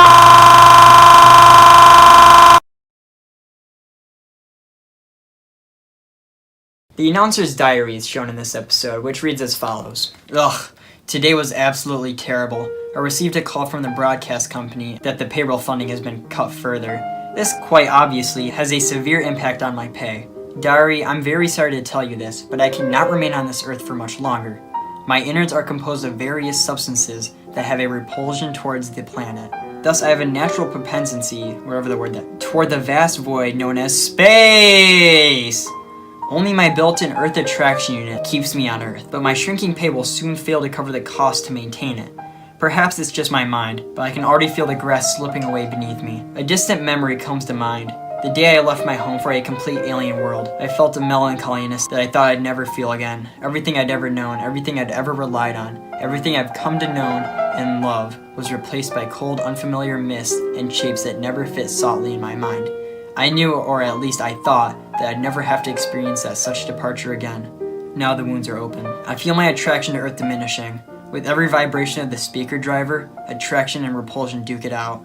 Attraction wins for now, but as it diminishes, the pull to space stays steady, as though my innards yearn, unsatiable pull of curiosity towards the wild blue yonder. I don't know how much longer my Earth attraction unit can hold out. To you, diary, the heavy dose of bittersweet morosity, I impart that I may soon depart. Goodbye, world. I miss your people, your sunsets, your breathtaking vistas, your seas, and your gravity. It's lonely out in space on such a timeless flight. So this is kinda crazy. Couple this with him floating at the end of the episode, and we've got ourselves a new theory channel. The announcer is confirmed to be an alien, but this leaves us with so many questions. Why is the announcer here? Why is he making a show? What is his home planet? Does Dream Island have anything to do with this? What will happen if he can't stay on Earth? And as I sit here and write this, I realize none of these questions are even remotely entertained in BFB. There isn't much to theorize about now, but I'll get more into it in BFDI 25. BFDI 19 though? Alright. The series is really starting to come together now. With this episode in particular, it feels like they've really found their footing. The voices are all distinct, the writing is more sophisticated, and the animation is getting really good again. I just like all the little bits of unique animation sprinkled throughout the episode. But why is this episode called Insectophobe's Nightmare? Correct me if I'm wrong, but I don't think a single bug appears in this episode. Hey, editor's note here, it turns out my dumbass never read the description of the video. It explains it all right there. This episode is pretty eventful actually. We start off with the first ever rejoin, with it being Blocky. Then after that the teams are split. Golf Ball, Tennis Ball, Coiny, Fiery, and Blocky all leave the Grapes and create a new team called Another Name. This has started a decade-long running joke where Golf Ball keeps naming her team name using the word name. A streak that was later broken in Teapot. I still can't decide if I'm mad that they stopped the joke or glad that they actually did something different. The Cherries end up winning the challenge. Finally! Meaning next episode, the two most voted contestants will be voted on by the Cherries on who should be eliminated. What a cool method of elimination. I sure hope nothing awful and horrific comes from this. The animation and cinematography used in this episode is leagues ahead of BFDI 3. It's nothing spectacular, sure, but it's some neat stuff. This one's very funny too. Golf ball? Say, I taste dirt. But I didn't put in any dirt. Putting in dirt and lying? I'll say 0. I will too. And so does the dot. Wait, a die doesn't even— There's the die, the cyanide, the money amounts, the spinner. Even the cake at stake is better, being way more dramatic than last time while still having some good jokes on its own. The only negative I have towards this episode is the tiebreaker. It's pretty memorable, but very disappointing. The challenge for this is to bake a cake, which takes up 90% of the runtime. At the end of it all, the Cherries win, but for literally no reason, there's a second challenge to eat 100 chocolate balls. Then after that, there's a tiebreaker, which the Grapes win, meaning the whole cake baking portion of the episode was pointless. Not sure why they did this. If the goal was to be anticlimactic, mission accomplished, I guess. Other than that though, this episode was pretty damn fantastic. I hope future episodes are more like this.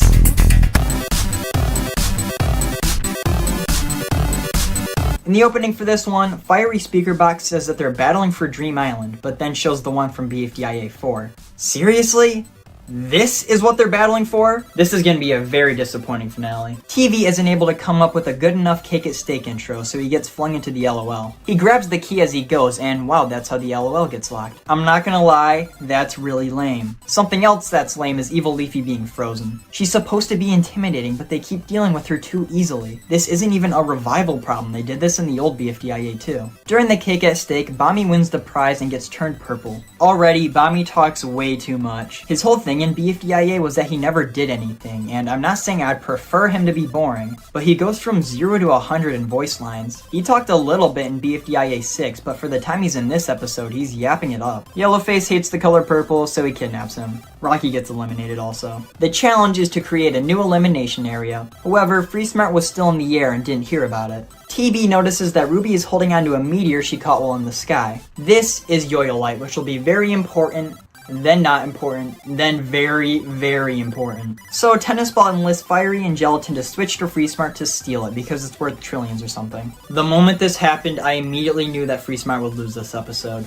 Team No Name travels to the Yoyle Forest to get some wood. In this montage, we watch them travel from Yoyle City to the Evil Forest, but then they're immediately back in Yoyle Land. I'd assume that the Yoyle Forest would be in Yoyle Land, so I think that this is meant to be taken as a joke, but I think they still did travel 2,763 miles, so I guess I'll just make it a +2 now. Fries glues Golf Ball to a tree, and Tennis Ball builds the Weak Trembling Fortress, or WTF. Kind of a weird joke to make, it doesn't really fit the show, just like the 69-420 from earlier. Woolbunch gets some purple powder from Yellowface, so they can make the water filling the warehouse taste good so they can drink it. They do this so they can get to the rocket ships inside to repurpose the parts for their elimination area. They also randomly kill Pin here. Not sure why, she didn't even do anything. Free Smart loses because they didn't know the challenge and Gelatin and Fiery just had them do random stuff all episode. This was done so Free Smart could be up for elimination in order to be fair, but without any of them getting eliminated. I'd assume most people love these characters and would dislike Gelatin and Fiery just to keep the true Free Smarters in the game. End credit scene where Woolbunch eats hot peppers, and since the purple powder was obviously Bami's gunpowder, they explode, taking their elimination area with it. This means that Rocky goes into the WTF and the episode can end. This episode was decent, nothing to write home about, but it was still a pretty fun time. Pin. I can't believe she was in the bottom 2 in BFDIA 16, that was kinda crazy. Aside from that oddity, Pin is an extremely popular character and I could definitely see her being in the final 4 of BFDIA. Now actually winning the season? I mean, she's a good character, but I don't think she could, nor do I want her to. I'm a Fries and Tennis Ball finalist kind of guy myself. She's somehow more interesting in BFDIA than she is in Teapot. I don't know what it is, but I just don't really give a shit about Teapot Pin. Maybe it's because of the lack of characters she's actually friends with. Coiny and Needle are both gone, so she doesn't really have anyone left to play off of. I remember in Teapot 14 when they tried really hard to make it seem like Pin and Gady were good friends, but I just wasn't buying it. Either way, I would not be heartbroken if she got sent away. B tier. Balloony. I think that everyone in the universe understands that Balloony had no place being in post-split. Like, he was a well-liked character for sure, but he definitely didn't fit in with these fan favorites in Spongy. I think the reason for him being here was just elimination fodder. An easy guarantee out so the rest of the cast could actually do things. It kinda sucks, but I get why they did it. Someone had to go first, and they'd rather it be someone with less plot relevance instead of risking it with anyone else. But you know what? They never ended up doing anything with the rest of the cast anyway, so thanks for your worthy sacrifice, Balloony. He was a great character in pre-split. He was fun and unique, and the only member of Beep that could actually accomplish a lot. If he stayed in Teapot like he should have, he could have made it very far, and saved Cloudy along with it. B for Balloony. Oh my gosh! The first ever time waster! I love these things! This is where instead of doing something interesting or entertaining or meaningful, they sit the camera on something no one cares about and, as the name implies, waste time. Oh yes, yes, oh yes! Look how long they hold on this. It's fantastic! I'm still talking, and the scene hasn't ended yet! Obviously I'm being dramatic, it's not that bad. But we'll be seeing a lot more of these time wasters as time goes on. Let's just talk about the episode. For some reason the reveal of who won is super undramatic. They reveal it like it's nothing, which is weird. Let's show the votes. What? No drum roll? Let's just speedrun the rest of the episode so I can get to the theories. Fiery doesn't let Leafy in Dream Island, leading to her buying it. It's a cool twist. I mean, it's stupid as hell, but I don't care. Flower destroys every recovery center, leading to her, Bubble, and Woody having permanent deaths. I like it when they do that. It makes death more impactful. We'll see more of that next season. Fiery saves Leafy, the announcers leave, happily ever after until like 5 minutes later. Lore number 1. What are the announcers? The ATD, or Announcer Transportation Device, abducts some contestants, just like in BFDI 20. Later on, they have this to say. We're glad you managed to recover the funds we've lost during this campaign. It's proven unsuccessful, and now it's time to come home. But what about... It's okay. We can always return.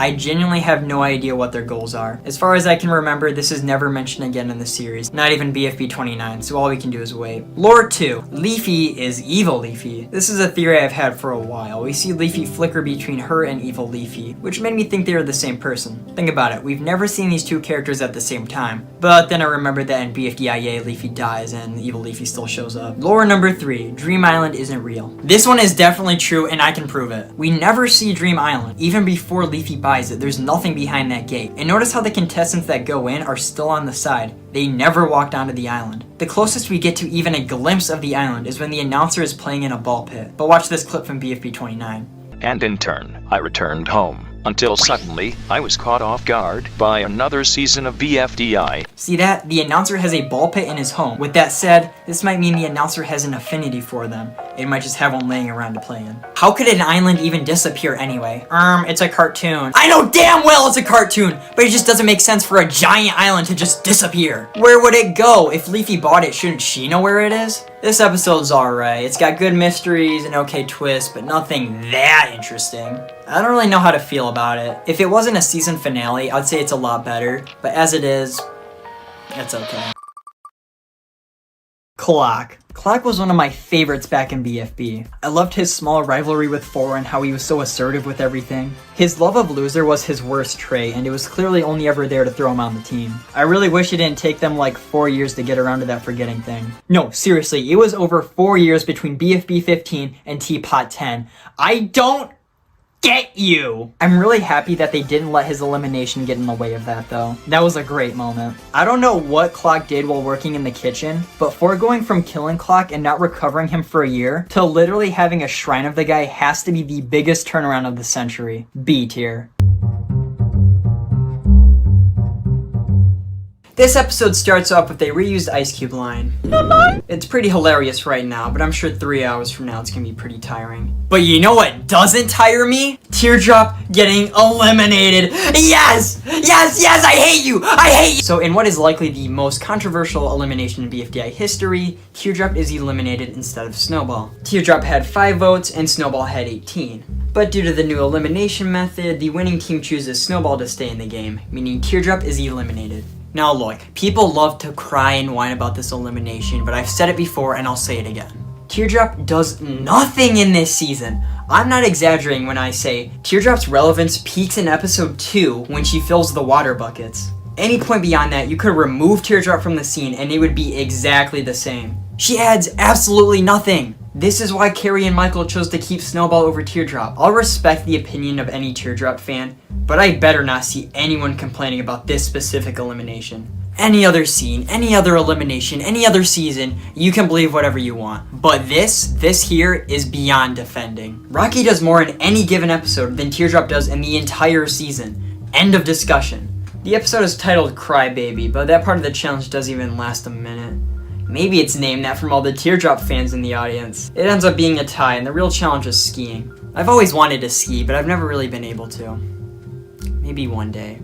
It ends up being a tie again because it's unclear if the Cherries or Namers got there first. So the tiebreaker is to rip a tie. Nah, I'm just kidding. Could you imagine though? The real tiebreaker is a handstand contest. And I think the general consensus is that this challenge is lame or anticlimactic or shouldn't even be in the episode. But I don't know, I kinda like it. The animation is absolutely superb, and I just like how quick and fun it is.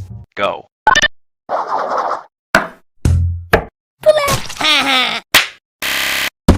Another name has already lost. Maybe I was wrong and people actually like this scene. I forgot where I heard that. Overall though, really great episode. 2 good challenges, a couple funny jokes, and no one even got eliminated. It's definitely a bop, and while I probably won't be listening to it next Christmas or anytime soon, it's clear a lot of people put a lot of time into this, and that I can respect. Belle is a surprisingly good singer, and Four and Penn do good too. It's clear that Michael just wanted to sing in his own voice for Cloudy, and that was pretty shocking the first time I listened to it. Oh, and it looks like Webb's Revs worked on this. Yeah, he probably did the editing or something. There's no way he... Jingle bell, jingle bell rock. Yeah, jingle bell chime in, jingle bell. Okay, two things before we get into the episode. 1, why the hell is Woody in the thumbnail? And 2, why is the title Zeeky Boogie Dude? You sick bastard, wait until he strikes again. What the fuck is this piece of shit? No one cares about the opening, right? It's boring as hell. All you need to know is Book flies off and lands in Dream Sauce. Let's get right into the elimination. Yeah, that's what I want to talk about. Teardrop gets eliminated again. Man, screw Teardrop. All my homies hate Teardrop. She deserved this. I'll make a 44th video on this asshole. I don't care. This cake at stake is the best one, and I am sick and tired of people shedding tears over shedding tears. The prize that Teardrop gave us before her very timely elimination is a hand-powered recovery center, or HPRC for short. Using this, they can bring everyone back, even Flower. I can't wait to see what exciting adventures they have planned for her this season. None. She's frozen immediately. Speaking of freezing, do you remember when Gelatin had all these little inventions? Freeze juice, anti-poison, that kind of stuff? It's a neat character detail I wish they kept doing. It was kind of cool. Back to the cake at stake, this episode features the beloved Teardrop eating Nickel scene. This is easily my favorite Teardrop moment. In fact, it's the only Teardrop moment that doesn't make me scream and rage and or die of boredom. Well, I have talked a lot about Teardrop today. Stick to the script, oh my god. Now this clip is very funny out of context, but the real reason this happened is the side effect of anti-poison is the eating of one contestant for some reason. Fries was brought back in a Spongy, but the last time we saw Spongy, he was captured by Evil Leafy, so why not just have her kill him? The outcome would be the same, only it would make Evil Leafy more threatening. But yeah, no, they didn't learn their lesson, because the same thing that happened to Spongy happens to Flower. I know I'm complaining too much though. Evil Leafy gets a much bigger role next episode, which solves most of my problems. Bommy and Yellowfee switch to Woe Bunch, and the challenge is to build Dream Island. This episode addresses the huge problem of where on God's green earth is Dream Island, but it sure doesn't solve it. Woe Bunch builds this, which includes cattle for Dream Island and a saddle for Dream Island. But Team No Name uses Dream Sauce to create a brand new Dream Island. So I have a few questions. If Golf Ball has the ability to just build Dream Island, then why does she bother competing at all? She had this just laying around. I genuinely don't know if that's lazy writing or a deep philosophical character detail. Probably the former, but who knows. This is the second time this type of thing has happened. So in the beginning of the episode, Book is flung into Dream Sauce and ends up getting cooked into it. Instead of Bommy blowing it up, I think it would have been cooler if the sauce was turned into a giant book or something. They would of course still lose the challenge because this isn't an island, but then Golf Ball would think the Dream Sauce doesn't work and give up on the idea. That way the outcome of the episode wouldn't change, but it stops there from being an infinite Dream Island glitch. How the hell did they come up with the Woe Bunch name? It's really creative. I mostly skipped over the eliminations last season, but from here on out I'll be putting more focus on them. This is because a good amount of the time there's gonna be something interesting to talk about. Like here, Donut gets eliminated. This is incredibly obvious. He spends the entire first episode being mean, and then gets put up for elimination against 2 veterans. The walking scene is great though, I won't lie. After the elimination, Teardrop switches teams. This line from Pin has always resonated with me ever since I made that Teardrop video all that time ago. Yeah, TD. Everyone knows you aren't a real contestant.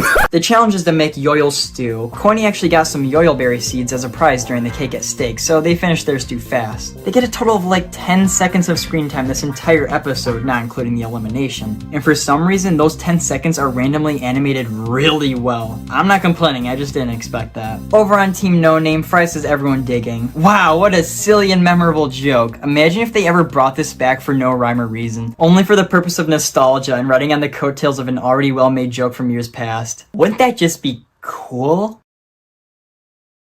Evil Leafy. Bro, I love Evil Leafy so much. And they started off on such a good scene. After Gelatin knocks Book, Icy, and Spongy off Puffball during the episode's first time waster, they get chased by Evil Leafy into the evil forest. I love how they make her move instantaneously. It would remove so much of her intimidation if she just ran. The screaming getting faster and higher pitched as the chase goes on is just hilarious to me. I will never get sick of this series' sound bites. Spongy trips though and Evil Leafy gets to him. We don't quite know what happens to him yet. Back to Puffball, Needle, and some gelatin. They finally get to Yoyo Land and get some Yoyo berries. Regular Leafy appears instantaneously. Maybe my evil Leafy theory from before wasn't too far off. Never mind, it's confirmed that they're not the same person. They get chased out and the time waster is repeated, faster this time. Look, I don't actually hate the time waster for this episode because it has really nice music, but what the hell is going on in the background? Most of it's normal, but there's randomly a bunch of weird stuff in the middle of the canal. I can only assume and hope that this is just a throwaway joke and all this stuff isn't actually in the canal. But also, this shows that Yoyo Land is right off the coast. The only other thing I need to mention is Ruby joins the Alliance and Team No Name loses in a blink and you'll miss it review. This episode isn't perfect, but it's far better than episode 1. A lot of the characters actually get something to do this time around, and Golf Ball has a big role, which I really like. Pretty solid. Announcer. The announcer is a pretty interesting character in the show. For a lot of season 1, he's really unnoteworthy, just being a generic host character. But about halfway through, he starts to gain a lot of personality. He has a lot of season 1's best jokes. I think it's the combination of his deadpan voice and the power over the contestants that does it. He also has so much mystery behind him, more so than almost any other character. Will it ever in a million years get expanded upon? Nope. He's only in BFB for 3 episodes, and he's fine there. He doesn't do anything all that memorable, aside from moving the plot forward, but he's not really ruined or anything. I'll say it now, if the eventual season 6 of this show has 4 hosts like they teased in BFB 30, it's gonna suck.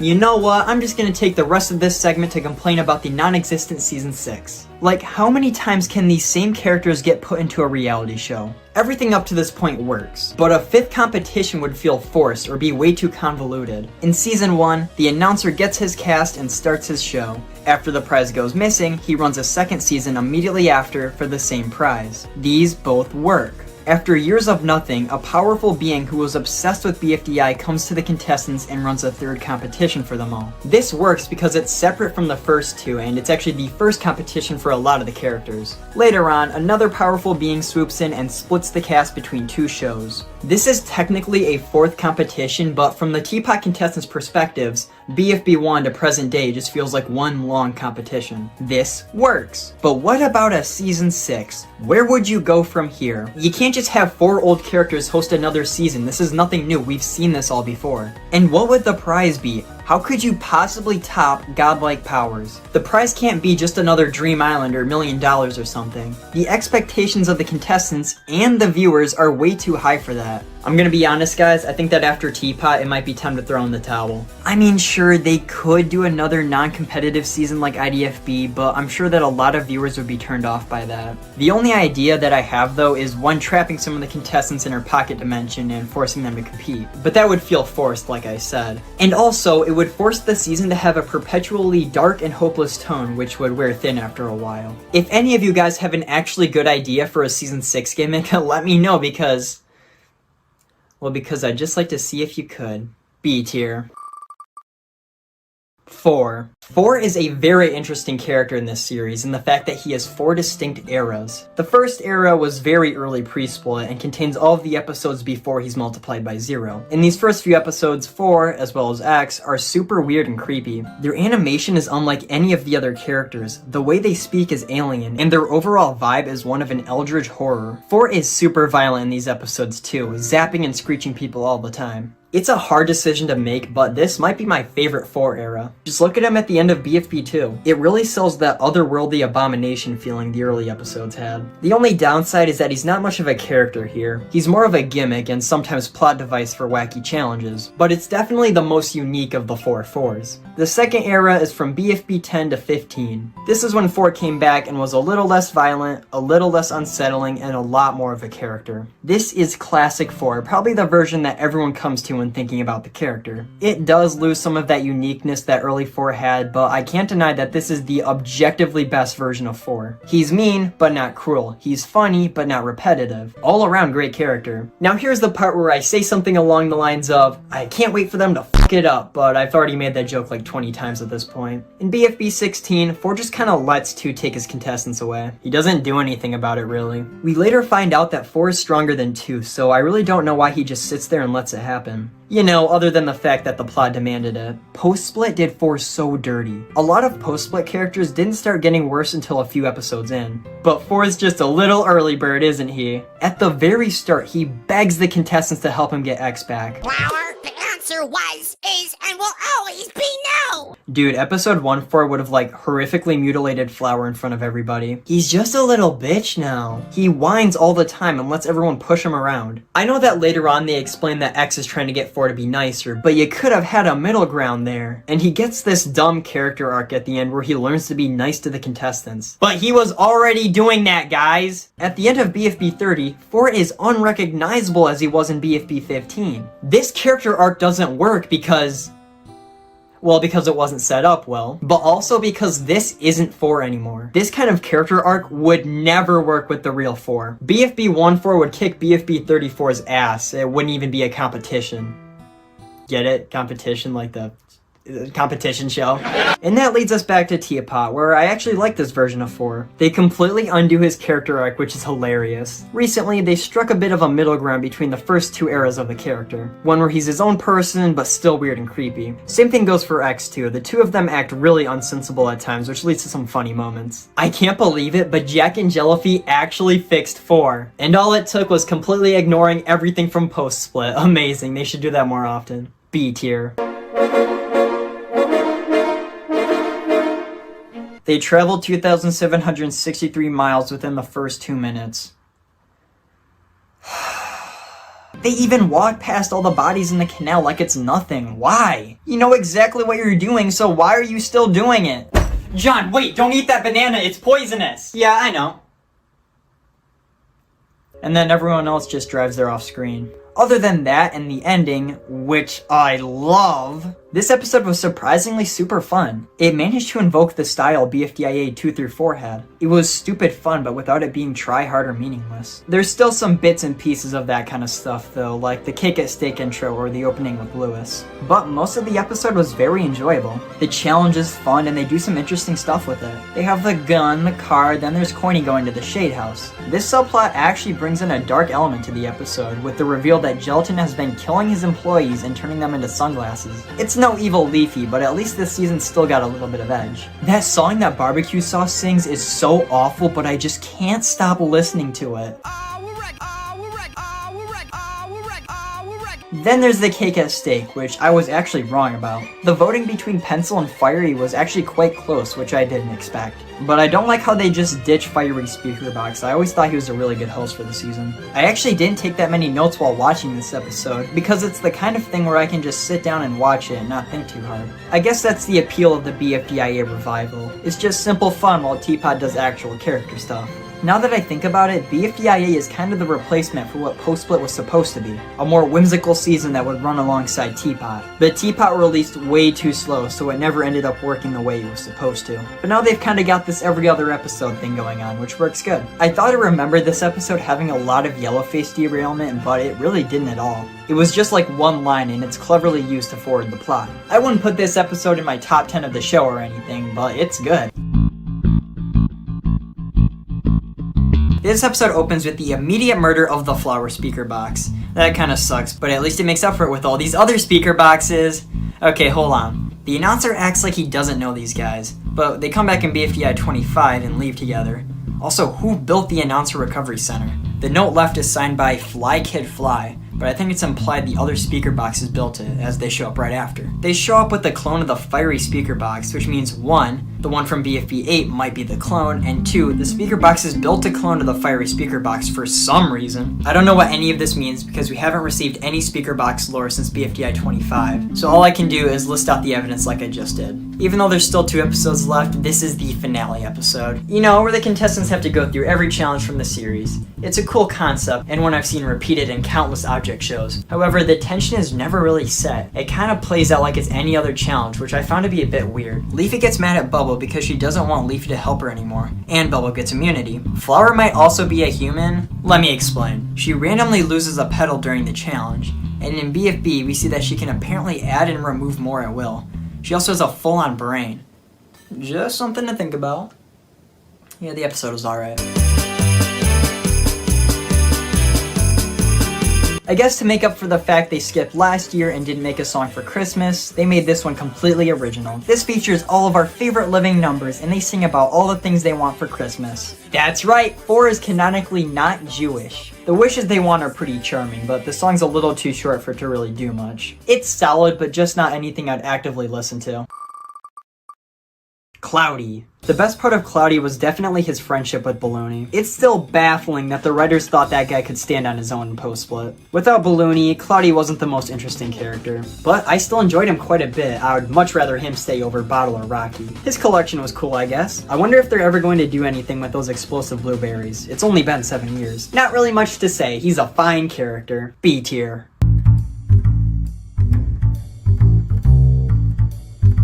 This elimination sucks. Tennis Ball was one of the best characters in the whole season, and to have him get auto-eliminated after a tied contestant vote is lame, especially when Ice Cube was right there. She is easily the worst out of the 3 up for elimination. The writers even knew this and ended up doing the same thing to her a few episodes from now. In an alternate universe, Tennis Ball could have made it to the finale.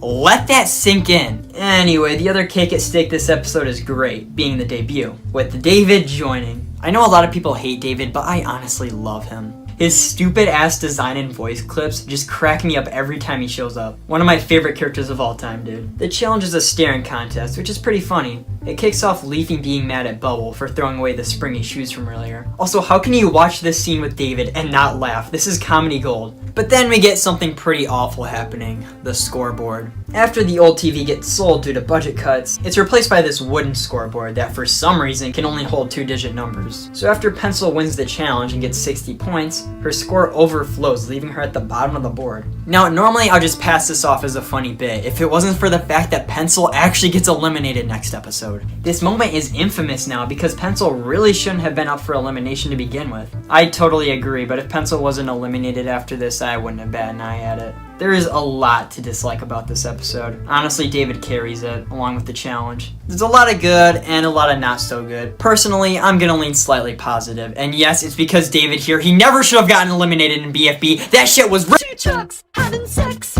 2 trucks having sex.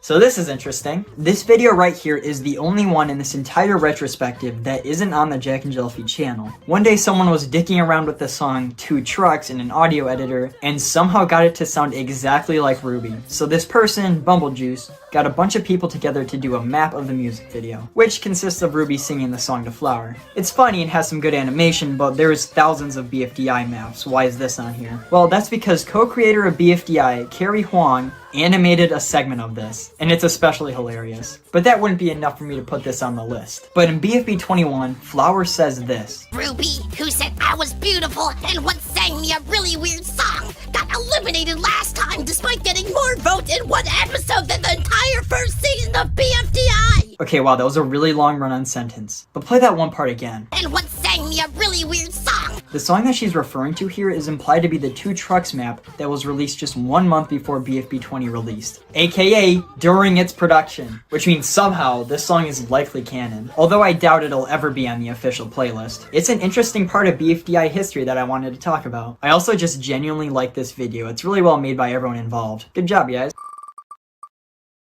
David.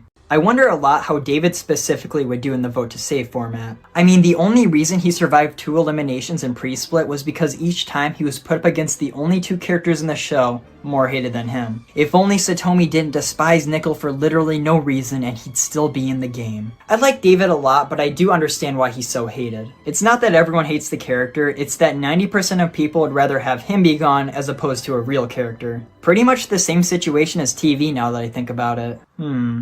Maybe we aren't so different, you and I. With that said, even I would be a little annoyed if he was in the final 20. I wish he got to Teapot, but he definitely doesn't deserve to survive any more than another 2 eliminations, if even that. He's really funny, but he doesn't do anything, and there's not really any potential there like Dora. So there's not much of a reason for him to make it to the merge. Still, B tier.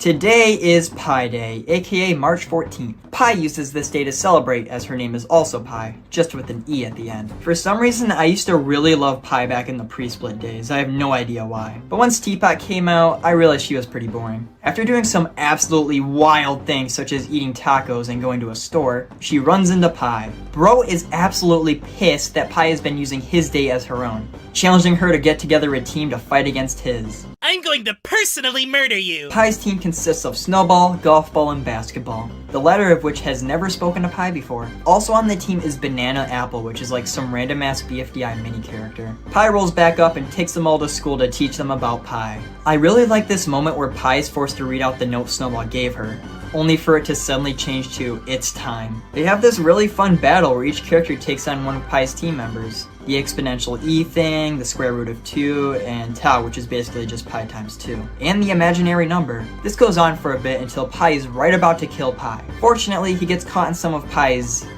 innards and gets stuck. Then they proceed to horrifically murder Pi by multiplying him by 0. Then at the end, the imaginary number comes back and starts killing Snowball. Just saying, non-existy could have been like this if the writers wanted. Very enjoyable short, I really like this one. Fiery Speaker Box. So out of the 10,000 different hosts that Season 2 has had, Fiery Speaker Box is definitely my favorite. I really can't explain why I like this character so much. He's a good host, he organizes challenges well and gives the contestants what they need. But he's also just kind of a dick sometimes. Like in BFDI 7 when he just doesn't tell Free Smart the challenge, just because. He's ruthless and mean, but he's also very fair. He treats everyone equally bad. He's able to be sarcastic and antagonistic towards the contestants just like the announcer, but since his voice is in text-to-speech, he can convey a lot of emotion. It sucks that they got rid of him in episode 8. I really hope he comes back one day. Oh yeah, you got Fiery Speaker Box! Chopped up into 7 pieces! Okay, you know that's not what I meant. B tier. Spongy. I really liked him near the end of Season 1. He was actually pretty funny. In BFDIA, he wasn't anything too special, and that goes for both eras. But something I do want to talk about is his derailment in BFB 14. So in episode 12, Team Ice Cube isn't able to figure out that Spongy was the imposter. Once the challenge is over, Spongy complains that the team doesn't even know anything about him. 2 episodes later, when the team is getting chased down a tunnel by lava, Spongy pulls out his personal rocket ship and refuses to fly anyone to safety. In BFB 15, Team Ice Cube is put up for elimination, and of course, Spongy gets out. This directly allows Loser to escape the exit and rejoin the game. Now here's the question. How much of this was planned? While writing BFB 15, did they intentionally put Team Ice Cube up for elimination for the sole reason of having Spongy getting eliminated and getting Loser back in? That sounds dumb though, like clearly they could have found another reason to get Loser back, right? But if that isn't the case, then why would Team Ice Cube get put up for elimination in episode 15 at all? They just lost a member 2 eliminations ago, and it was very obvious that Spongy would be eliminated after what he did in BFB 14. I guess the real question is, when did Jack and Jellyfy decide to split the show?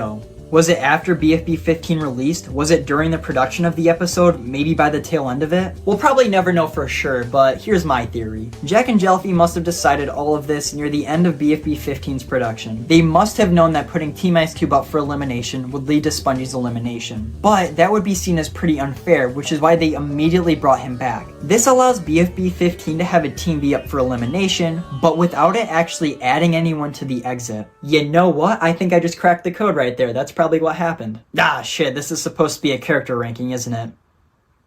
He did jack shit in post-split. There you go. How's that? B tier. Damn, dude. This was actually the first episode of BFDI that I ever saw. I distinctly remember it being a snow day, and I was watching YouTube on my Kindle Fire. Skylanders Boy and Girl would be my guess. And I kept seeing this thumbnail show up in my recommended. I saw this video at least half a dozen times until I ended up getting annoyed and clicking on it. Imagine if I didn't click on that video right then and there. What if this series never got recommended to me again? I would have no interest in animation, no interest in writing, my channel would have like 4 subscribers, and most importantly, I wouldn't be spending hours of my life sitting here talking about a silly object show instead of going out, getting a girlfriend, meeting new people, experiencing new things.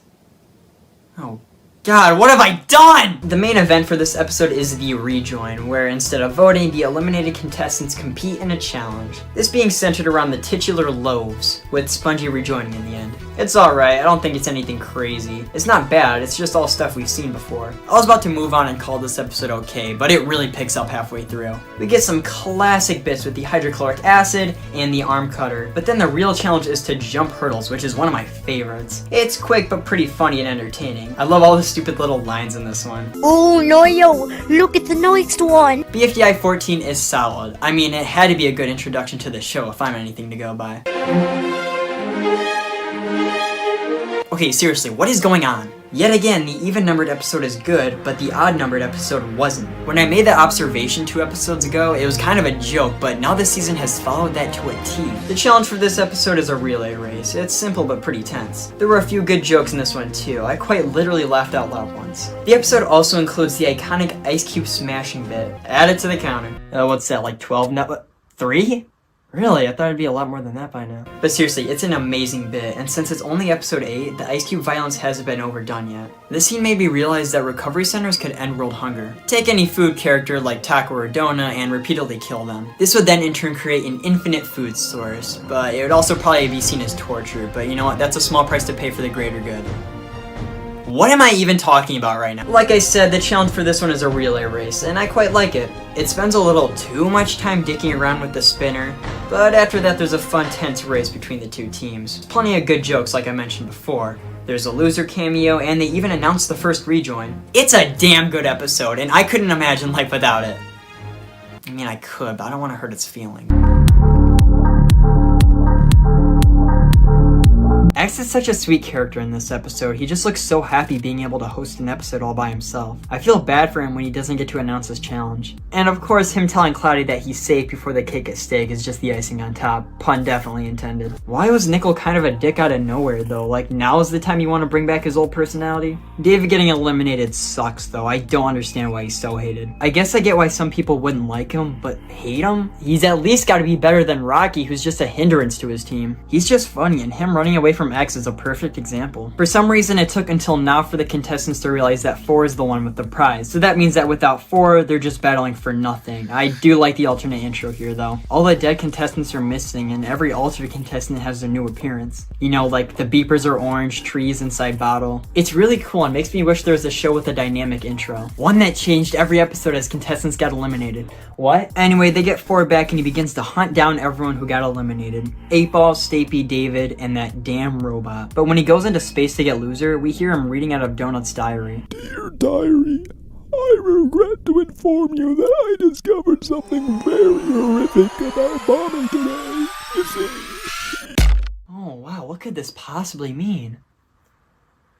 I don't know! Honestly, I'll be surprised if this ever gets brought up again. And if it does, it'll probably be something really underwhelming, like Bonnie killing a bunch of babies or something. Loser gets sucked inside of 4, and we get a look at the elimination area for the first time.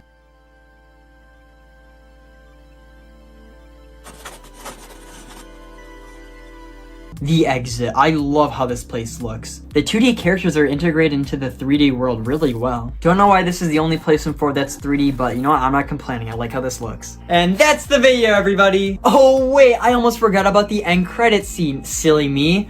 Let's take a look at this right now.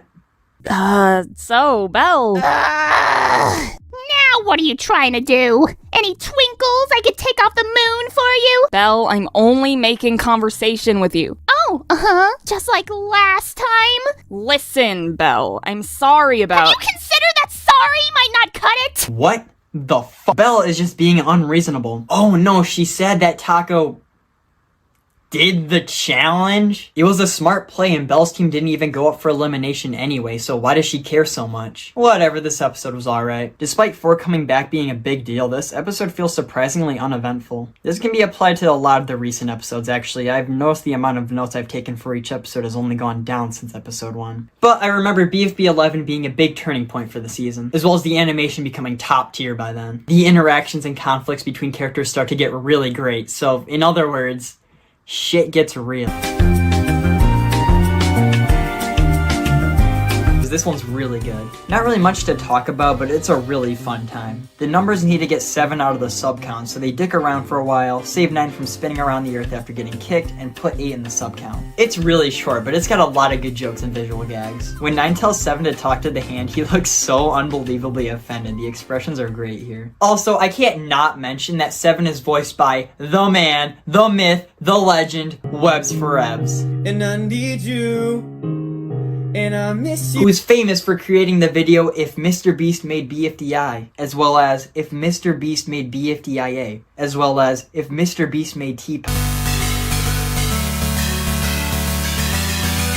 This episode sees X returning. Apparently he was able to avoid the multiplication from a few episodes ago. This is fortunate timing though, as Donut has begun to get sick of hosting.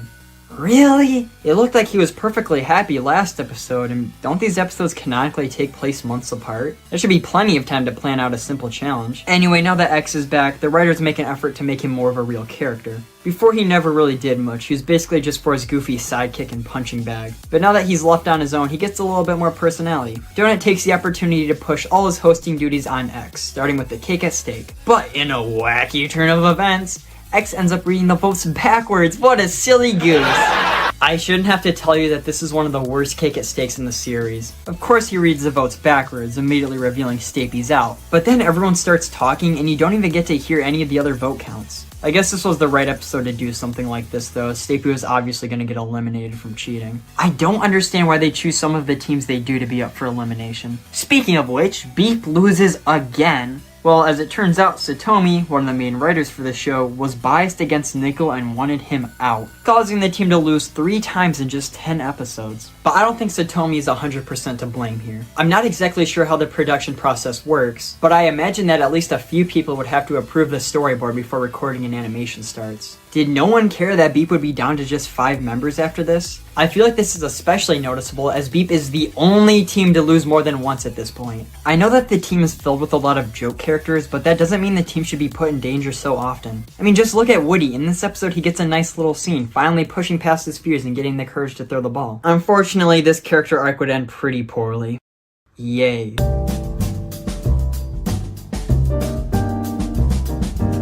Fun fact, this short almost got its own video. It was gonna be the 2023 Christmas special, but I realized there just wasn't enough to talk about to warrant its own video, and I scrapped it. Then I ended up playing like horror games or something. Why the hell did I do that? The reason I wanted to make a video on it in the first place is because it's a really good short. It's nothing crazy, but it takes 10 characters and a real game of Among Us plays out. It's got a great cast too. First off, Saw is pretty much the main character of this short, and she doesn't say 8 a single time, which is fantastic. She is the best she's been since BFDI.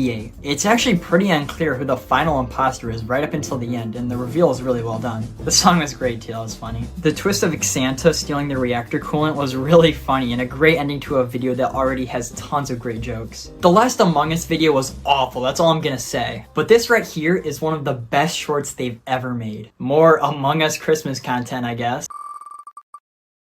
Coiny. I like Coiny, but I wasn't sad to see him go in Teapot 9. I think that my reaction was something along the lines of, damn.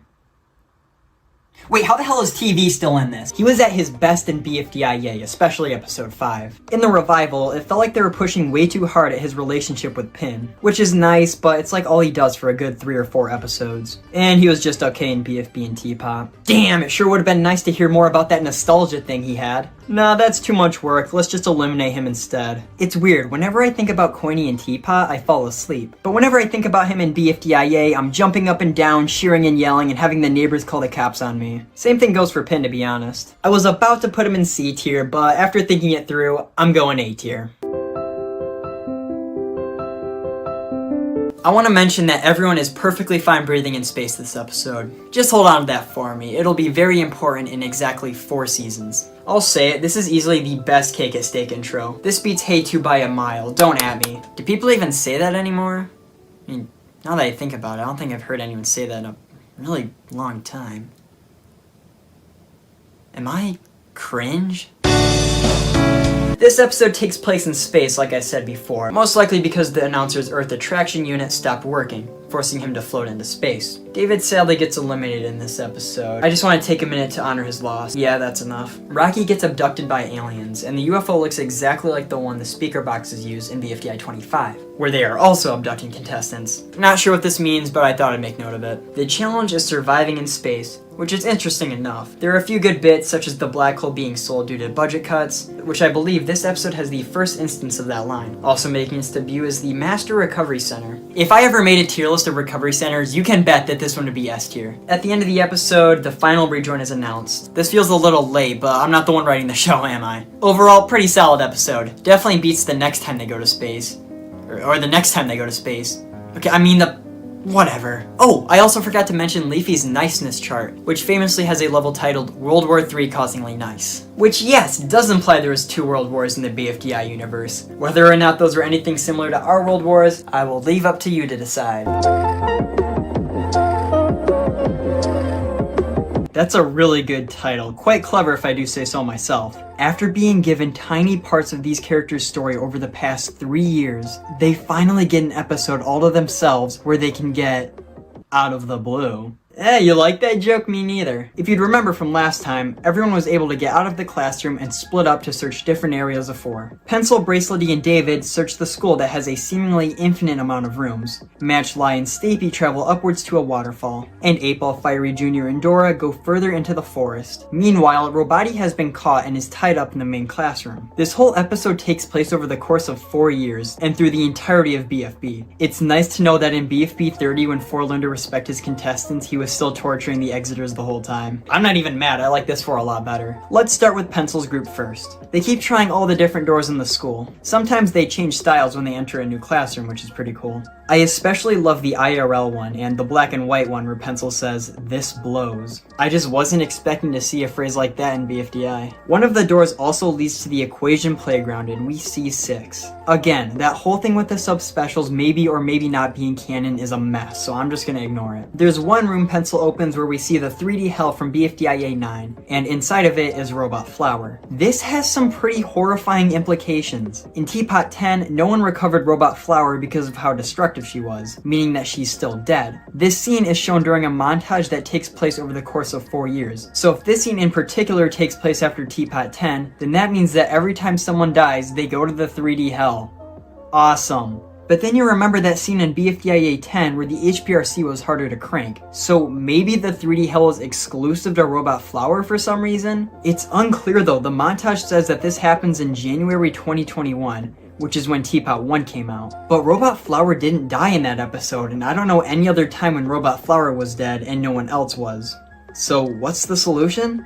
I'm overthinking it. Lie's group finds this inverted waterfall and they attempt to swim up, but they can't hold their breath long enough. Damn it, if only they knew the ancient Himalayan technique of holding their breath. I bet that would have made things way easier. I'm gonna go off on a bit of a tangent here, but I absolutely love this shot where Match holds Lie in the water and switches her a bunch of times. And then Lie just shoves her away and gives her this look like, what the f*** are you doing? It's just so amusing, the expression is on point. Anyway, they eventually find their way up and go inside of a castle. They fall into a trap and Stapy is almost crushed, but they all make it out and find a hidden room full of jail cells. It's around this time where Pencil finds an intercom in one of the rooms and tells everyone that the only way out can be 4's mouth. This starts the intro, which is amazing by the way. But now that they're just going to escape out of 4's mouth, it made the last 4 years somewhat pointless, did it not? Everyone hears Pencil and starts to grab whatever they can for the stack. While David grabs things, Pencil and Bracelety distract 4 from stopping them with a bunch of different classes, where 4 gets, for lack of a better term, schooled. This works for a while until 4 has had enough and goes to stop Dora's group. They get aboard a pirate ship in the lake and locate some treasures to use for the shack, but 4 becomes a kraken and tries to take them down. But they get away and head back to the classroom. Match, Lie, and Stapy also come back with a bunch of random armor to use. 4 arrives, but Robati crushes him from above. They stack up and use a plunger to launch out of 4's mouth just before he destroys the stack. They finally escape. Upon seeing them, 2 puts them in the kitchen to help serve food now that Clock is gone. But they're having none of it and start to break the windows. End credit scene where Purpleface jumps into 4's mouth to save the Exiters. I would say that it's stupid that Purpleface came to save them the exact second they escaped, but I also hate Purpleface, so I'm glad he's gone now. Thanks guys! They also show this arm here. Most people think it's 3, but we don't know for sure.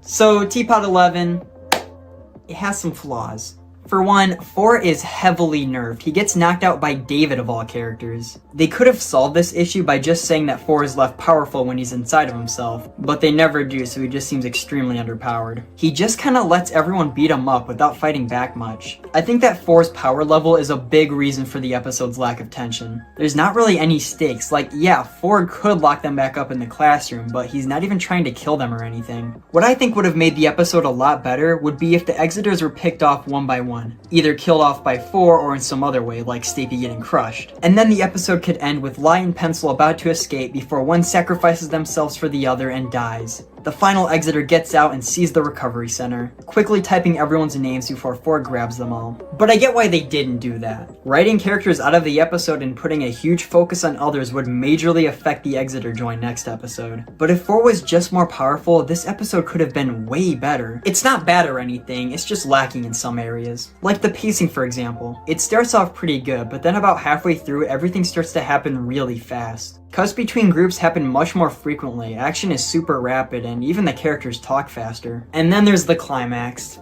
It's lame, I'll be honest. 4 gets stopped by Robati, and then when everyone gets to the stack, you already know that he's not going to do anything. They barely even talk to 4 the whole episode. All we get in this last scene is Fiery Jr. saying, "You suck." It's honestly a shame because with enough tweaking, this episode could have become one of the series' best. But as it is, it's still an 8 out of 10. I mean, come on, it's great.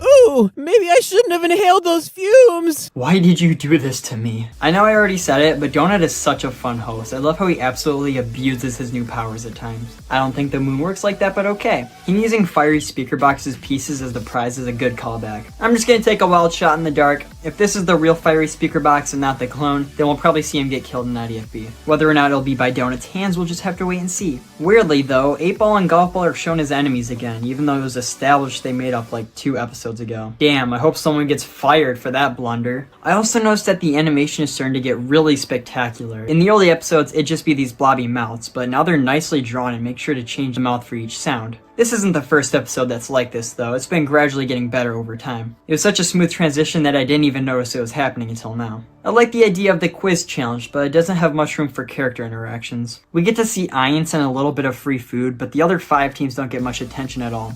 But there's still another I'd like to talk about soon. The challenge isn't even explained right though. It's implied that only one of the contestants per team is allowed to buzz in, but it's never actually stated in the episode. I guess it's like BFB 11 and each team just chooses who they want to answer questions. But that doesn't really make sense for some of the teams, like why would Iance choose Bubble? It's a fine challenge, but it doesn't really work in the team stage. I know it's a long ways away, but a quiz challenge would have worked a lot better during the merge, even though it'd have to be tweaked a bit. Stapy decides to cheat by switching Iance's buzzer with a fake one. But it's shown that Stapy already knows the answer to one of the questions. One where it took like an entire minute for anyone else to buzz in. Why would Stapy bother cheating when he could have just won legitly anyway? The end credits scene features the conversation between Fanny and Bubble, where Fanny tells Bubble that Match didn't know the answers either. I enjoy how Fanny isn't just a one-note hater, but actually wants everything to be completely fair and right. This sets the stage for something in a later episode, so I'll wait until then to talk about it more.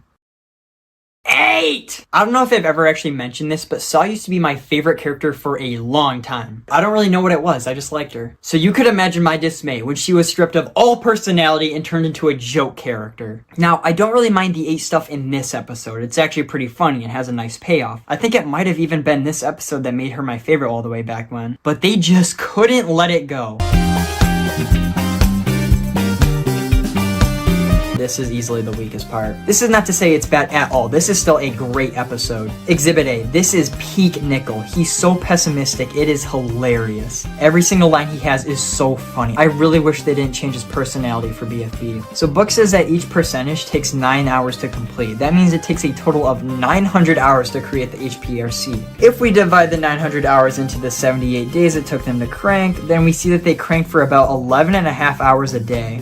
That is actually pretty reasonable. reasonable. Carrie and Michael, if you guys actually did the math to make it work out like that, I'm impressed. For some reason, Wobunch recovers Puffball even though every member of Team No Name is dead. This, as you would guess, results in Puffball recovering everyone on her team and the Wobunchers getting frozen. Yeah, that was really smart, guys. The episode ends with yet another really dark scene. Free Smart holds their breath while crossing the entire Gwiki Canal. See, this is what I like about BFDI. It wasn't afraid to get dark every once in a while. Do more of this, guys, and less of, whatever the hell this is.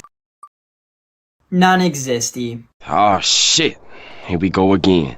So there are two different ways you could interpret non-existy, one where he's real and one where he's fake. The fake interpretation is when characters act like there's someone there, but there isn't. And the real one is someone having a consciousness, but not a body. Let's look at that first one. This one kind of works like a sort of mythical but fake being, like Bigfoot or EDP. Somebody in-universe invented the character of non-existy, and everyone else either believes that this character is real or just plays along for fun. This is probably the version that most people think of non-existy as. I mean, there were tons of commenters in my video on the character that said something to the effect of, but if non-existy actually did something, that would ruin the joke. And yeah, in this interpretation, it would. Non-existy is some urban legend that doesn't really exist, yet no one can prove he's not real. But the characters really believe it. To date, there hasn't been a single time where a character has implied that non-existy isn't really there. Just look at Belle in Teapot 9. No, you don't think undead non-existy is pulling us down, do you? That's not the face of someone telling a joke. She genuinely considered the idea of an undead non-existy. Overall, this version of non-existy is a pure joke, even in universe. He is quite literally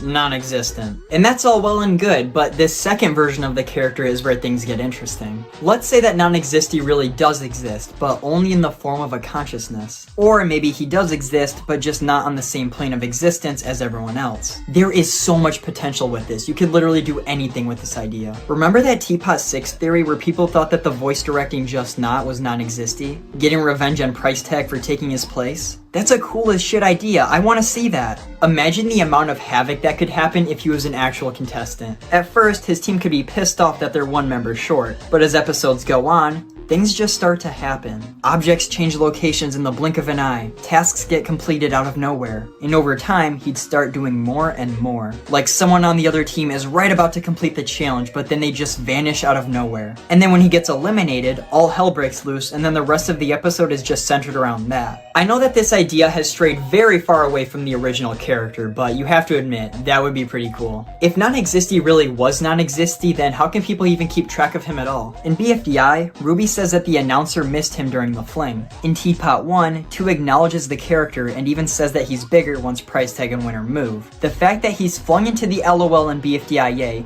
and is considered to still be in there during IDFB means that he has some form of presence. If anything, there's still that weird peanut butter bit. You know, maybe I'm right, or maybe I'm just desperately trying to convince myself that he's real because I really want him to be. I mean, I just went through so much to prove that he's real when, in reality, it's infinitely easier to prove that he's not. In BFDIA, it's stated that all the contestants not present may not compete, and that non-existy is removed from the board. And in that one Q&A video, someone asked why non-existy wasn't in BFB, and Satomi says that he just didn't show up. And maybe the same could be said for both debuts. As much as I want to argue against it, non-existy isn't real.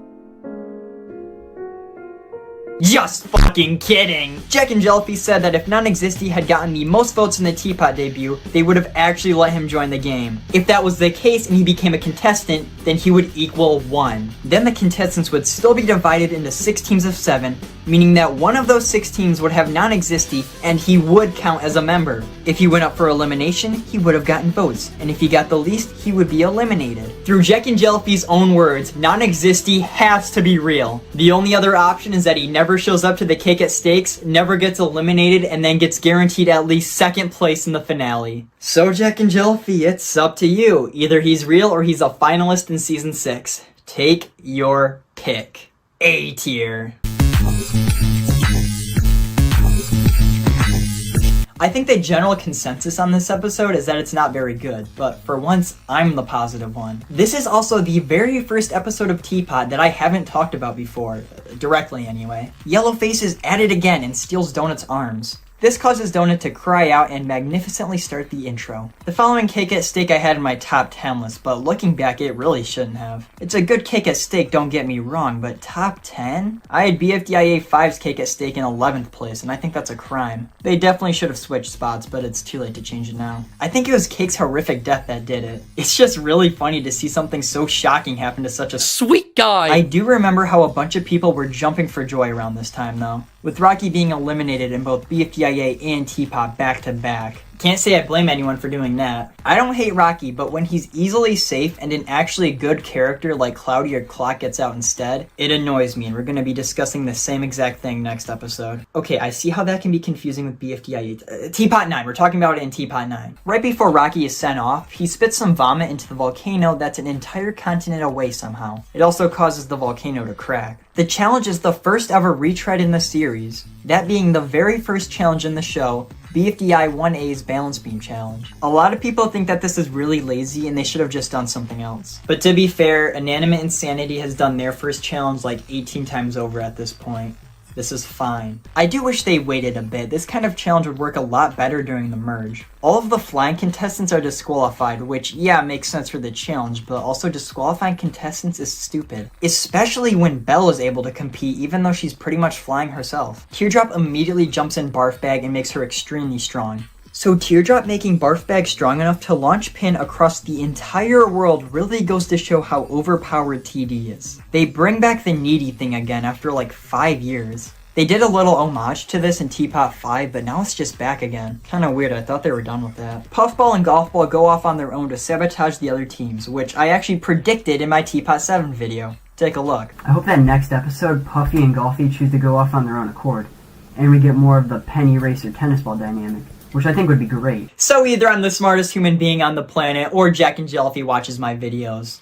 I'll let you pick which one. I know that this has kind of just been me talking about random things that happen throughout the episode, but that's because there's no real plot. It's not like, here's the A plot, here's the B plot, etc. It doesn't even focus on teams most of the time, and the episode just jumps from small group to small group. Which is fine, it works well within the episode, and the pacing's good. But it just makes writing a review on it a little trickier. I just kind of have to start talking about something new with no transitions because the episode itself has no transition. Speaking of which, Pillow is likely a masochist. I'm a masochist. I think I remember seeing a theory on this from, I believe, Apoy. All I'm gonna say is, yeah, the evidence is definitely there. Tree becomes a massive tree, Fanny loses her mouth, and there's a really nice conversation here with Tu and Gady. I don't love the Tu and Gady stuff. I think it's a little manipulative to the viewers. Not anything near post-split levels, but it's like, wow, Gady is such a nice person for helping Tu through his emotional struggles. Never mind the fact that she does almost nothing else besides this and rarely interacts with her own team members anymore. Wow, she becomes Tu's personal therapist and does nothing else. How awesome. It's just kind of a cheap way to get the viewers to like Gady. She's a perfect character at this point. And I understand that she was also well spoken near the end of BFB, but those were fellow contestants, not the host, which is very different. And besides, there was more to her aside from that. Oh yeah, anyway, I like the conversation, but I'm not gonna go over anything, I just don't care enough. But what I do care about is that damn droplet. After Barf Bag gets knocked off, Teardrop jumps out, but is weakened by the barf. Tennis Ball, Eraser, and Pen go to knock her off the beam. However, Snowball sees that she's sick and decides to help her. What? Snowball, of all the characters in this entire show, Snowball is the one that steps in and stops Teardrop from getting out. If she gets knocked off, she'll be instantly eliminated. She is by far the strongest player in the game, and you're just gonna let her keep going on? Snowball, dude, she directly and intentionally caused you to lose in episode 2. Tennis Ball perfectly sums it up right here. Snowball, she has all these outrageous abilities. This might be our only chance to defeat her. One of us might go next if we don't take her down. This is our chance. I get it if the writers don't want Teardrop to get out yet, but if you're gonna do that, make it make sense. To top it all off, Eraser actually goes to help Teardrop instead of pushing her off. But she just betrays him and throws him off. She's actually just evil now. This sucks. I want to clarify that Teardrop knocking off Eraser here is actually good writing and evolution of the rivalry. I'm mad at the character, not the show. Let's get that straight here. Whatever, I guess. Teapot 8's a solid episode. I don't really know why it's so disliked. Sure, it's not nearly on the level as episode 7, but sure as hell's a lot better than 3 through 6. BFB 2 works as a really good second episode. Like episode 1 of every object show has to balance each team's screen time to make sure they each get a moment to shine. A good second episode will scale down the screen time on most teams while increasing it on one or two. Beep is clearly the focus here, but each team still gets their share in the spotlight. Now that I think about it, that's pretty much my only complaint of Animatic Battle 2. Despite being up for elimination, Happy Meatball does almost nothing that episode, and the same can be said for really any team that's not Happy Meatball, Diet, or Benjamin. I don't know why I started reviewing another object show there, but anyway, I will say that the elimination was kinda unfair. Match and Pencil were incredibly cruel last episode, so it was pretty obvious he would be one of them. How the hell did Fanny get bottom 2 though? Was she really that hateable that episode? The challenge is to save a contestant from a jawbreaker. I like this challenge a lot actually. It's really creative and it follows up the events of last episode well. However, the episode's pacing is a little off. It goes beep struggling, a team is safe. Beep struggling, a team is safe. And so on and so forth. I don't really mind that much because there's some good interactions in the team like Cloudy and Leafy or Bloony and David. Nickel starts his patented saying random phrase here and I'm already missing the BFDIA Nickel. We're also introduced to the waterfall area where Robody is able to teleport to? I don't really know what's going on with this area and it only gets more confusing from here, so I'm just gonna assume that there's no planned lore for it. Once again, I feel like the elimination is kind of rigged. Like, obviously Leafy is gonna get out. She rules her team like a tyrant, tracks people by loyalty, and just in case you weren't thinking of voting her yet, she straight up kills Balloony at the end. 4next keep their charm from the first episode here as well. I like it when they get more meta with these two. And by that, I don't mean turning and winking at the camera, but when they play with the animation, it makes them feel otherworldly. Overall, BFB 2 is a really good follow-up to BFB 1. Good plot structure, good screen time balance. Lollipop even does. What else is there to add? Something I didn't know for a long time is that this short was actually an apology for delaying IDFB 2. I also heard somewhere that there was supposed to be a second short after the episode was delayed a second time, but I wasn't able to confirm it, so I guess we'll just keep speculating. This is just a fun little short. The entire short has such smooth animation, especially that scene at the end. This is jaw-dropping. Since there's no dialogue, the short relies entirely on visual gags, and I'm happy to say it sticks every landing possible. It's just funny, not much to say. Now, did it make up for delaying IDFB 2? I don't know, I'll get back to you on that one. This is also the first appearance of the BFB area with the bathrooms and all that. I don't like thinking about why there's a bathroom here because that implies other things. But yeah, it's a good short, hooray! What a lovely day to visit the lake, huh, Woody? Yeah! Alright, just gonna look left for no reason and... Huh? We're already off to a good start. In this short, Fries and Ruby team up to save the fish monster who lives in the nearby lake. The random duo of Anchor and Rusty Coin have been trying to catch the fish monster for the last 5 years and intend to kill and eat it when they do so. I find it really strange they picked Rusty Coin of all characters to be here. Before this, he was just a random one-off character in post-split like Steamy or Clip. Makes me wonder if we'll ever see him again after this. I mean, Anchor being here makes a little more sense at least. Anyway, this is a very fun short. There's tons of good jokes in this one, like when Anchor and Rusty Coin just bluntly tell Fries and Ruby that they plan to kill and eat the fish monster. I think the plan was to kill her. Yeah, and then we eat her. Kill and eat. Oh my gosh, pretty dark. Or when Ruby announces the bad news immediately after. Ruby is just such a funny character, especially here. Everything she says just makes me crack up. The only negative I have is that the ending is kinda lame. After an argument, Anchor and Rusty Coin end their friendship for good, but after the fish monster is well and safe, they just decide to be friends again out of nowhere. They never explain the change of heart from Rusty Coin. He was an arrogant jerk in one scene and he's apologizing in the next. Still a really good short though, I love these things. Pencil. I like Pencil. She started out just whatever in season 1, but I really like how she came to be in BFDIA. She became more mean and bossy, which is ironic considering her biggest enemy is Golf Ball. I really like the dynamic between these two. Just Free Smart as a whole versus Golf Ball was a topic I wish they explored more often. Like that one scene at the end of BFDIA 12 is a good example. It's just a face-off between the two. Then in the revival, Pencil became a little bit more in line with her teapot self. This makes sense as that's how she would be in IDFB, but throw all of that out the window because she becomes her worst in BFB. In IDFB, Pencil talked about how needy Match was, and what's interesting is that Pencil began to act nicer to her alliance members once Match was gone. Like in BFDIA 9, Pencil tells Ice Cube to get in the Smashers, but doesn't force her. But rewind back a couple episodes and I could see Pencil just throwing her in. It's possible that Match is just a bad influence on Pencil, but maybe I'm just picking up on something that isn't there. I don't know. In Teapot, she's more of a leader. I already talked about that enough earlier though. Great character though. This is one of the few times they actually get the hype. A tier.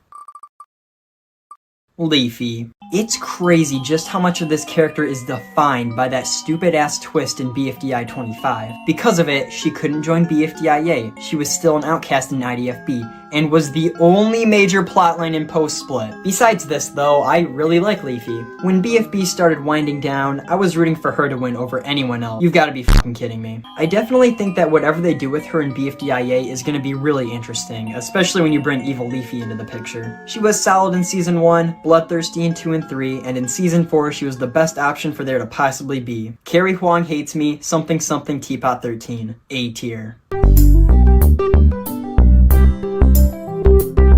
Oh yeah, I forgot how short this episode was. At a whopping 7 minutes, this is the shortest part of the episode. I like the opening, the music choice especially fits the tone great. Gelatin and Fiery also got eaten by Evil Leafy, I guess, so now there's only 2 people alive on the team. I like how BFDIA 5B was this huge epic adventure, only for half of Free Smart to die immediately after escaping Evil Leafy. Kinda weird that they did that. I will say that the button bit is comedy gold though. That shit gets me slapping my knee every time I see it. And the screaming too. They become self-aware about how much they use the scream at this point. And every time Evil Leafy teleports, the scream resets. This is just so damn funny to me. But Evil Leafy dying, that did not put a smile on my face. This episode features the single most brutal death in the entire series. The scene where Needle is burnt alive by the fire. This is insane. It's implied that Spongy was still alive even after being impaled by the spikes. I don't know who decided to have such a painful, horrific death for these characters, but I am all for it. This shit is cool. Jack and Jelfie also made a YouTube short of this scene, as well as many others. But what's weird about this one is that they took out the line where Coiny calls Spongy fat. Yeah, please! No, not moving. What's that? I can't exactly tell what you said through all those layers of fat. It sounded kind of like sure thing, Corny. No, I said. Yeah, please! No, not moving. What's that? I can't exactly tell what you said. It sounded kind of like sure thing, Corny. No, I said. I just thought that was interesting. But now everyone's dead, and because of this, Fiery Speaker Box gives them the HPHBRCC. Hold on a second. What if you could buy this? Like, the HPHBRCC as like a little figurine, like a paperweight. That would be so sick. I would gladly let that chill on my desk. Now that I think about it, they should do that with all the recovery centers. HBRC, Master, Personal Recovery Centers. The TLC and LOL. Does anyone else think that's a cool idea? Like a little TLC on your desk with a working hinge and everything? I think that'd be really cool, guys. Jack and Jelfie, that's your new $1 million idea. Screw those plushes, this is what the people want. Isn't it sad that Eraser, Pen, and Blocky all got eliminated one after another? Anyway, the challenge is to throw frisbees! Why did I do that? Stupid. It's not super exciting or anything, but it is very funny. I like how the frisbee gets stuck on tennis ball, how the points get revealed, and how Ice Cube dies immediately after getting recovered. I also noticed a few nice shots of animation in this one. This episode also includes the debut being announced, which includes Non-Existy. Oh man, I can't wait to talk about him later! I'll say it, this is probably the most underrated episode in the series. It's actually really good, but I never hear anyone talk about it. I guess until now. Okay, you can cut. Dora. I like Dora. I think her existence, much like Robati, is hysterical. But unlike Robati, Dora is an actually good competitor. I honestly wish they went all the way with this idea. She's a stupid stick figure with an annoying gimmick, but she absolutely carries her team every challenge. That would be so cool and divide people so hard between loving and hating her. But as it stood in BFB 15, she was eliminated to save Lollipop, and now resides in the exit. I know that this is starting to get outside the realm of this video, but I was really happy to see just how many votes she got in Teapot 13. 4th place against these 3 titans is nothing to scoff at. A tier. The opening to this episode unironically does the, "Yup, that's me. I bet you're wondering how I got here." And it's completely unnecessary. Just start the episode with them trying to save Barf Bag. It doesn't even make sense for Eraser to ask what happened because he was there the whole time. Speaking of Barf Bag though, after last episode, all her vomit got washed away in the canal, leaving her empty. Everyone decides that they need to get some barf to put inside her, even though regular water would work just fine as we've seen. But since Rocky's gone, the only option is the vomit he spat into the volcano when he was eliminated. So that's exactly what they do. But since that volcano ramen was all the way down in southern Goiki, and someone had to go down there to get it and then bring it back, I'll be adding yet another 2 points to the counter. They really are racking these things up. Also, 2 probably didn't teleport them there because he shows up later and seems to have no knowledge of what they were doing. But anyway, the lava vomit turns Barf back into a zombie, and she immediately begins to spread the infection. Everyone runs in different directions, but Are You Okay and teammates run into the hotel, which is convenient because they were up for elimination. How the hell was TV safe second? I genuinely don't understand how he has so many fans. Did he even do anything last episode? I don't think so. Yeah, went back and checked. He just gets knocked off right away, doesn't do shit. And now because so many people voted for him, Golf Ball and Puffball are in the bottom 2. 2 of the best characters in the show are now in danger. TV being safe once in this season is already bad enough, but 2 is pushing it. Anchor knocks on the door, but no one wants to let him in. Yup, that confirms it, he's a fan favorite now. But they end up just forgetting about him after the zombies break in. Teardrop, who is also with them, starts fighting with Eraser, and they start doing the fast slapping bit. That was really funny, I love that. But then there's this huge missed opportunity for the intro starter. It's Golf Ball yelling at everyone to run away, but wouldn't it have been so much cooler if it was someone getting bitten and them crying out in anguish? That would have been pretty cool, I think. The 2 teams are split up, with teammates running into the basement and Are You Okay going upstairs. 2 is then zombified, which is kinda dumb since he's super powerful, but I understand why it needed to happen. Gatey hears 2 get bit and goes up to help him. Meanwhile, the rest of teammates tries to get 4 to save them, but he's gone. Found anything yet, Clock? No, I did, 4. Play along, please! Yay! You caught me! Best day ever! Yay! Yay! I love this. Okay, I can't hold it in any longer. I hate this damn cushion. Pillow knew exactly what she was doing in Teapot 9, and I can prove it. I know that they confirmed next episode that Pillow didn't know, but I think that the original intention was to have her intentionally sabotage her own team. Pillow is a psychopath, right? That means she doesn't just enjoy killing people, she enjoys the suffering that comes along with it. She used the misunderstanding as a way to kill her team. Exhibit A. In Teapot 5, Pillow happily threw all of the safe people off the building. However, when Trey decides he'll jump off himself, Pillow is very clearly mad. She didn't throw people off the building because she likes throwing people off of buildings, but because she enjoys their terror and suffering. And Tree jumping on his own accord takes that away from her. Exhibit B. When Pillow misunderstands that the challenge is to kill her team, she smashes the FaceTime thing. This is because she knows that she has a good alibi, and breaking the screen ensures that she can never be corrected by 2. Exhibit C. When Bommy ignites himself to kill Pillow, she's noticeably frowning. Don't you think that if Pillow truly thought the challenge was to die, then she'd be at the very least indifferent to the explosion? Exhibit D. Price tag straight up tells Pillow what the real challenge is. Who's to say she didn't even directly hear what Needle said? Even if she truly thought dying is what the challenge was before, there's no way she does now. Exhibit E. Some people like to argue that if Pillow knew the challenge was to stay safe from the undead, then Pillow would have happily gone out and killed all the zombies. But we've already established this is untrue. These zombies are completely mindless. Pillow likes killing for the suffering it instills in her victims. Killing a zombie is the equivalent to killing a plant. Like, technically you ended a life, but did you really? Pillow wouldn't gain anything from killing a zombie because there would be no fear, horror, anguish, or trying to run away. Exhibit F. When they first hear of the challenge, all of Just Not is right next to each other. If Pillow really thought that the challenge was to murder, why wouldn't she just ignite Bommy and kill everyone right away? Instead, she lets everyone run off and hunts them down one by one just for the thrill of it. Because she's not just a murderer, she's a psychopath. Exhibit Gamma. I've never been wrong before. Are You Okay gets separated when TB and GB go into Basketball's factory to try to find a cure. TV, Eraser, and Teardrop then try to get away by hiding in the vents. Teardrop gets in easily, but waits until the last possible second to pull up Eraser, causing him to get bitten regardless. TV also dies. Meanwhile, Gatey is still looking for 2. This is definitely the most memorable scene from the episode, with most people claiming that it's genuinely terrifying. And yeah, I can see this being scary for a little kid. It's mainly the music that does it. It fits the scene really well and gives off some good horror vibes. For a small fraction of a second, I almost got slightly uneasy. But then 2 shows up on screen and there goes all the tension. He looks goofy as hell here. It ruins the atmosphere they built up. At least for me. What this scene really needed was a violent as hell BFDIA style death. Like 2 grabbing Gady and ripping her in half or something. I know it's literally the exact opposite of what this episode is trying to do with these characters, but you have to admit, it'd make this scene a lot scarier and a lot more memorable. Back to just not, Pillow has killed everyone but Bommy. Suddenly bro goes Eye of the Tiger and does the most badass thing I've ever seen. The even easier way! I'm gonna take you down on my terms! Huh?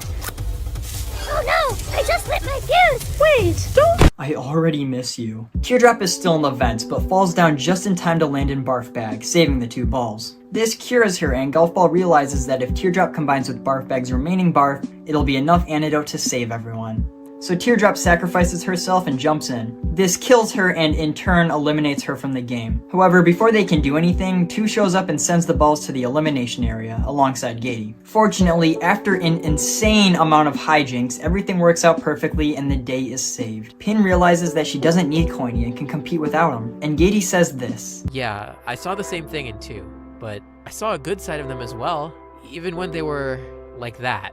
2 could have killed us, but they didn't. It's just nice to hold on to that.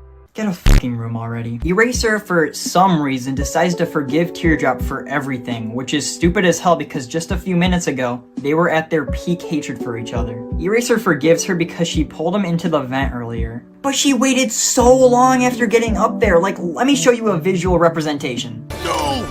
Teardrop, hold me up, please! Teardrop! Teardrop! Don't do this! Curse you, Teardrop! I said it all in the other video though, so I'll call it quits on Teardrop for now. The Exiters! I don't like this scene. So everyone is torn on what to do next. Bracelety wants to go into the classrooms, Stapy wants to go to the waterfall, Fiery Jr. wants to play Fortnite or something, I don't know, I don't really remember. They decide to split into groups, so Pencil steps up and makes them. 8-Ball, Dora, and Fiery Jr. go into the forest. Lie, Stapy, and Match go to the waterfall, and Pencil, Bracelety, and David go back to the classrooms. That's right, not only does Pencil intentionally separate herself from Match, but also pairs herself with Bracelety and David. I think this is very out of character for her, especially considering that in-universe, about 10 minutes ago, she called Robati dead weight, and outright rejected Bracelety's idea solely because of where it came from. She's super nice here for no reason, I don't get it. Doesn't she hate both of these 2? Anyway, the classroom gang ends up finding a room with drawings of the other numbers. Neat. Weird. Woo! Huh? There are other numbers? Was that 7? And I miss you. Would have made a lot more sense if it was Lie that made the groups, not Pencil, but whatever. Oh, would you look at that, a post-credit scene where one comes out of the moon. Ooh. Teapot 9 was a pretty solid episode. I have a lot of problems with it, but it makes up for it by being fun and very unique, at least for an object show. Just like Teapot 8 though, I think this episode should have been a merge challenge. The best part about zombie movies and episodes is having a group of characters that is slowly whittled down. This would have been way cooler if it was 12 or so contestants in a group trying to escape, with the zombies picking them off one by one. It's still a really good episode though, okay? It's just a little bit of more missed potential. I forgot how great this short was. There's so many good jokes and character moments, like the likability ratings or the armed robbery. It's nice to see these characters interact outside of the challenge and all the drama and whatnot. I don't want to talk about it too much because I think you should really go watch it for yourself if you haven't already. It's only 4 minutes long and packs a ton of good jokes in this short runtime. Might even crack the top 10. What the hell? It was a damn advertisement the whole time? Michael, how could you do this to me? I trusted you, but all this time you were just Cheapy McCheapskate. Good episode. I like the fork and zappy bit a lot. It's easily the most iconic moment of the episode. Woody's reaction being safe was a funny reference and a good use of the rule of 3. Spongy was eliminated at 4 votes. Woody is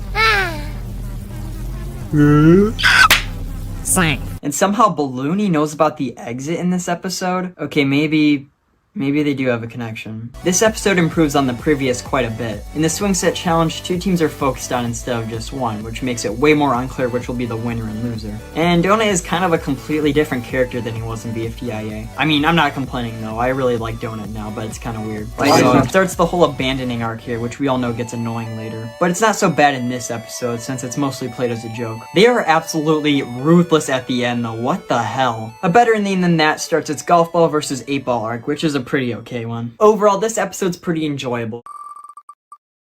Puffball. What most people don't realize, mostly because BFB9 had a terrible cake at steak ceremony, is that Puffball was in the bottom 2 of that episode. It wasn't a close battle or anything, Stafy was definitely getting out no matter what. But she got more votes than Yellowface when all she did was push the fake buzzer over. I don't think she even had any lines that episode. Anyway, she was decent in BFDIA and really boring in BFB. She had a really natural setup to be interesting in Teapot that they kind of went through on. Her and Golf Ball being in the bottom 2 is a damn crime. How the hell is TV getting away with it? He can't keep getting away with it! A tier.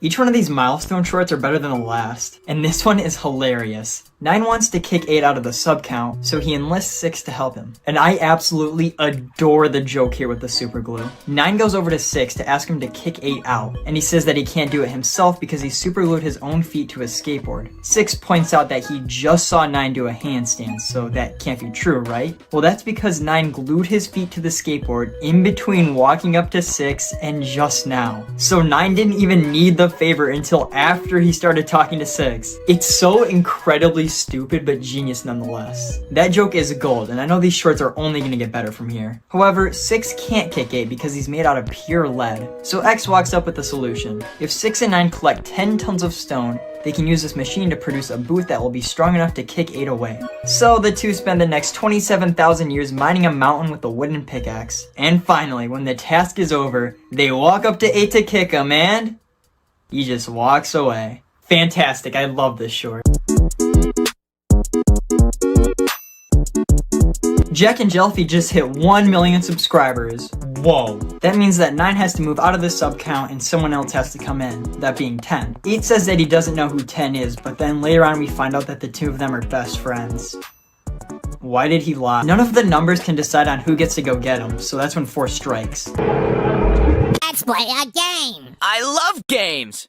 What's wrong? Don't you want a battle to win a prize? But what is the Wait, why am I doing this? What do you mean for? I love this scene so much. The Let's Play a Game bit has been parodied to death by so many object shows, and I like to think that this is the writers being self-aware. This is the battle for the permission to meet 10, and the theme song is fantastic. Just take a listen.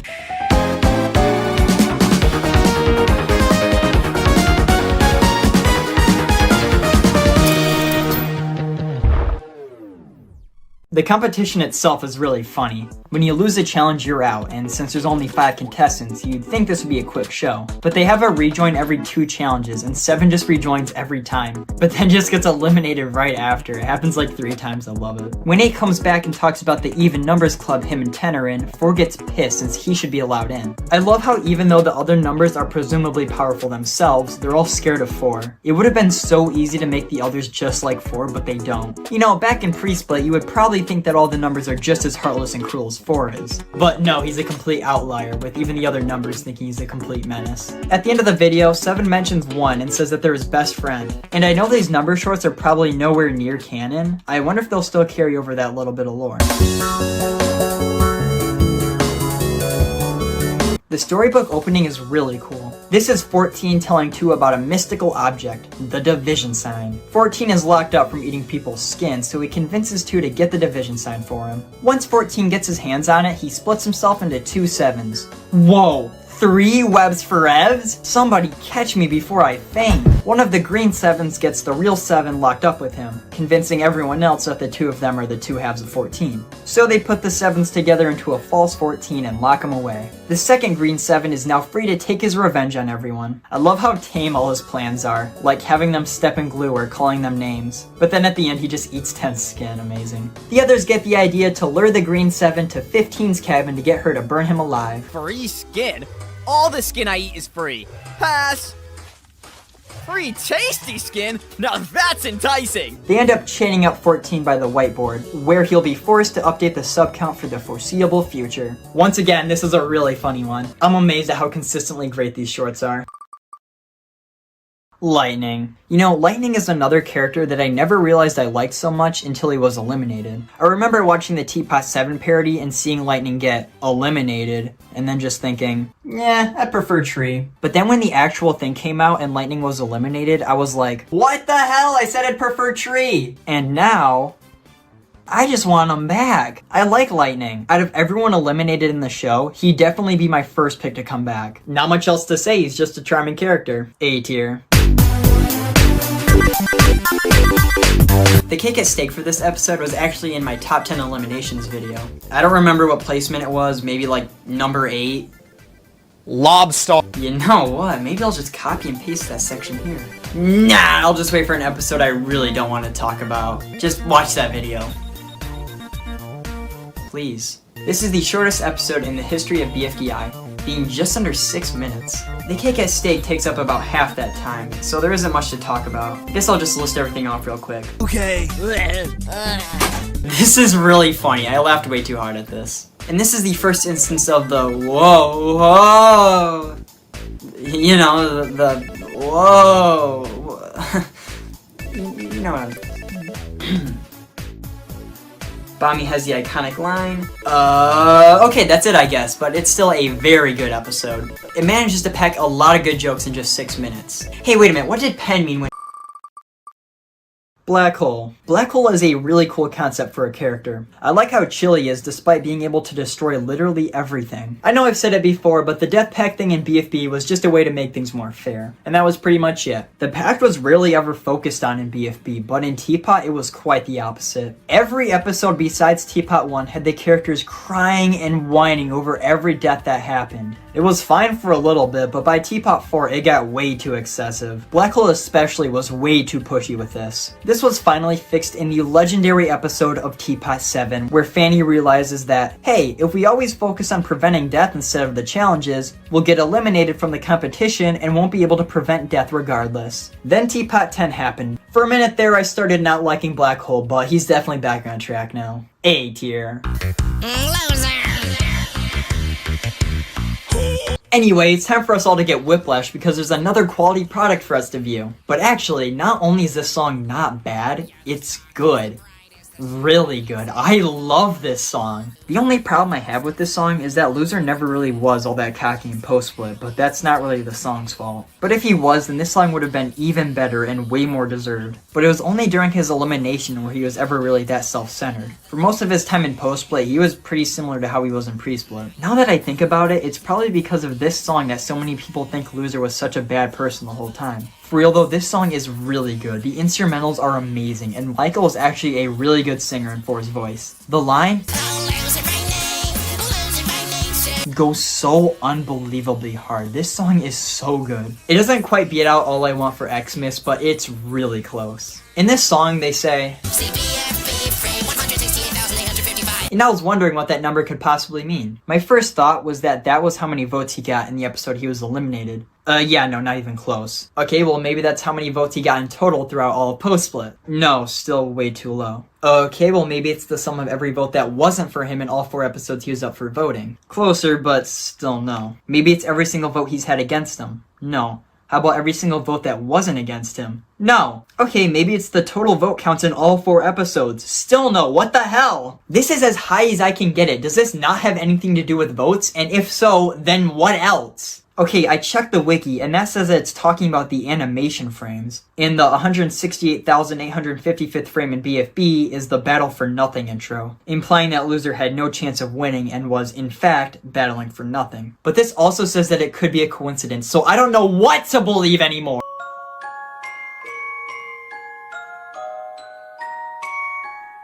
I may be in the vast minority here, but this is my favorite BFDI song. I don't really know what the general consensus is because no one talks about it, but I assume because the real version of the song is so hated, this one would be too. But like, I don't even hate the original version. I know it's a huge meme and a bunch of people despise this song, but I don't know, I feel like I don't even hear it that much. Sorry to let you down, I guess. I distinctly remember watching this on Christmas morning after waking up way too early, and I loved it. It's just so wholesome. I listen to it every Christmas morning now. And yeah, you could argue that it's shipping bait, but it doesn't really feel like that because it's separated from the show and X is blissfully ignorant the whole time. But I think that this song might have had an effect on the real show. Starting with BFB 16 onward, 4 starts acting a lot nicer towards X, even though their whole dynamic is that 4 was an asshole to him. I say this because 4 would slowly become a lot softer as the show went on, to the point where in BFB 30, he's a crybaby man-child.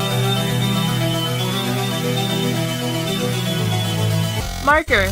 Just throw a hand of rock, paper, or scissors, and whoever silently farts the most air out while playing wins the game. I never expected there to be a fart joke in BFDI. I am very disappointed. And it's not the only one either. There's only 2 instances of DreamWorks humor in this entire show, and they're both in this episode. Not even Post-Split stooped that low. Shame on you, writers. Shame on you. They bring up Belle's string in this episode, and everyone wants to find out what's at the top. This is just the beginning of a long streak of let's tease this character's dark secret but never actually even consider revealing it at any point trend. They do that a lot this season. Bracelet gets eliminated, and by a lot too. I get why she was hated so much since all she did was yell about Ice Cube, but I find it really strange that Bracelety and Ice Cube weren't put on the same team. Seemed like a no-brainer to me. You can have Ice Cube love the attention at first, but eventually start getting sick of it. But I don't know, I'm not the one making the show, am I? My favorite kind of challenges in object shows are ones that are very simple but get very intense by the end. And this is exactly the kind of challenge this is. Depict 4 in a form of art. Sounds pretty simple, and it is, but the ending gets really cinematic for no reason. Because of a malfunction on Lollipop's fork repellent, forks start flying everywhere. So Deathpack tries stopping them from hitting 4. I really love some of the shots they have here,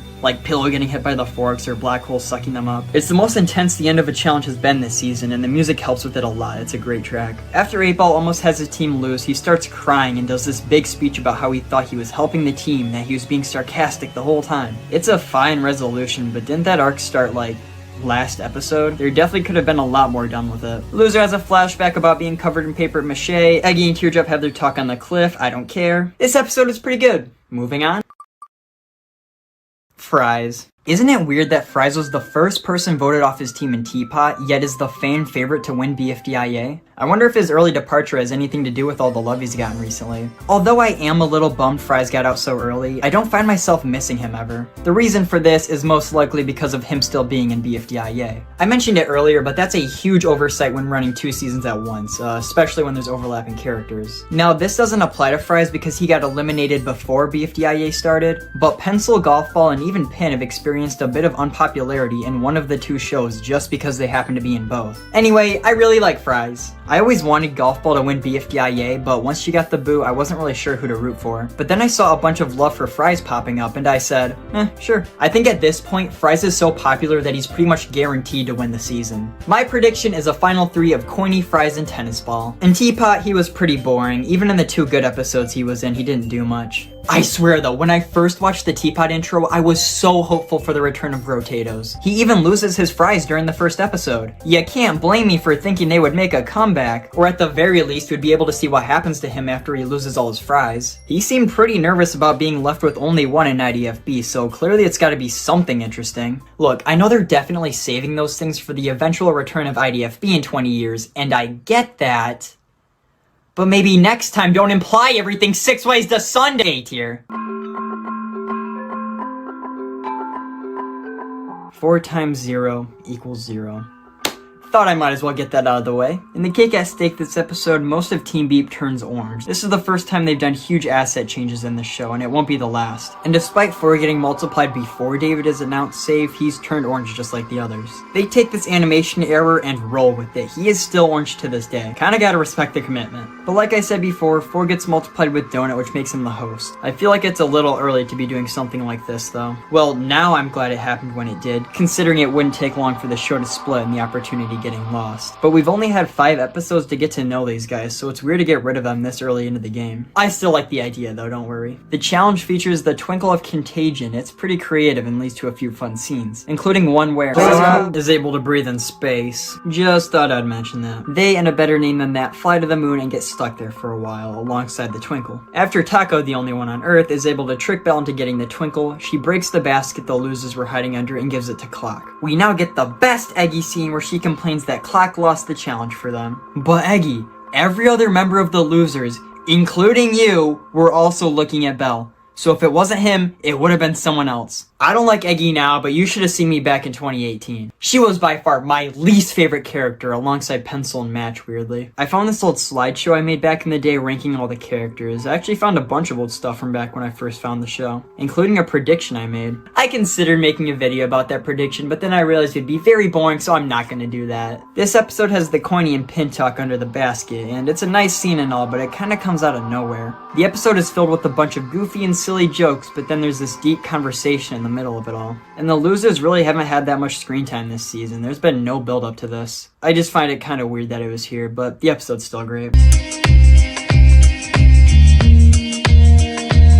I really enjoyed that. It's such a fun little short. Pencil gets David to be her assistant, and after Match gets jealous, she gets her own. I don't really want to get too far into this because I think you should really watch this on your own if you haven't already. Seeing Match and Pencil at odds with each other for once is really interesting, and even if it's not canon, it's still a great time. It even has a nice little ending. This has been a ray of sunshine in the gloomy world that is post-split, and it's the best thing we've seen in a while. I mean, more David can only be good. Evil Leafy. This is the first character on the list who's already got their own video, and I think it covered just about everything I could say about the character. I really like Evil Leafy. She works really well as an antagonist and gives BFDIA its iconic darker tone. She's definitely not the kind of character that could ever work as a contestant, but still one of my favorites of all time. She hasn't appeared in anything after IDFB, so she is sadly dead most likely, which is a real shame. Maybe for the finale of the entire show she can come back and like team up with one or something, and I don't know, I think that'd just be pretty cool. But I did forget to say, hey, what is going on guys versus Trends here in that video. E tier. S tier. This might be one of the funniest things that ever come out of this series. And we can thank Florence Chappell for the writing, and all these guys for the everything else. 6 and 9 are traveling across the world. This opening part with them driving has really nice music and great visuals, and it ends with this super violent explosion out of nowhere. You know I could've just parked it, right? The two of them are on a mission to retrieve 15 since now it's her turn to stand in the sub count. However, 15 hates everyone, and after 9 accidentally knocks her out, they decide that they should just combine together to take 15's place. They go back to the equation playground, and the others wonder where 6 and 9 went. Welcome back, mate! Are 6 and 9 with you? Oh, no. I ate them. Oh well, as long as you're here, I guess. Yeah, I was getting sick of 6 anyway. That delivery is so fucking hilarious. They kick out 14, who happily goes back to eating people's skin. And it's not long until 6 and 9 start bickering and separate themselves. Everyone starts fighting until all the zeros shut them up. They pull out a whiteboard and tell everyone just to update that for the sub count. Which they do, all the sub count nonsense is finally over. I love this short so much, it is absolutely hilarious. There are tons of killer jokes that I didn't mention. Like when 6 looks at his watch just for it to say ask 9. It's this dumb random humor, but it's incredibly well thought out and executed flawlessly. These milestone shorts are getting dangerously close to breaching the overall top 10 of the entire show. I don't know how you guys would feel about that, but they've only gotten better every single time, so it's a real possibility. Damn, I forgot how funny BFDI 22 is. A huge part of that is the new speaker boxes that become the hosts after the announcer died. They have such a good dynamic and they crack me up every time. The elimination in this episode made it to my top 10 list, and oh my gosh, how did Rocky even make it this far? I guess it's because he doesn't do much and people just never think to vote for him. That's why Vote to Save is far better in my opinion. The challenge is to escape a volcano, which for some reason has some of the best jokes ever. Firstly, the contestants constantly running into the lava. Magma is just super funny to me. There's also that damn fish monster, and that stupid sound effect they use every time it eats someone is hilarious, and I don't know why. Oh, and Spongy crushing the house really tickled my funny bone. I don't even mind when it ends in a tie because the episode was just so damn funny. Flower is such a good character. She's such an irredeemable asshole. This episode is super underrated, short and sweet. Definitely one of my favorite ones so far. Eraser. Eraser was just kind of alright for me for a long time up until Teapot 2. He starts going out of his way to be a dick to everyone, and I really like it. He's kind of the new Blocky if I'm being honest. He's an asshole and constantly makes life harder for the other teams. Not because he wants to help his own teammates, but because he likes messing with people. But he still gets his comeuppance frequently. Huge contrast to Teardrop, who's just an egotistical bitch that never gets any retribution. It's weird because I usually really don't like asshole characters like Lollipop, Play-Doh, and Third Example. What I think it comes down to is that Eraser isn't full of himself. He isn't putting people down because he thinks he's so much better, but because it's fun. And I think he can be really funny at times. And I like how they immediately undid his character development from Teapot 9. That was such a good move. S tier. Here is my confession. When I first found out about BFDI, this was the most recent episode. Yeah, I know, I'm far from an OG. I'm not a real fan. I'm a fraud! When I first found out about this show, BFB 12 was maybe 2 weeks old, so I probably watched this around the end of July. The fact I could have watched Crayon Object Battle Universe as it released keeps me up at night. But since we've gotten to the point where I watched the episodes as they came out, I can start telling you who I voted for. So, what was my first ever vote in the series? Nelly. I don't really know why. The vote didn't even count either. Voting was over.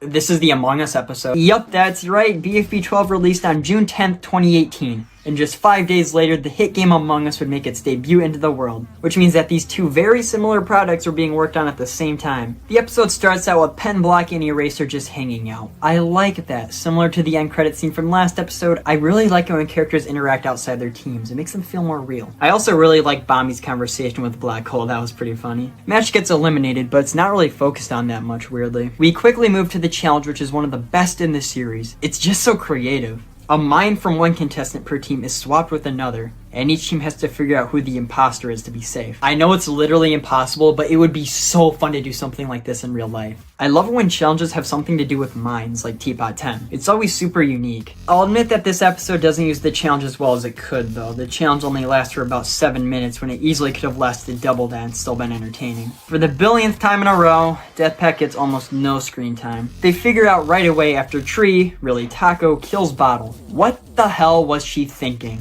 She does know that their whole purpose is preventing death, right? How would any of them see Tree kill someone and just think, yeah, that's about right. Speaking of Taco though, Pin's mind is in her body, and Taco's voice actor impersonates Pin's speaking patterns, which I thought was a cool detail. Our strategy should be to guess Teardrop.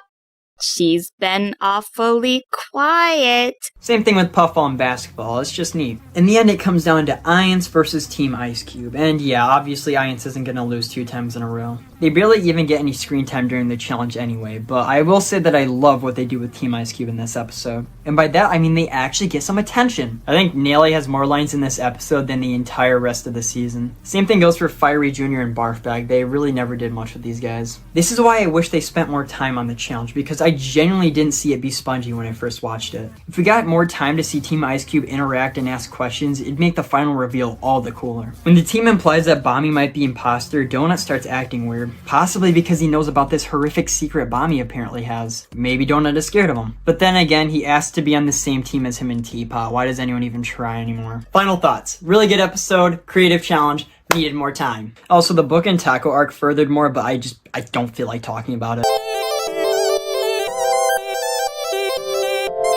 See what I mean? This episode has a great mix of both action and characters. In fact, over half the notes I took were just me talking about the characters. So, let's go down the line, shall we? Leafy. She rejoins with a huge percentage of the votes, with over 8,000 more than what second place got. She gets put on the losers alongside Fiery and the other season winners. I'm so glad they did this. Pretty much everyone on this team knows the bad things Leafy's done over the years. And now that she's trying to be a better person, this can lead to some great interactions later down the road. Fiery. When Leafy gets brought back on his team, he stops doing anything. Coiny notices this and calls it out. Fiery kind of lashes out at him and gets frustrated that he doesn't get to do the challenge. A lot of weird behavior, that's for sure. Dora. She gets selected to do the challenge for her team. No one talks about this, but Dora is such a good asset for her team. She absolutely carried in episodes 1, 2, and 11 for the most part. It's sad what would happen to her in her later years. Match and Bubble. Bubble finally calls Match out on her behavior. She's been an absolute meanie head to everyone on the team. She thinks she's taking Pencil's role as a strong leader in the team, but she's just being cruel. It helps that this was actually built up over the course of the show. And while she doesn't do much in this episode, Fanny is a pretty big part of this arc, being the one to get Bubble to stand up for herself in the first place. It's a really nice conversation with a great ending. When I struggle, I don't need a stern leader. I don't need Pencil. I needed you.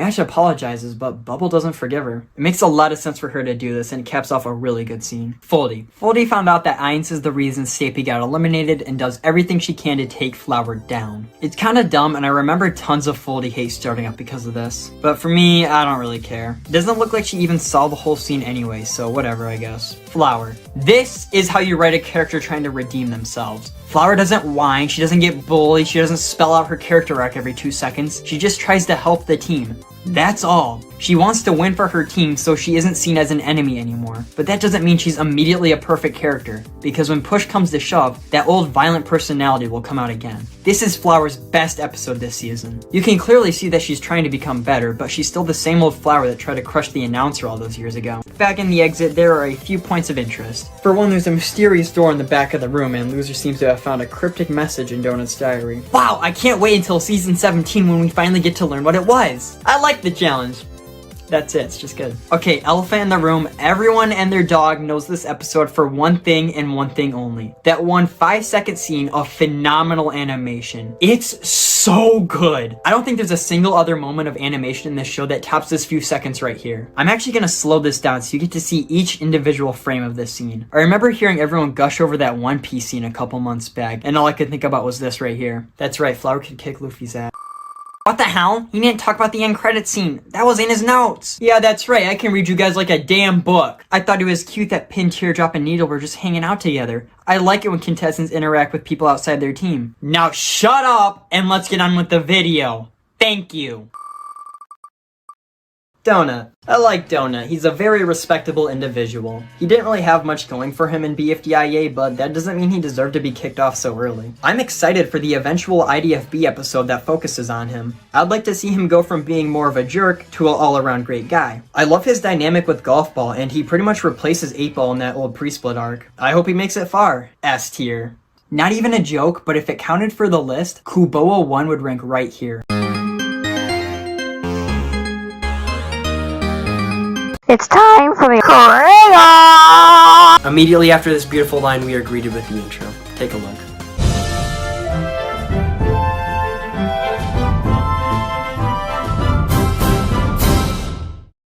It's honestly shocking to me how it's able to keep the simple elegance of the BFDI intro, with a mix of the modern flair of OBS and animatic battle. It's able to do all that while still living up to the iconic intro of the first season. I would argue it even surpasses it. And the music choice is of course perfect. I couldn't imagine any other track playing here. I often find that object shows take too long to get to the point. For example, BFB takes far too long to get to the competition. It frankly wastes our time with character introduction after character introduction, when really it's unnecessary. We get to see these characters interact during the challenge, and that's all we need. This episode takes a bold yet satisfying twist by immediately jumping into the meat of the episode, wasting no time by showing us the teams. I must also mention that Cranbox is a superb host. He's charismatic and funny. Everything that comes out of this character's mouth has me chortle with joy. The animation that is coupled alongside his dialogue is always funny and interesting, but it never takes away from what's being said. It's extremely impressive how the show is able to balance both writing and animation. They both take your full attention at all times. It's truly fantastic. The teams begin to choose their names, and we get some all-timers. I'll list them off real quick. There's 2. This was one of the team names from the last season. I really enjoy how this show keeps its continuity, not only bringing back elements from the previous episodes, but also Team Toy, which is such a random choice. It's hilarious but brilliant. It does in fact have a nice ring to it. Not to mention its logo is jaw-dropping. The Fantastic Brothers is also a great name. Unmellow Yellow had every right to be that excited. The Launch Monsters. Enough said. The final team actually had 2 really great name ideas. Unfortunately, only one of them could be chosen. I think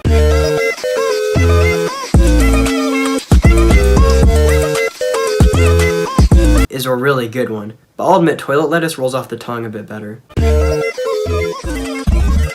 Gets bonus points for its amazing animation, however. The challenge is quickly announced. Each team must destroy their little goobers. The last 2 teams who don't will be up for elimination. This is a genuinely interesting challenge to kick things off. Most object shows would start off with something safe and understandable. Getting a basket, staying on a balance beam, whatever. But Kobua goes in a bold new direction. Instead of making the challenge easy to follow, they make the challenge fucking awesome. These characters get put in a situation they have never been in before. Now that I think about it, I don't think there's ever been a challenge like this in a show. This is, dare I say, revolutionary. The idea of each team getting rid of some creature in order to be safe is so amazing, yet no one has done it before. And I know, you guys actually want to hear what happens in the challenge, so let's get on to it. We go straight to Team 2, and we see that they actually use their team name to their advantage. If you remember, during the team name choosing, some members were actually blown away by the sheer volume of the name. They geniusly use this against their goober to get it splatter into the wall. The plan ends up working too. I really love how the show is able to be a bit meta with the name being used like a real weapon, without it being overbearing. The wait, what's the team name? The launch monsters see Cranbox announce the team's being safe and has a great idea. They simply ask what team is safe, and Cranbox unintentionally blasts away their goober. Using the same method twice to get rid of a goober is really unexpected and surprising. It really subverted my expectations and cemented the phrase more can be done with less. If you've been paying attention, you know that there's only one safe space left. Will it be Toilet Lettuce, Team Toy, or the Fantastic Brothers? The intensity of the challenge grows tenfold. Every time I watch this, I'm at the edge of my seat staring at the screen. We hard cut to the Fantastic Brothers to see that they're having trouble getting rid of their goober. Suddenly, Unmellow Yellow is eaten by the goober. After some brainstorming, they decide to use what is left of Unmellow Yellow to lure the goober off the table so it dies of fall damage. They act fast, but Team Toy sees this. Suddenly their adrenaline spikes and one of their members is able to kick their goober far off the table into the wall.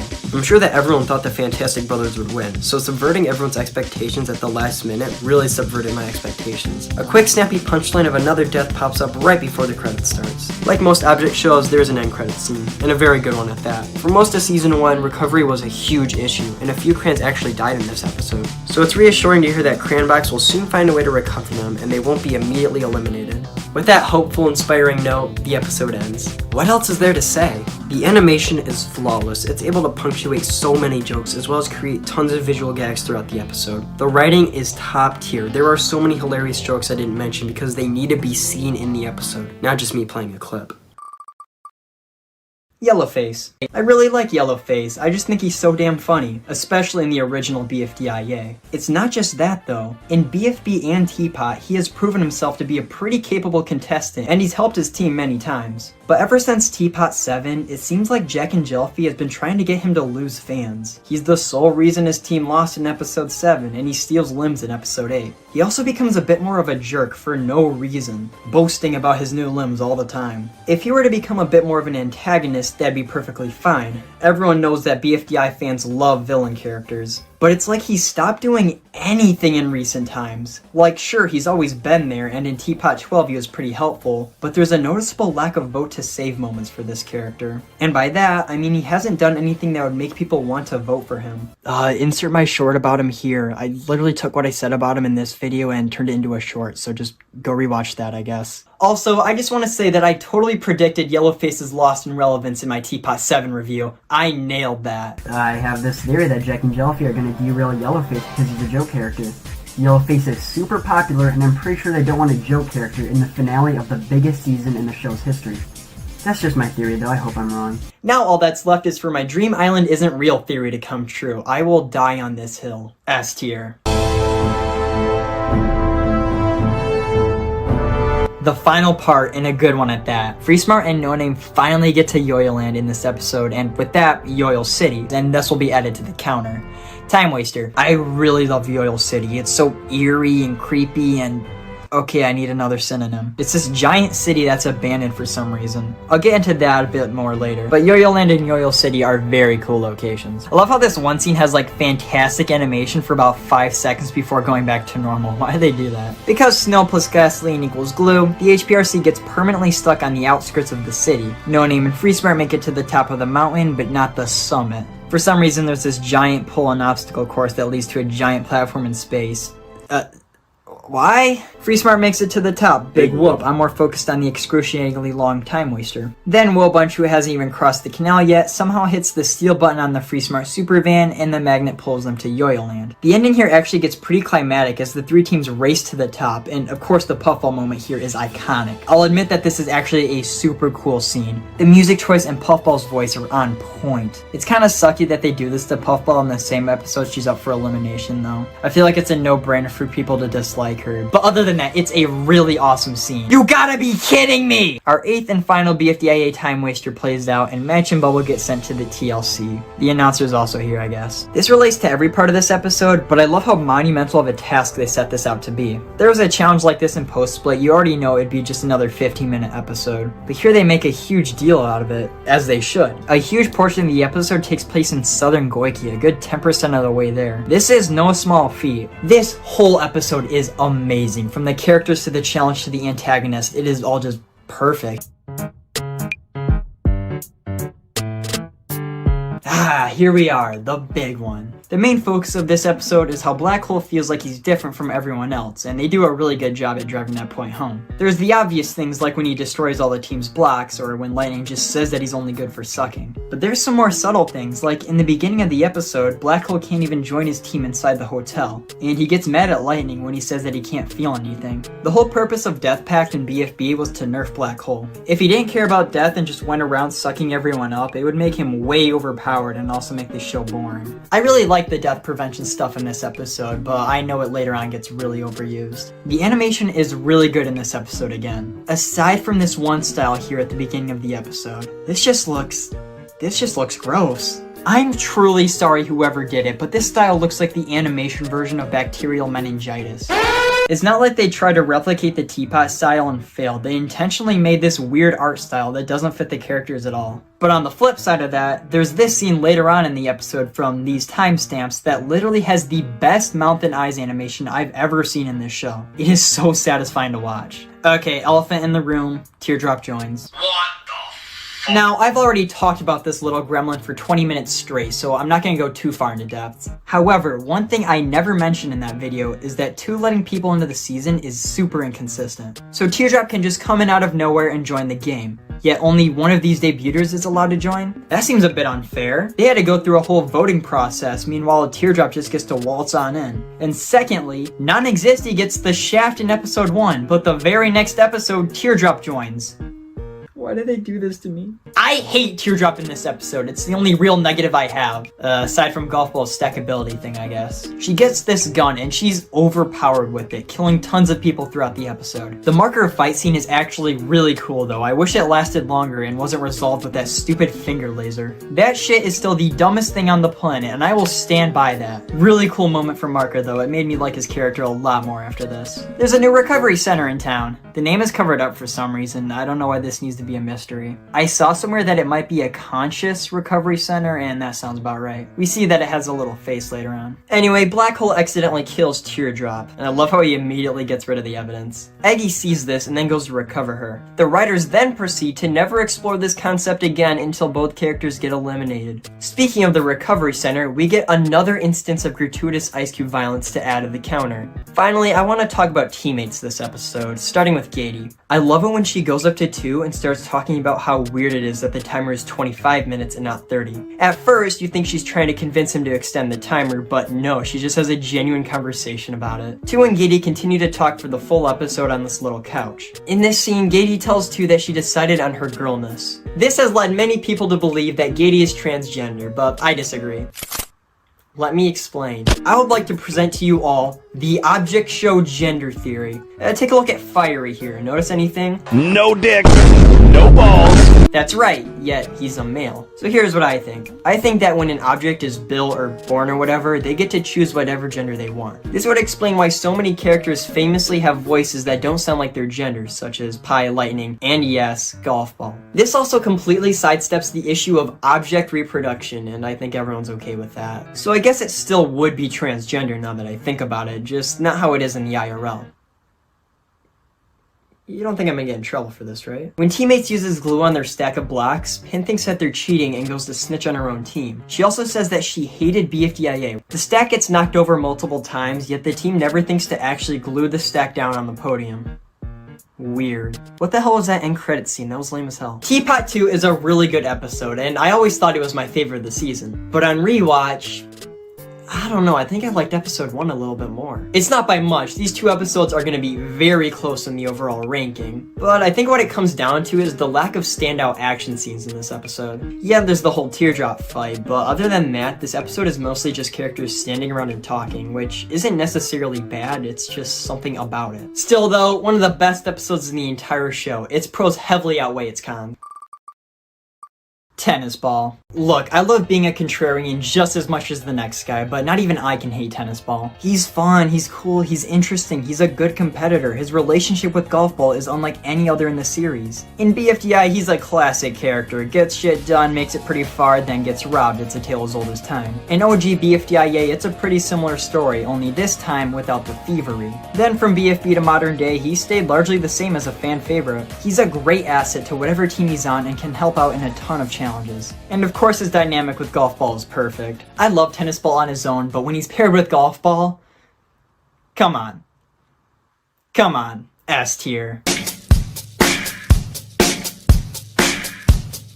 This is such a hard episode to write about. It's such a monumental moment in BFDI history. It kickstarted the modern BFDI era and influenced so many object shows. And it's easy to see why. This is a really good start to the season. Even though there's 64 characters, each and every one gets at least one moment, making them all memorable. However, I will admit that some episodes this season do a pretty bad job at giving each team a moment to shine. BFB 1 still does it great though. A lot of shows with way less characters struggle to do that. Animatic Battle's the only one that comes remotely close, and that was made by 2 people honing in their skills for years. Speaking of Animatic Battle, both that show and GGG totally ripped off the opening with the Pentagon here. Just thought I'd mention it. Like I said, the episode does a really good job introducing each character. No one gets skipped over. Everyone gets their own little moment, no matter how small. One of my favorite scenes in this episode is what the title is named after. I actually really like this iteration of Teardrop. Instead of being an overpowered badass or boring nothingness, she's more down on her luck, constantly being wronged by the world and not having a way to combat it. I feel like this idea uses her inability to speak in a way better way than any other season. It actually leads to interesting conflicts and plot lines. Damn it, why'd they have to change you? Another interesting part about this scene is something Leafy says. I can't wait to get to meet all of you. Be quiet, Leafy, you're not helping. Hear that with Golf Ball looking for her at the start, and I'm pretty certain this is implying that Leafy just got back from being exiled. Ice Cube gets another new voice actor, but they reuse lines anyway for some reason. This results in the clunkiest sentence of all time. Just take a listen.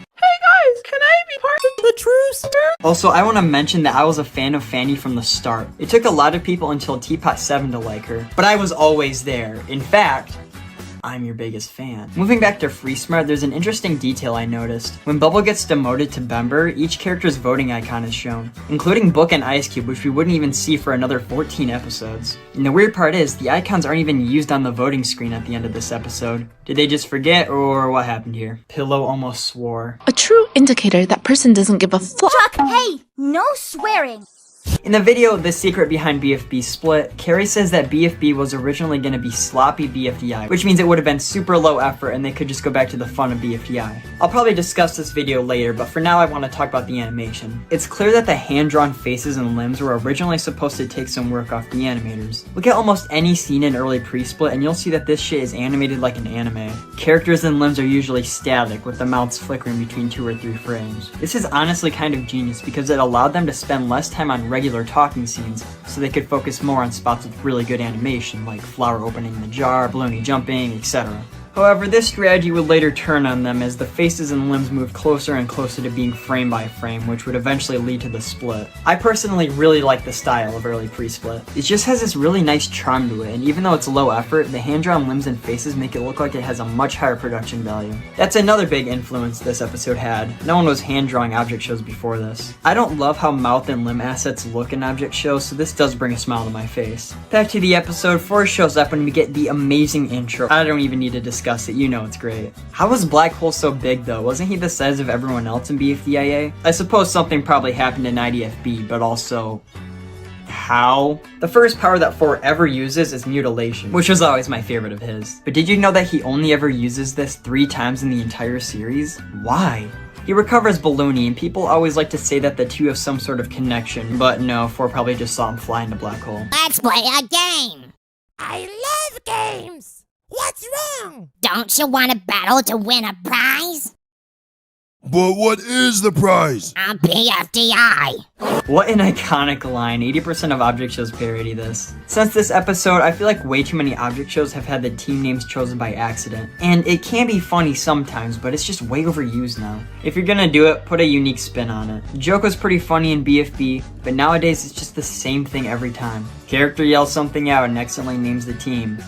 Nice. I really love the challenge in this episode, but there isn't much to go to in specifics. I really like Isra, Journey, and Flower not wanting to be enemies is pretty wholesome. Wow, I sure do hope that doesn't make me want to commit arson 16 episodes from now. Ainz unfortunately loses though. But jumping worked last time. No the fuck it didn't. What a good episode though, I quite like it. What a huge moment for the series. This is such a big deal. It has been 10 years since BFDI 6 was supposed to release, and now it's finally here. Was it worth the wait? No.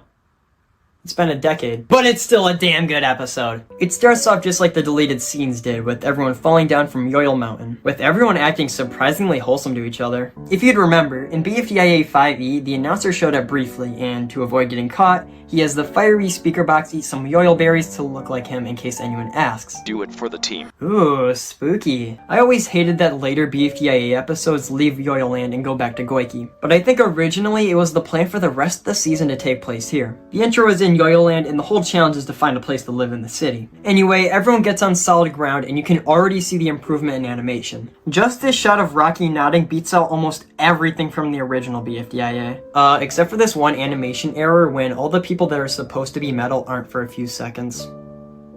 Bastards. There's nice shots the whole episode, like during the cake at stake, which is amazing by the way. It easily got on my top 10 list because of how tense it is. I won't say a lot about it again because I already talked about it for way too long once, but it's got some good jokes, some good animation, and a good climax. Rocky switches the Woe Bunch and the challenge starts. This whole episode feels right at home alongside BFDIA 5. It's amazing how they were able to recapture what that episode had. Maybe the characters are a little too nice to each other, but it's not that big of a deal. What is though is that Nickel has his BFB personality, where he's super extroverted and says random things. I love the pessimistic BFDIA Nickel, he was so funny. I know they changed him so he'd be different from the II Nickel, but II Nickel is also a different character now. Whoa, okay, almost had me talking about II for a minute there. That could have been bad. The challenge specifically is to have your entire team fall asleep at once. Needle breaks out Yellowface's revolutionary headphones and puts them on Gelatin and Ice Cube. The three teams split off and find somewhere to sleep. Team No Name goes to a hotel called the Evil Here Hotel. This place has evil leafy imagery all over it, and a mirror inside of it actually recovers her after she died in 5C. Meanwhile, Free Smart uses balloons to fly around the city to find the Pillow Factory. This is a good time to mention that the episode has really good pacing.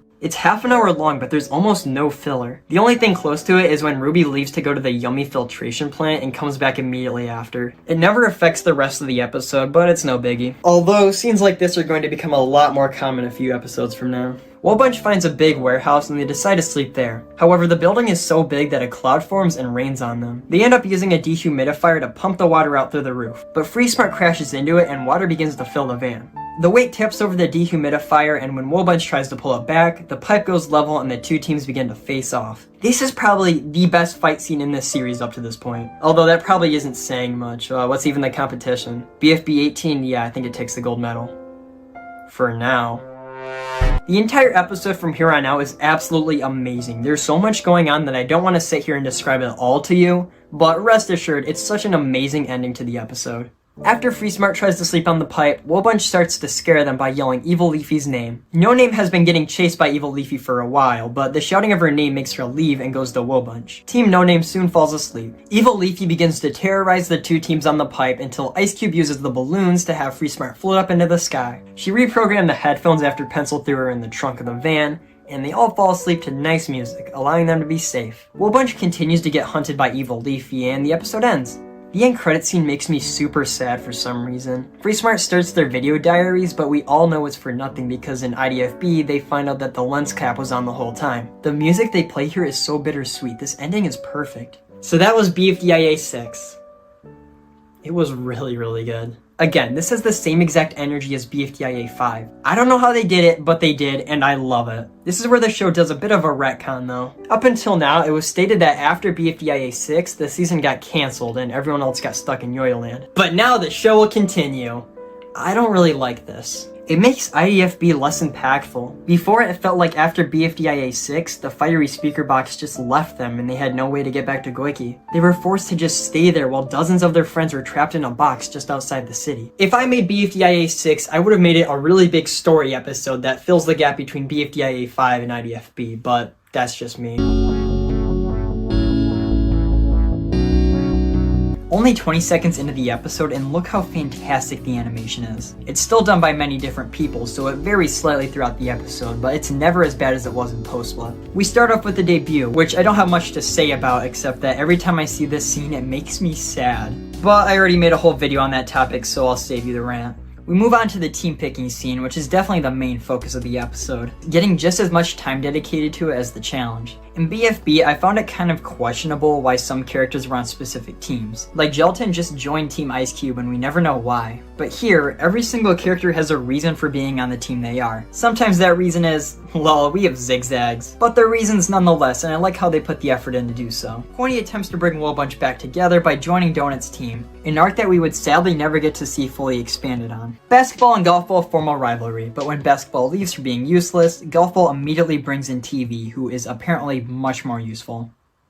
Sure. It's not long before we get to see the intro, and what is there to say? It's amazing. I remember watching this over and over again when the episode first came out. The music is mesmerizing and the animation is indescribably good. After this, the challenge is announced, which is to get to the top of the hotel. Are You OK finds some difficulties because Puffball doesn't let them fly up on her. I get that that would have been too easy, but Puffball definitely could have flown them all up. I used to think that this was because they were going to start an arc on how Puffball doesn't want to be seen as just a tool, but that didn't happen, so I guess she just didn't feel like it. Similar story with Cloudy. Apparently he can't carry people up because they'll fall through him, but in BFB 13 he did that fine with several people, and he pushed an entire swing set no problem in BFB 3. Fries loses his fries later, and pair this with the Grotatoes in the intro, and I just can't wait to be disappointed. After a tense battle for the final safe spot, Death Pact again ends up losing. But everyone gets mad at 2 because no one heard him say that you couldn't go back down after coming up, which is why a lot of the teams did so poorly. So they all decided to beat the hell out of him. I thought this was so funny, and when this first came out, I was still mad that the show split, and it brought a smile to my face to see 2 get beat up. I liked this scene so much that I ended up showing it to my mom, where she then proceeded to look at me like I just showed her a live leak video. End credit scene? It's the Exiters, baby! We finally get to see what happened after BFB 16. They get up and go straight for the door. Live mentions a plan B, so I guess they were planning this the whole time. This scene is just so cool. When they opened the door, I got goosebumps. I mean, in 2021 it did. I'm a hardened veteran now. This stuff doesn't faze me. Great start for the season. This episode took 10 months to release, and it was honestly worth it because it has everything. Characters, action, there's not much to criticize here, but everything to praise.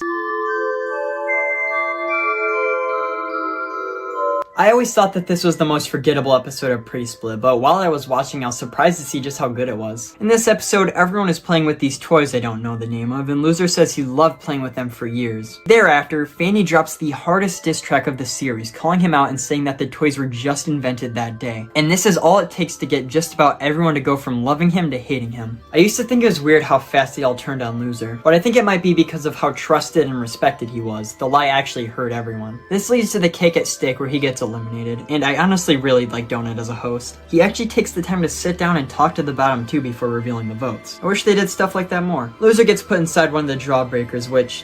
Okay, so normally sound can come into the Jawbreakers but cannot come out. This is why in BFB 3 Taco could hear her team, but they couldn't hear her. However, Loser is placed in the Jawbreaker inside out, meaning sound can come out but not in. This leads us to the challenge, which is probably the most forgettable challenge in the series, or at least the season. But that's only because it's not really the focus. Other than that one really cool scene where everyone kills each other, wow that sounds bad, we mostly focus on the gang on the moon. Since there's no one there to defend a Better Names or goal, they use Robot Flower to hack into Remote and control her. After Remote regains some free will, she sends a bomb to the hackers, threatening all of their lives. I love how the computer world looks in this episode, and the shot where the screen says that everyone will die is actually kind of chilling. Of course, Robot Flower closes the signal, sending the bomb back at Remote and killing her. The other members of Robot Flower's team kind of hold this against her for a while, at least from what I can remember. But if she didn't close the signal, then they would all die and wouldn't be able to control Remote anyway. And since 4's gone, they wouldn't be able to compete in any challenge. Get your priorities straight, guys, what the hell. Regarding Loser, most of of the contestants are actually pretty torn on what they think of Loser, which is nice. It seems like later on they all just straight up hate him, which makes it less believable that they love him again in BFB 16. I also love the speech he has. It gets cut off in the moment, but gets revealed to us in the end credits scene. He talks about how he loved being on a team with the elders and was glad 4 was gone so he could stick around for a little longer with everyone. It's honestly really sad considering how they all immediately stopped caring for him. Loser was always the celebrity of the group, but this speech really grounds him and makes him feel like a more genuine person. I was really surprised about how good this episode was. They managed to pack in so much great stuff in just 10 minutes. Bravo, guys. Ruby. I really like Ruby. She's fun in BFDIA and she's even more fun in BFB. I was pretty sad when she got eliminated so early in post-split, but looking back, it's probably a good thing she got out of there before things got ugly. Not much else to discuss. She's been consistently funny and entertaining for the entire show. Definitely one of my favorites. S tier. Okay everyone, it's time for my top 10. Number 10. I am absolutely adamant that the original intention in Teapot 9 was that Pillow knew what she was doing, but I think so many people got worked up about it that the writers just had to go back and say, see guys, she really didn't know the whole time, look how sad she is. Speaking of which, even if Pillow really didn't know and then was informed, she wouldn't be super broken up about it like she is here. Think about it, why else would they go this far out of their way to show that Pillow is distraught after her actions last episode? This is extremely out of character for her, and is clearly just a forced retread to make everyone happier. This may be canon, but I know the truth. Just needed to get that off my chest. This Pillow stuff is so stupid, it's like Teardrop 2.0 in this bitch. You know, it just occurred to me that there are probably a lot of kids watching this video, and I should probably stop talking like that. Well, here we are, Teapot 10, Homophobe's Nightmare. I know I don't talk about them much, but the thumbnail to this episode is killer. I think that a good amount of Teapot thumbnails are pretty bland. Like, wow, David yelling at a smug Frez, whoop-de-frickin-do. For this episode, on the other hand, there's a nice perspective to it, and all the lines around Black Hole show just how powerful his suction is. And of course, the phrase, wake up, is always gonna hit hard. In the cake at stake, Nickel gets eliminated and sends a warning out to everyone that Pillow needs to get out. Wait, so you're telling me that I'm not getting my 3 Nickel plushies? Soon the challenge is announced. One member of each team is put to sleep. Everyone else is sent into their mind and must live through their nightmare. In order to be safe, they need to wake them up. They can do this by resolving their personal problems or by killing them, but that's not as cool. This is such an amazing challenge idea. It reminds me a lot of BFB 12. I like it when they get weird and out there with the challenges and use the immense power of the Algebralians to their advantage. Because of the way this challenge is formatted, the teams are very much sectioned off from each other. So just like we did a few episodes ago, I'm gonna talk about each team's story one at a time in order from least interesting to most. Teammates. Wow, Teammates has the most boring plotline? Who would have guessed? After the infection from last episode, Barfbag's been hiding, not being able to bring herself to talk to anyone after all the damage she caused. In her dream, her team members are given a wide variety of liquids to pour into her, this in turn affecting her in the real world. They start by just throwing in a bunch of random things, but eventually resort to just dumping in caffeine to get her to move around a lot. After falling off the hotel, she wakes up and immediately dies. Her team then confronts her for what happened last episode. I guess they did resolve her personal problem, but not in the dream, so it's a little lame. Some people might debate that this episode is Barfbag focused. No, it's really not. Are you okay? This returns to Penn's debt from back in season 1, with him being $250 billion in debt? They first try to earn the money back through normal means, but this doesn't get them very far. They resort to trying to kill Penn, thinking it'll wake him up, but they're all advanced level dumbasses and just kill themselves. But it's fine because Penn just gets eaten by a fish anyway. After he wakes up, Eraser uses the box of paper slips to get rid of his debt. Again, this is a little lame of a resolution, but what are you gonna do? Killing the Dreamer to wake them up is a pretty big oversight on 2's part. The whole point of the challenge was to get everyone to help each other, but yeah, I guess doing the exact opposite works too. I don't understand why they couldn't just explain to Penn the situation. I guess he doesn't realize that he's dreaming, but he was also there when the challenge was announced, so... The only reason I say that this one is more interesting than Teammates is because I like that they remembered the debt thing. The strongest team on Earth. Since robots can't dream, when the strongest team on Earth is set into Robot Flower's mind, they're literally inside her. After they mess around for a bit, Robot Flower wakes up. Basketball starts yapping about needing to fix her, but Robot Flower hears this. So she decides that she's gonna destroy the above ground factory. The rest of the team tries to stop her by knocking her around, but Barfbag is able to finish the job when she knocks her off the hotel. However, since everyone on the team died, they lost the challenge. I'm not gonna lie, this was kinda rigged against them. There's no obvious way to get out of Robot Flower's head, and they weren't even focused on for most of the episode. Something that stuck out to me though is that they actually used the word kill for the first time in like 5 years. They've grown accustomed to using the word despawn as of late. This is a welcome change. Just Not. Going into Bookstream, the members of Just Not are sent back to pre-split times. They bring back the old style from back then, which is really cool to see again. It's easy to forget how far they've come from that first episode animation-wise. Book is stuck in a jawbreaker and spends the episode trying to get the attention of her team. Her team, on the contrary, is trying different strategies to get good luck after Pillow realizes that her old strategy of death equals good doesn't work anymore. They eventually free Book out of sheer coincidence. She then tries to look around for anyone from Saga, but she's alone. Finally understanding the point of her dream, she storms off. I'm sure that helped. There's only one strategy idea left that they haven't tried, and that's being kind. At this point, it's too late for them to win the challenge, as 2 fills them in, but Price Tag gives it a shot anyway. Hey, Book! Oh, hey, Price Tag. Are you okay? Book, not referring to the team. I have so much baggage with people around here. I push my friends away, and I don't know how to go on from here. Book, listen, I wasn't there for all the stuff you're talking about, but the Book I know, she hung on a balance beam with me, played board games in a giant treehouse with me, soared into the sky on garbage over a canal with me.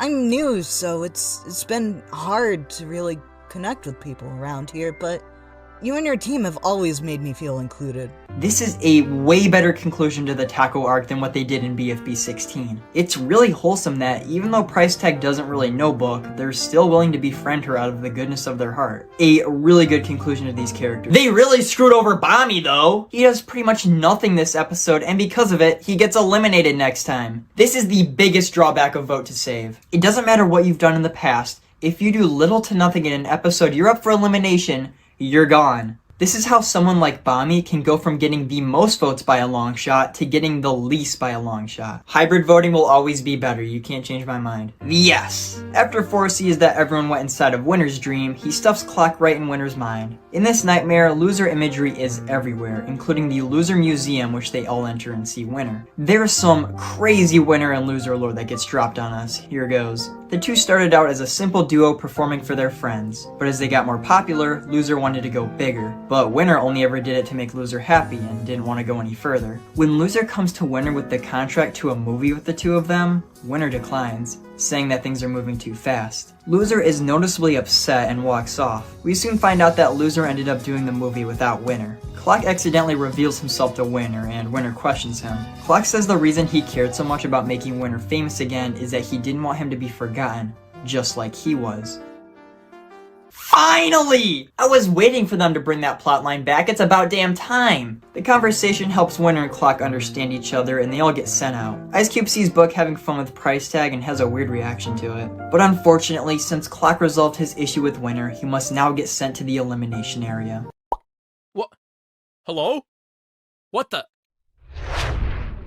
Where am I? If I know. 4 and X then get pissed that 2 sent away their friend and start killing everyone and breaking shit. It's actually pretty wholesome how 4 cares for Clock now. He used to absolutely hate him, killing him and refusing to recover him for a full year. This character development was 99% off screen and it's still better than anything they did in BFB 30. Death Pact again. Tree Marker and Fanny get sent into Black Hole's nightmare. In the nightmare, 2 reveals the next challenge, that being to kill everyone. Black Hole is hesitant at first, but then proceeds to suck up 2, and after noticing him, Marker as well. He begins to chase after the other 2 when they get into the DPA super van. They try to get him to stop, but he only responds with this. This is what you want anyway, right, Fanny? Death all around us? They're able to avoid him for a while, but Black Hole isn't holding back. He sucks up everything in his path, and in the process begins to grow. Tree and Fanny get into the rocket ship and try flying into space. However, Black Hole is too strong and eventually sucks Tree up. After this, there's nothing left. Just Fanny and Black Hole in an empty void. Black hole! Stop! There's about to be nothing left! And that's it. That's what's gonna happen if I betray the pact. There'll be nothing. Absolutely nothing. And this right here is what makes Teapot 10 so good. Teapot 7 and 8 felt like they were painting Black Hole as a villain. He was unreasonably stubborn in his beliefs that only led to the elimination of their friends. But this conversation humanizes him. The reason he cares so much about preventing death is because he's able to cause so much destruction without even trying. He needs the pack because without it, he'd kill everyone. I dream and I wish things are normal and would work out. I don't want those things to happen. It's just Black Hole! I love this line. Black Hole says that he wishes he was just a normal person, one not capable of such devastation. This harkens back to Teapot 2 and how Black Hole will never be able to feel like everyone else. He's different and he's alone. But it's not like the roles are reversed. Fanny isn't suddenly villainized. The show doesn't even try to pick sides on who's in the right, because both of them have good reasons for their actions. Black Hole wants to hold himself back so he doesn't lose control, but he also needs to stop being so obsessive over the pact when it starts hurting others. Fanny wants Black Hole to stop preventing death and at times start causing this. Doing this would inevitably lead to destruction, but her motivation is innocent. She just wants to stop losing so she and her friends can avoid getting eliminated. These two characters are imperfect. They're on opposite sides of the spectrum, but they still compromise. I don't want to force you to do anything at all. If you don't want to, then I respect it. But our mission is to focus on life, Black Hole. You're too focused on the death part. I understand. We're here to do the best by people. You're right, but Fanny, if we can prevent death, it's reasonable to ask you to help. Then I'll do it for the pact. For the pact.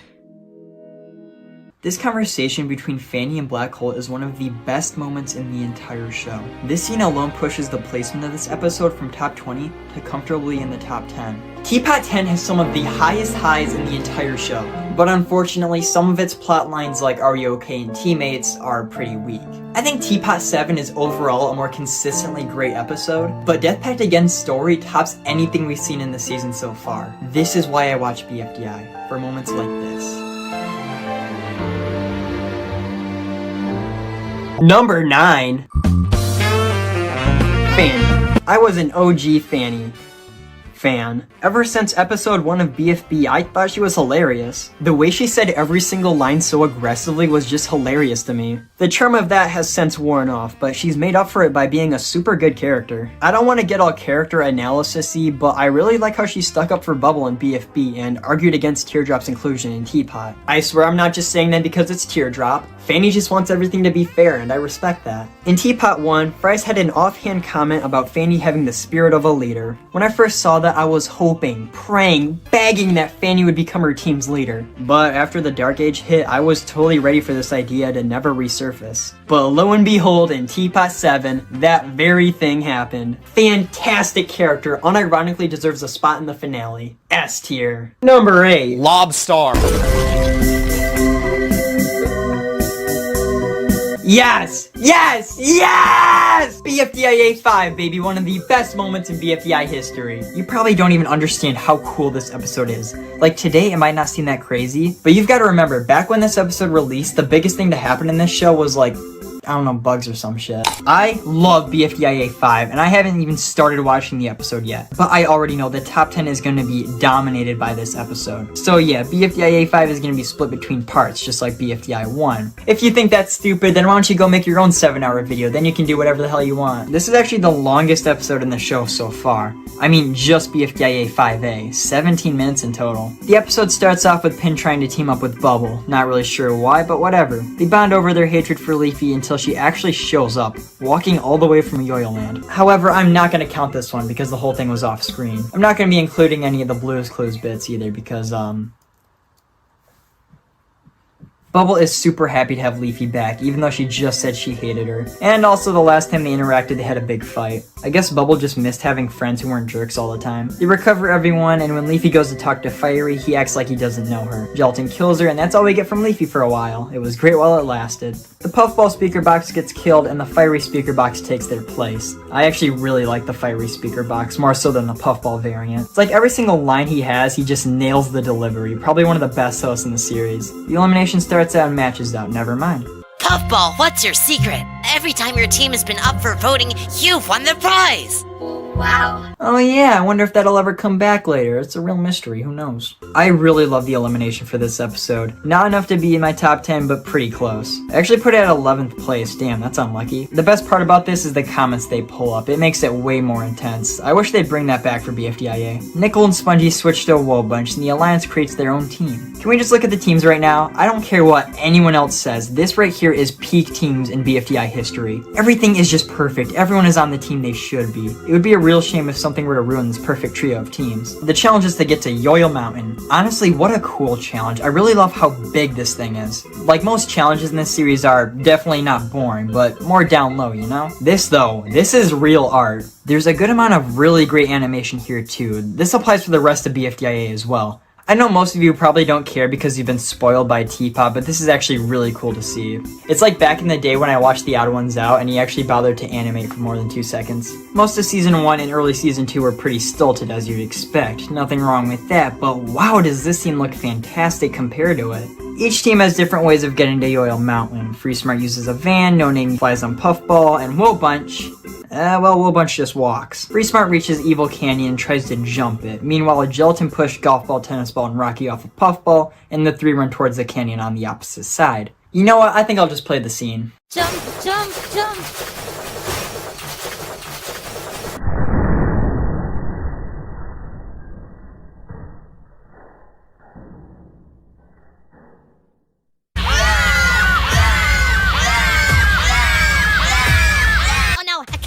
What do we do? If we quickly build a trebuchet, we might be able to...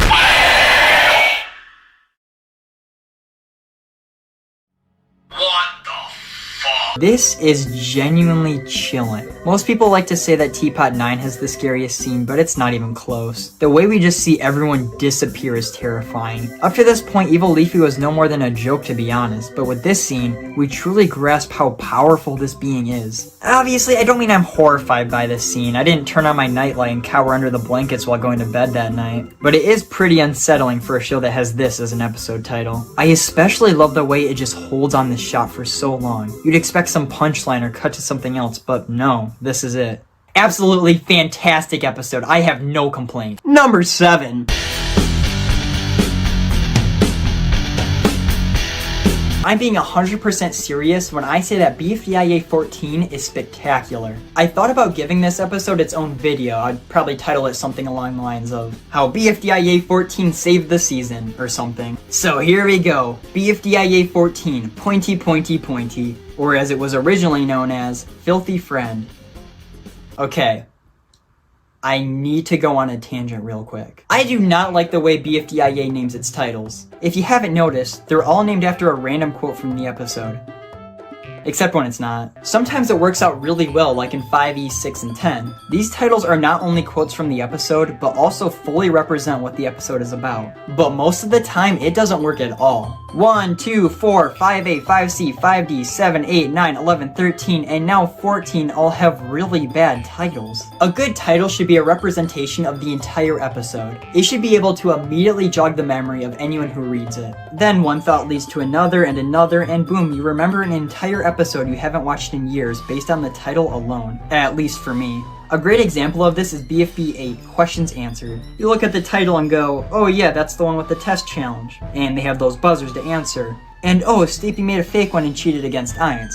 Oh, and Ainz was mad at Bubble this episode and got mad when they lost at first. Oh, and Donut was the host that one, so he didn't notice the cheating, and so on and so on. See what I mean? Now look at BFDIA 11, Lots of Mud. Okay, so this one has Jack from the iconic video, I Can Make a Difference.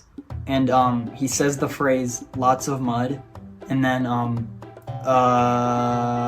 See, since that random quote is so disconnected from the rest of the event, it doesn't spark any recollection of the episode. I know it's tradition, but please consider making actual titles for your episodes. They work and sound a lot better. Just look at Teapot 8. Balancing Pact is clever. I like that. More of this, less of that. I know a lot of you guys might think this doesn't matter, but having a bad title can make an entire episode super forgettable. Like, what was BFDIA 7's challenge again? I genuinely cannot remember right now. But you know what I do remember? I remember that Fiery and Gelatin switched to Free Smart to get the Yo-Yo Light and wouldn't tell Free Smart what the challenge was. I wonder why that information came to me. That's just a huge pet peeve of mine. I needed to talk about it. The episode starts off with the LOLers still flying around. Immediately you can already see how amazing the animation is. And I'm happy to say that it stays like this for the entire episode. I would argue that BFDIA 14 is the single best animated episode in the entire series. Throughout the almost 40 minutes of this episode, there is not a single second where the quality dips below fantastic. Not only is everything incredibly smooth, but there's so many unique angles and lighting that give this episode a visual style unlike any other episode of the show. The same thing goes for the music. The track at the start here is really good, and every single song they use perfectly matches the scene, whether it's whimsical, tense, or quirky. Inside, some of the LOLers are tired of cranking, so they slam Fanny's skull into the handle so they can kick back and relax. Barfbag steps into crank instead, which is just wholesome. I really like Barfbag in this episode. Sure is better than anything she's done in Teapot. The Bugs are still the host and begin the cake at stake. They reveal the likes and So rude! 192.63.77. This so rude joke is literally the least funny thing in this entire series, rivaled only by this. You can't kill a lady, you strong, sexy snowboil! Oh shit, that was the wrong clip. I'm very sorry. They reveal the likes and Pin wins the prize, giving her her face, size, and a mech suit. I'll just say it, all of the Pin abuse in the last 9 episodes was worth it for this moment. If this was like most other things in modern BFDIA, where they set up and follow through a plotline within one episode, then this would have no impact. But it does, and it's great. They eliminate Spongy again, which strips him away from his vacation in the Florida Keys, and he kills the Bugs. But it's fine, he just dies anyway. So they do the phone call bet for the 90th time, and now Barfbag is the host. You know, after Barfbag lost her relevance after BFB 14, I started thinking, hey, maybe Barfbag never really was a good character the whole time, and BFB 13 and 14 just made her look good. Maybe it's not Teapot's fault she did nothing all season. Maybe she really is just a nothing character. I'm so glad I was wrong. Barfbag isn't in the episode for long. She's really only prevalent in this one scene. But damn it, she manages to be just as charming and fun as she was back in the Lava Trilogy. So yeah, guys, there's still time to do something with her before she gets eliminated. Yellowface is safe with 12,787 votes. I swear this show just hates me sometimes. I remember seeing the final 2 during this cake at stake and then freaking out for a minute. But then I reassured myself by saying, come on, Golf Ball has been in the bottom 2 like literally 8 times now. She survived before and she will again. Goodbye, Bommy. Let's reveal the votes.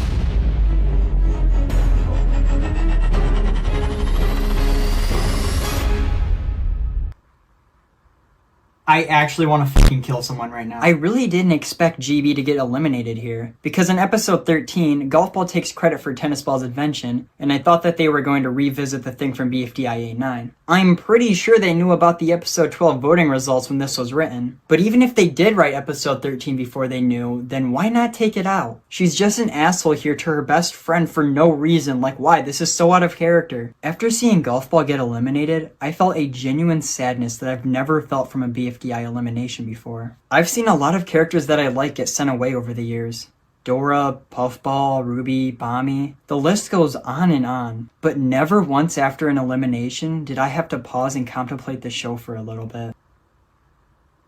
What the fuck? I hate that Golf Ball had to go. She had finalist written all over her. Just think about how cool a Pencil versus Golf Ball finale would have been. But that's not what happened. She's out. I think even the writers knew how monumental of an elimination this was. There's not really any jokes or anything. It's kind of just like, oh shit, Golf Ball's eliminated. She actually gets a final speech with Tennis Ball, and some of the characters get to say something to or about her before she goes. And Match coming out just to gloat is a good kicker. Again, I hate that Golf Ball is out of the show. I wanted her to win more than anyone. But if she did have to leave, they did the ceremony right. She even gets somewhat of a personalized elimination. I like it when shows do those. When I said that Barfbag was the host for this episode, I lied. It's actually all of the LOLers, and they're pretty fun as hosts. Most of the LOLers get at least one line, and it's just really fun, not much else to say. I'm not surprised that after 4 consecutive episodes with different hosts, this is the one they ended up sticking with. They're interrupted by this Kevin McLeod bit, which is not funny and does not need to be in the episode at all. It's the one piece of filler in this entire episode, but it doesn't go on for that long, so it's fine. Enough killing! I would never advocate for that! Shut the f up, Pillow. This is why your ass gets eliminated in Teapot 19.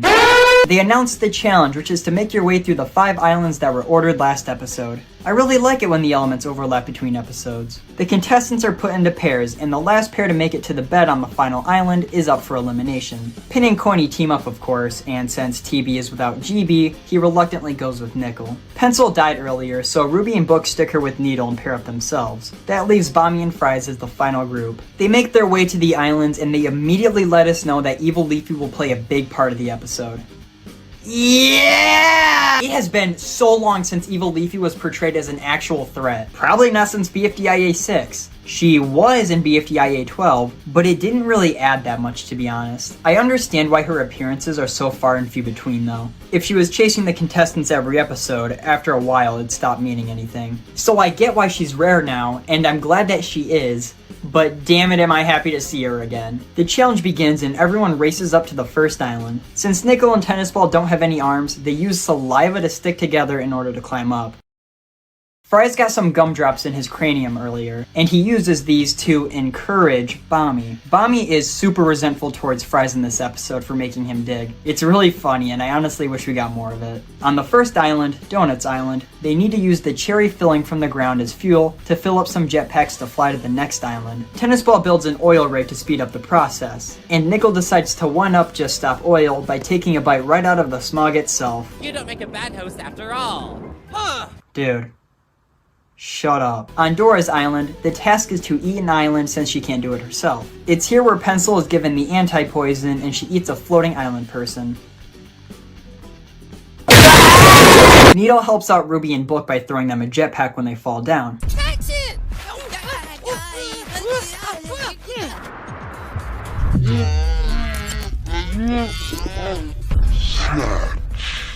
Oh, now that was funny! This is not an exaggeration, that was my real reaction. This is a good time to mention that this is a really funny episode. I do think that BFDI can be very funny at times, but it's extremely rare for an episode to get me to laugh out loud. But the Free Smart Super Coffin, Toothbrush, and that one guy getting run over all managed to accomplish that. And that's just a few that I can name off the top of my head. There are so many gems in this episode. Pun was not intended at first, but now definitely is. It's at this point where Evil Leafy starts closing in on the contestants. The sound of her teleporting off screen with the darkness effect closing in is super menacing. They do a great job at building tension with her. On Island 3, a Teardrop family reunion is being held where Teardrop instructs the contestants to silence the chatterboxes annoying her cousins. Bommy and Fries get there first, but have trouble shutting up the guy, so they just fucking waterboard him. Meanwhile, Pencil brings Bubble back. Yes! Fucking finally they remembered! Holy shit, about time! They forget about her again in the next episode.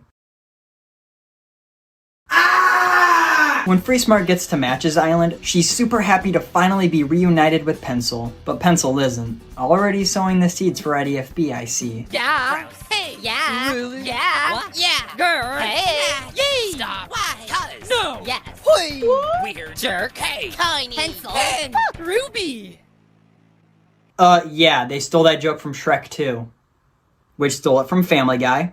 Which stole it from me. And I'm still pissed 26 years later. On this island, the contestants must build a raft and use it on the geyser to shoot up to the final one. Match tells Free Smart that there's an extra raft in the ship on Teardrop's island. Not sure why she knows, but sure. They head back down and eventually make their way inside of the ship. This is where Evil Leafy finally strikes. I love this scene. The cinematography is fantastic and the whole scene makes Evil Leafy the most threatening she's ever been. Aside from maybe everyone but Book is able to escape through a trapdoor, but she's able to slide through a loose board to escape. Needle soon beats the shit out of Evil Leafy, and that's where it ends for her. We see later on that she's still alive, but also kind of a lame way to take her out after such a fantastic scene. And here we are, the final island. Puffball instructs the contestants to sing a lullaby, and if she likes it, they can climb up to the bunk beds and win immunity. I'll say it now, every lullaby that's sung in this episode is funny. I would play them all for you, but at that point you might as well just look up BFDIA 14 all lullabies and watch them for yourself. After all, I don't think this video needs to be any longer than it already is. Fries and Bonnie get there first, and Fries is absolutely pissed about Puffball betraying them back in 5e. But as we see in BFB and especially Teapot, they're best friends. Yet another intriguing plotline reserved for IDFB. Tennis Ball and Nickel arrive shortly after and get their lullaby done on the first try. After Bonnie fixes Fries' song in my personal favorite lullaby of the episode, the two are declared safe, which was a shock to me. Just looking at the teams, I expected these guys to lose. Needle steps up and does her thing, and this is definitely one of the most memorable parts of the episode. It's so dramatic and cinematic and climactic and asthmatic, so needless to say, they're safe too. That leaves Pin and Cooney versus Ruby and Book. Pin tried singing a song earlier, but Puffball hated it. But Ruby was secretly recording it the whole time, and when given a Vocaloid effect, Puffball loves it. At this point, it genuinely looks like Ruby and Book are gonna win. They already got the okay from Puffball and are actively climbing up the ladder. What could possibly stop them? This is such a good moment. Pin's outburst is so deserved after everything that's happened to her over the past couple episodes, and this 3D shot is spectacular. In the meetup version of this episode, they had a 2D version instead, and it's probably just because the 3D wasn't done yet, but if they went with the old version, this scene would be significantly worse. And the music, oh, the damn music is so good! This is the perfect climax to the episode, and I'm still gonna complain anyway. Pin's speech at the end is almost fantastic if it weren't for three things. Book never really wronged Pin in any way personally like the other Free Smarters. She mentions that Book wouldn't let Ice Cube swing with her, but that's definitely because there was nothing else for her to mention. Book never really did anything all that bad except for be on Free Smart, I guess. Her saying, "you are eliminated," would have had a way bigger impact than "you are up for elimination." And finally, no wonder your team name abbreviates to FART. That's 3. I did not expect Book and Ruby to lose at all. Like I said, looking at the teams, I thought Jack and Jellyfy would be way too scared to put any of the Free Smarters in danger. Pin and Coiny sing their song and go to bed. And we get one last cool shot of Evil Leafy. Needless to say, I fucking loved BFDIA 14. Everything about it was spectacular. Even the structure of the episode was perfect. It's not just everyone completes an island and moves on together. At any given point, the team in first place could be 2 or 3 islands ahead of whoever's in last. The placements shift constantly, which makes it super tense and unclear on who's gonna lose. There are so many funny jokes in this episode, which is crazy because I barely ever laughed at BFDIA's 9 through 13. Nice bounce, Jiggle Boy. That's 4. This episode is such a big adventure, and it's treated as such. This is the one time I wish I could have seen the episode during the meetup. Experiencing this masterpiece alongside hundreds of other fans would have been so hype. Absolutely amazing. It's so good I ran out of synonyms. Easily one of my favorite episodes of the entire series. Number 6. Golf ball. Remember near the end of my change of plans video when I said, in fact, the very next video after this is going to be about BFDI, and a longer one at that. As most of you have probably figured out, I never did end up releasing a big BFDI video after that. In fact, the only BFDI video I've released in between that video and this one is the TV video, and that was an off-the-cuff idea after Teapot 13 came out. So what was this mystery video? Take a wild guess. I Love Golf Ball was the video. I started writing it when I saw her get eliminated in BFDIA 14. It was during that elimination when I realized that she was my favorite character. My reaction when Ruby got eliminated. Aw, damn it! My reaction when Golf Ball— No! It was supposed to be a half sequel to the I Hate Teardrop video, hence the name. I was gonna follow the same format of talking about the character in each season, but once I got to the BFB segment of the script, I decided to scrap it. Believe it or not, it's a lot easier to talk about why you hate something than why you love something. The reason I like Golf Ball isn't deep. It's not some intense opinion I had to unravel to convince people like Teardrop. The truth is, I like Golf Ball because I like Golf Ball. I find her really fun and a great addition to the roster. I do find it genuinely difficult to put into words why I like her so much, but I do. Needless to say, S tier. Number 5. I know it's gonna feel weird to keep switching between BFDIA and Teapot, but I wanted to review everything in release order, so we're just gonna have to deal with it. At least this way, you'll get a little bit of a palate cleanser after I talk about each BFDIA episode. The episode starts off with the characters actually discussing what they would do with 2's power. This is a pretty rare occurrence. Except for BFB 16, no one ever really talked about the prize for this season, even though it's a huge deal. Speaking of powers, Teardrop gets a new one. Hooray! She can now become a cloud, and she uses this power later on to fill the entire 500-foot wide canal in seconds. I'm sorry, just give me a second to process. What the f***? The kick at stake for this episode is excellent, one of the best in the entire show. First off, it's funny as hell, like the pit rolls were already pretty amusing, but then we have the moment where Bottle is declared safe. Bottle is safe with 3,190 votes.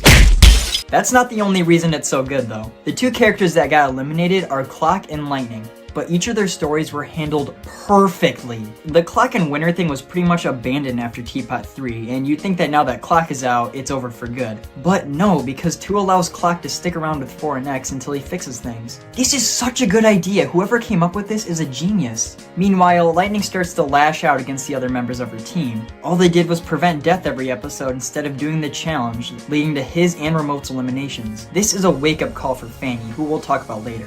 Okay, I'm back. Where was I exactly? Well, a shark came up and I killed him.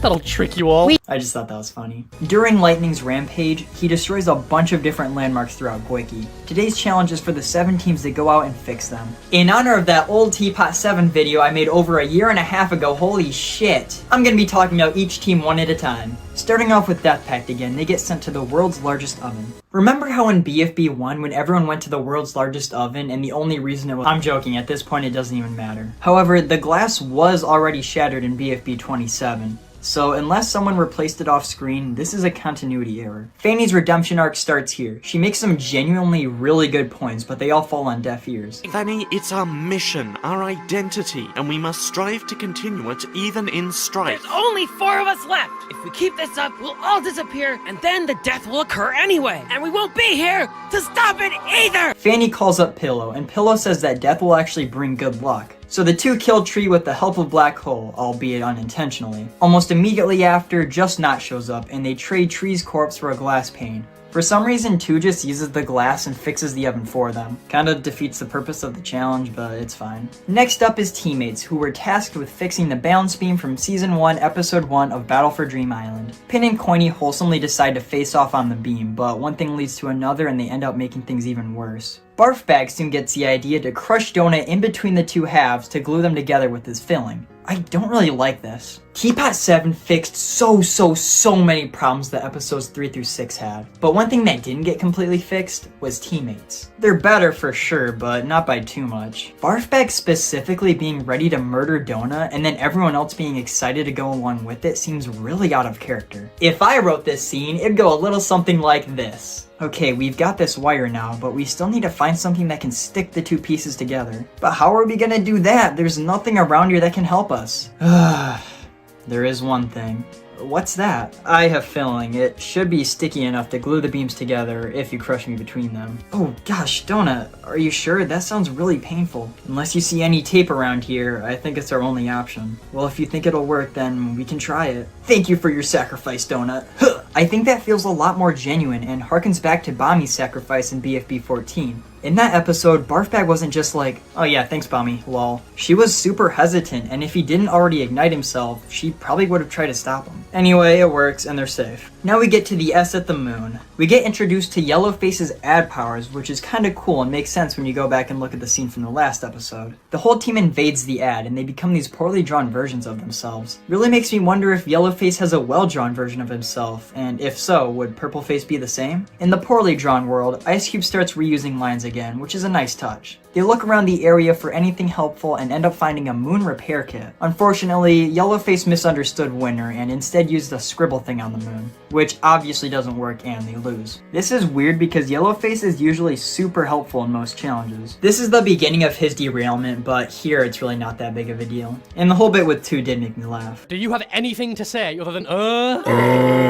Teardrop is tasked with filling the entire canal. I already kind of talked about everything she does, but she finds the gates to Dream Island. These could possibly be the gates from the Dream Island golf ball made back in BFDI 4, or maybe the gates were just torn down off the real one after it went missing. I still think it was never there to begin with, but I digress. Just Not has to fix the roller coaster, and their whole plot this episode is just the Ryan Trahan Penny series. They start with a block and end up trading it for something else, then something else, and so on. Eventually getting a roller coaster part from Golf Ball and Puffball, who intentionally made it to sabotage them. The roller coaster explodes, putting them up for elimination. On their trading quest, they travel to each team. This includes teams like Teammates, who, if I were to guess, were off the coast of southern Goiki, since that's where Season 1 took place, and this is obviously a Season 1 challenge. And since the Grasslands, aka the pre-split and teapot competing area, is relatively close to Yo-Yo Land, that means they walked just about 2,763 miles. I'm adding 2 to the counter here because even though the walk was technically less than 2,763 miles, it was pretty damn close, and I'm sure they had to go out of their way to get to some of the other teams anyway. But that's not the only time 2,763 miles is traveled in this episode. RUOK is forced to fix a volcano, which is heavily implied to be the one from BFDI 22. Just like Just Not, they travel all the way back to the Grasslands and back. That's 6 travelings of 2,763 miles in a single episode. I don't know if I mentioned it earlier and I don't feel like checking, but I'm not going to include Puffball flying to Yo-Yo Land back in BFDI 2. The reason for this is because that scene takes place before BFDI 5, so the standard for the journey hadn't been set yet. But in order to be fair, I'll add a +1 to the counter. Eraser and Pen also decide to kick out both Puffball and Golf Ball because they caused too many problems. This leaves Tennis Ball, Eraser, Pen, and TV to do the challenge on their own. I like this pairing. Any team with Golf Ball always feels dominated by her, so it's nice to see these characters shine without her. Mostly Tennis Ball. The strongest team on Earth has to fix the roof of the hotel. Not gonna lie, that sounds a lot easier than most of the other stuff. Earlier in the episode, Teardrop decided to torture Robot Flower for no reason and cause her water damage. So Basketball takes her into her above ground factory in the hotel to help her out. This is when Robot Flower expresses that she thinks that Basketball is the only one that really cares about her. She's been damaged multiple times, and while Basketball has rushed to save her, everyone else seems to not care much. TV and Teapot 5 making her feel even more certain that other people see machines as less. Robot Flower believes that everyone would like her more if she was the original Flower, and convinces Basketball to download Flower's personality to her. This runs smoothly until Grassy rips out some wires from the roof to trade a Just Not. This turns off the power momentarily, and the download stops a quarter of the way through, meaning only Season 1 Flower downloaded. With this, Robot Flower becomes an absolute menace, just like Flower was always meant to be. I always kind of felt that Robot Flower was meant to act as a replacement to Season 1 Flower, as the real one went off to improve her character. But they dropped that pretty early on, so finally seeing her fully evil is really nice. Meanwhile, Grassy has been using the punching game from Teapot 3 to get strong, and on the roof he lifts up Snowball but ends up dropping him, punching a huge hole in the roof. Bell goes down to get him, but all those failed debuters follow up the string and escape. It's kind of weird to me that all the debuters were locked inside the hotel. I know it doesn't make sense for them to be walking around and interacting with the contestants, but it's a little cruel and out of character on 2's part just to lock them in the building. Anyway, Robot Flower comes up on the roof and starts beating them all up and eventually glues them all to the roof, fixing it and making them safe. End credit scene where Basketball sees Clock talking to Winner and we're done! Teapot 7 is such an amazing episode, and wait, what's this? Holy shit, the Exiters? I completely forgot that they existed. We haven't seen them since Teapot 1, but now we finally get a glimpse at what's behind that door. What is this place? This is so cool. There's not only a whole school in the exit, but also a huge world just down the hallway. I'm very excited for what happens next. Everyone, round of applause for Sam Thornberry. I don't know what happened to make him write like this, but he said, "Hold my honeycomb," and locked in. He went from writing Post-Split just a year or two ago to writing one of the best episodes this series has ever seen. Not only is it just genuinely great, but it managed to improve on almost every single issue I've been having for the past 4 episodes. This is the greatest comeback I've ever seen, and I couldn't be happier. Hats off to you, Jack and Jellyfy. You did good. Number 4. Fiery and Leafy talk again after how many years? That's cool. Eggy never knew that Leafy stole Dream Island, and I assume this applies to the other newbies this season. I really like the cake at stake this episode, but I've already talked about that extensively in my other videos, so check that out if you want. Sorry, I just don't like repeating the same thing twice. However, I will say that Dora should not have been eliminated. Like, yeah, she's a joke character, but she was genuinely useful to her team. And I don't think she was ever really that annoying like David or Rocky. I just really wish she got to Teapot because I'm really curious how a joke character would do with Vote to Save. I mean, yeah, we have Yellowface, but I'd argue he's more character than joke. I love the challenge and how it builds off the events of the previous episode. It's pretty simple just to get to 4, and the few living contestants left are all far apart and separated. And I love the one shot they have when it's announced. 4 states that dying is not allowed, but he never explains what that actually means. No one dies, so it's fine, but what if someone did? Would that team immediately get put up for elimination? Pretty similar to how they don't explain the guessing rule in BFB 12 until later on. I like that Puffball finally does something. I like that Robot Flower starts doing that thing with basketball, and I really love the clock stuff. I am genuinely shocked it took them so long to bring that back. If you're unaware, Clock stopped showing up in episodes after he yelled at 4 in BFB 10. In the exit that episode, if you look closely, you can see a to-do list that says kill Clock. But none of the other losers could remember who their missing teammate was, so 4 refused to recover him. So this disappearance was completely deliberate. But what about Saw? Did they all sit around and decide that Saw was going to leave the show for a few episodes, or did they just forget to put her in a few scenes and just rolled with it? Does any crew member who worked on the show want to tell me? Anyone? No? Okay. Worth a shot. Is it just me, or is there way too many recommended characters in this episode? There were like 3 or 4 separate scenes with recommended characters, plus the end credit scene, plus the voting screen. Speaking of which, Team Ice Cube loses, which is weird because they just lost 2 episodes ago. But I love their voting icons. They're each the last time their character appeared on screen, most of which showing their deaths. That sounded pretty morbid, but it's cool. I love this episode, and while it's not as impactful as BFB 13 or 14, it makes up for it by being super fun and still introducing a bunch of cool stuff like Clock, Robot Flower, and Fiery and Leafy's respective plot. Number 3. This episode is difficult to talk about. I have to take every single thing I want to say, every thought, every idea, every theory, prediction, hope, complaint, and praise of an entire season into just 1 episode. I know that sounds like a joke. Oh my gosh, he has to talk about a whole season that's 1 episode long. No, that's not what I mean. IDFB is so special. It has so many unique traits and ideas and so much potential. But it's only 1 episode long. Since I've got so much to talk about, the pacing for this is going to be a little wonky, so sorry about that. Let's just start with the opener. It is just so iconic. Every time I hear it, I get this wave of nostalgia. It's just so memorable. It might not be as well known as Hey, Eraser! Eraser!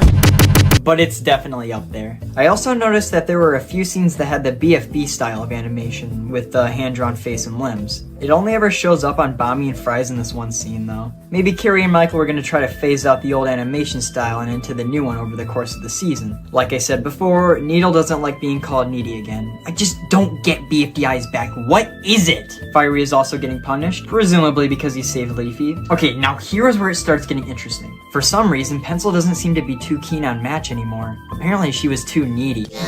The voting for this episode actually had Match rejoining. It would be super interesting to see this plot point carried out further, especially after the two seem good friends again in BFB, alongside Book and her being enemies again. After a whole season of being a dick, Pencil actually talks to Book like a real friend. Revolutionary, I know. But by the time BFB rolls around, they seem to be on bad terms again. I like how even though they started a new season with BFB, they left room for IDFB to work with. If they didn't do that, then this season could turn out very boring when they finally return to it. Coiny doesn't like Eraser.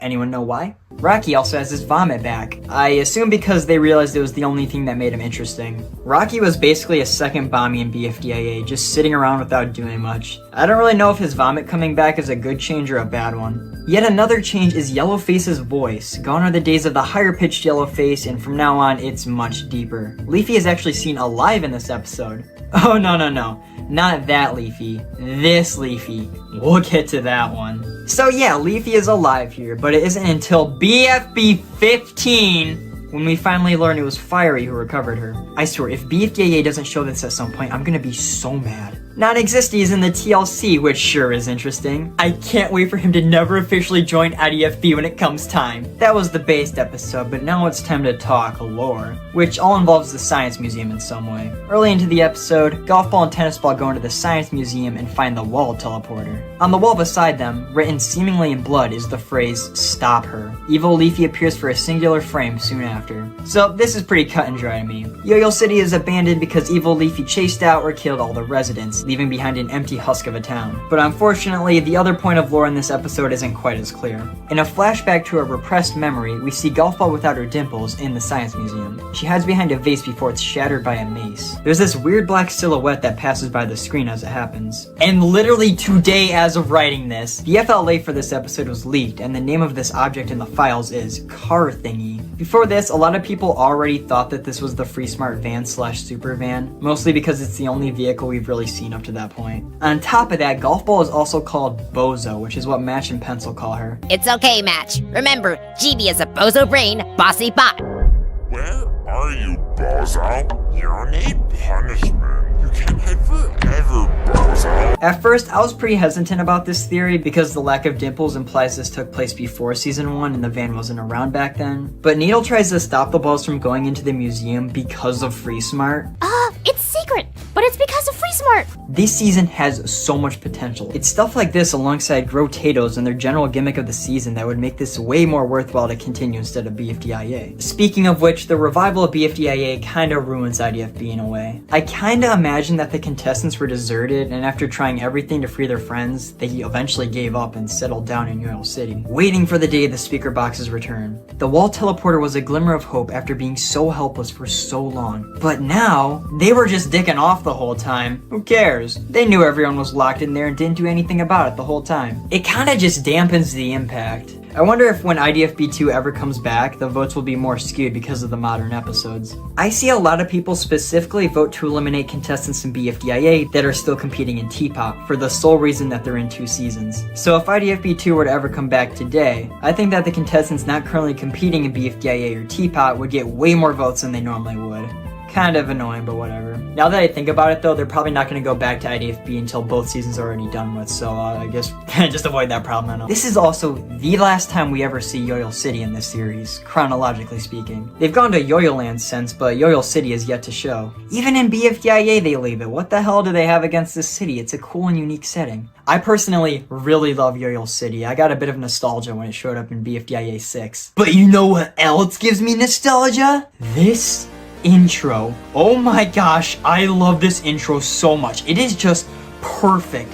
It is the best intro I have ever seen in an object show. The music is amazing. It gives me this feeling of an era gone by, getting nostalgic for something you'll never experience again. It's not just the intro though, the whole episode is like this. I said it before in a previous video, but the cancellation of BFDIA, as well as the contestants just being abandoned in Yo-Yo City, is honestly just kind of depressing. But this episode, the wall teleporter, this damn intro gives off this feeling of hope in a dying world, like getting the antidote in a zombie apocalypse, like finding a habitable planet after the Earth is destroyed, or Will Smith assassinating aliens in that one movie. I think this being the only episode in the season only adds to it. We know that they'll be able to get everyone out of the TLC. We know that they'll make it back to Gwiki. We know that it will all work out. But do we really? The fact that we don't know what happens next is sad. We have no idea what happened to these characters over this huge portion of the series. But I kinda like that. I'll be honest, if IDFB2 never releases and this is all we're left with, I'd be okay with that. This season has to be dealt with in such a specific way where I don't even know if Jack and Jellyfy will ever be able to recapture its magic anyway. Genuinely one of the best episodes of this entire series. I will be shocked if it ever leaves the top 5. This season has so many ideas I desperately want to see get explored further, with an atmosphere that is just unforgettable. Number 2. Dude, you don't know how painful it was for me to wait for this episode to come out. Becoming a fan of the show only to then immediately have to wait an entire year for new content is, unfortunate to say the least. Wow, I forgot how great the animation was in this episode. It is stunning. The animation was good all the way up to this point, don't get me wrong, but this is just on a whole other level. Same thing goes for the writing too. This episode starts out with a conversation between Barfbag and Taco, and it feels genuine. It relates to the arc going on with Book right now, which gets turned up to 11. Book is completely unhinged here. I really don't want to spell out every single thing that happens relating to this arc because there's so much. And I'm sure that most of you remember this anyway, so I'll just say the talk with Katie is really nice, and I love the definition scene. Also, Ice Cube leaves to join Iance, and when saying she wants to switch teams, Book says that this isn't BFDIA anymore. Then Coiny does his thing. Oh my gosh, I know that! You got something you want to talk about there, Coiny? No! I know I say it a lot, but I can't wait for them to dance around this subject for the next 4 years until it's too late. Saw comes back.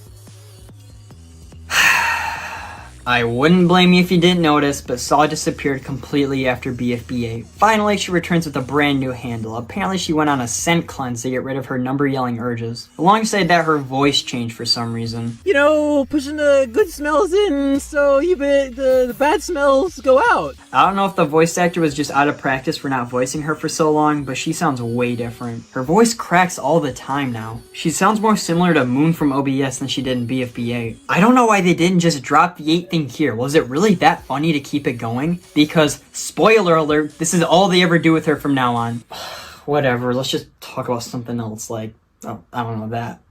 Damn it! One thing that's pretty consistent in this series is character assets. More specifically, an asset always resets once a character dies and is recovered. For example, in BFB 6, Nickel turns orange, and in BFB 14, he dies, and once recovered, is back to being gray. So here's the question. If Saw dies at some point in Teapot, will she get her original brown handle back when she gets recovered? It may seem obvious, yeah, of course she would, but here's my evidence. Saw is one of the few characters to never actually die. Okay, well she got crushed in the LOL in BFDI, but that doesn't really count. My point is, Saw is very unlikely to die in the near future, especially since she was eliminated in Teapot. By the next time she dies, Jack and Jellyfy might forget to use the old asset. Also in the Teapot intro, she's seen with her pink handle. Of course, this is how she looked in episode 1 of that season, but other characters with asset changes such as Needle and Ice Cube appear as normal in the intro. This pretty much signifies to me that this design isn't changing, even though the canon of the show states that it should go back to the brown handle. I guess we'll just have to wait and see if they screw it up. They definitely will. This reminds me of something else that happened in this episode. Dora changes her hair, and it stays like that forever. Why?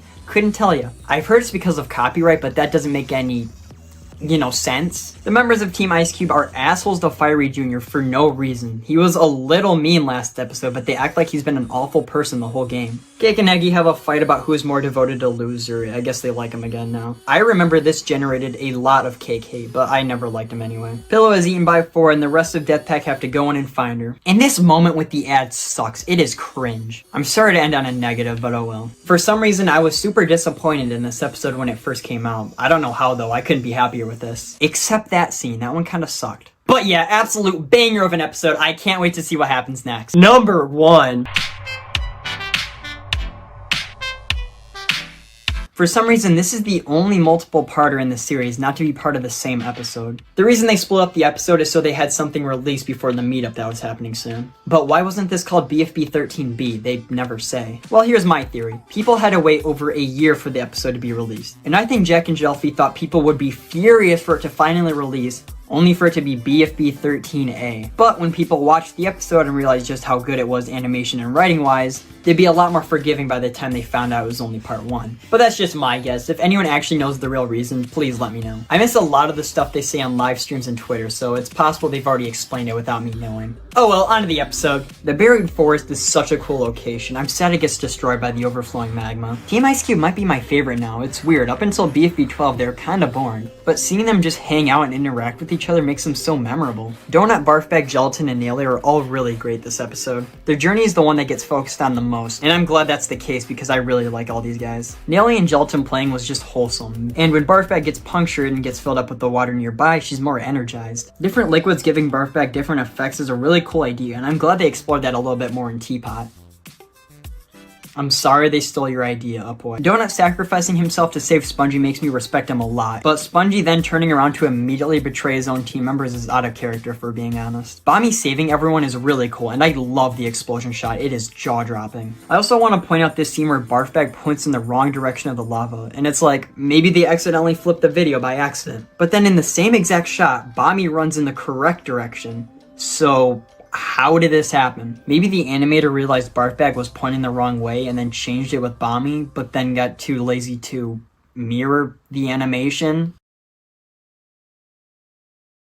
Nah, they just fucked up. Iance is also really great here. They get an emerald pretty early on, but have trouble getting to the surface because they refuse to be around Golf Ball. It's just funny. Golf Ball being a dick and sentencing this team to death by lava is exactly the type of thing she'd do. Ice Cube doesn't really do anything though, even though her leaving her team was kind of a big deal. I don't know, maybe they had to get her a 43rd voice actor. Book's arc finally finishes maybe when he has another wholesome talk, this time with Pin. She saves Ice Cube and Taco, dying in the process. I like how they loop it back to Free Smart, it makes her actions more sensible. Beep is also pretty good here, especially the part when they reenact the iconic scene from BFDIA. Why is it that sometimes Rocky's vomit is normal and other times it's lava? And it was pink that one time, what the hell? One of my only real complaints is that a lot of the teams just use an emerald that another team got to be safe and don't really do the challenge. The losers, Free Food, and Death Pack get almost no screen time in both episodes. I don't really care too much though, because the time spent with Team Ice Cube, Beep, and Iance more than makes up for it. The animation becomes awful here for a few seconds. Why did they do this? One last complaint, there's this weird scene of shipping bait between Golf Ball and Tennis Ball, which was really jarring. I thought they only liked each other in a platonic way. This comes out of nowhere too, similar to that one scene with 4NX last episode. After a random group of contestants gets cornered in Golf Ball's factory, Woody is thrown into a nearby garbage chute to escape, where this happens.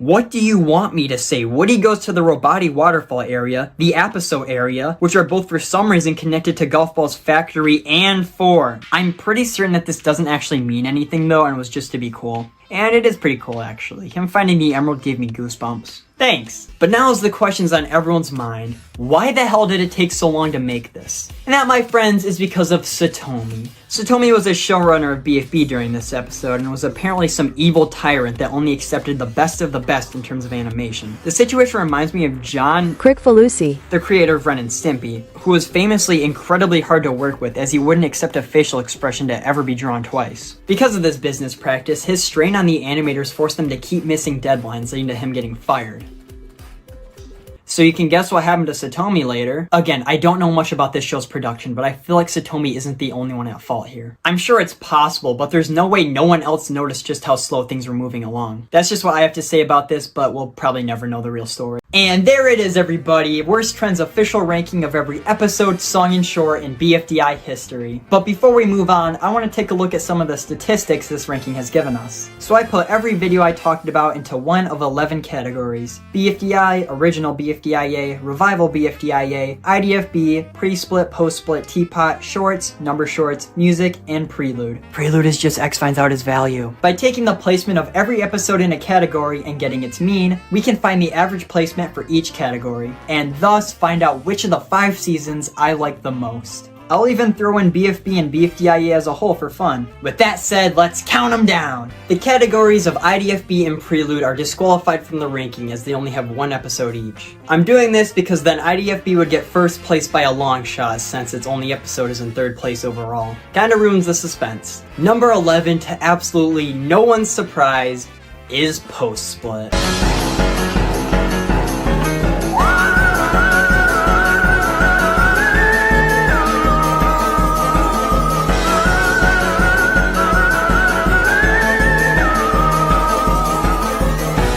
You know, for the first few episodes, I thought I remembered this season wrong. BFB 17 through 22, well, not good, or just mediocre and inoffensive. But thankfully, the show was able to subvert my expectations and be just as awful as I remembered. I wouldn't care so much if it was just bad, but it's the fact that it's BFB is what does it. Pre-Split was so good, and then it just sunk itself immediately.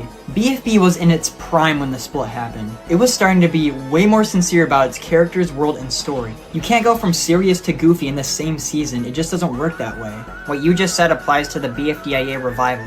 You're a hypocrite. Oh, no, you're exactly right, but I don't hate the BFDIA revival because it's not serious. I hate it because it's shit. But maybe I wouldn't have been so negative if this same show didn't spend 10 years straight crafting one of my favorite pieces of media of all time. It's not only bad, but straight up unfair, especially towards the end. Yeah, that's right, I'm talking about Flower again.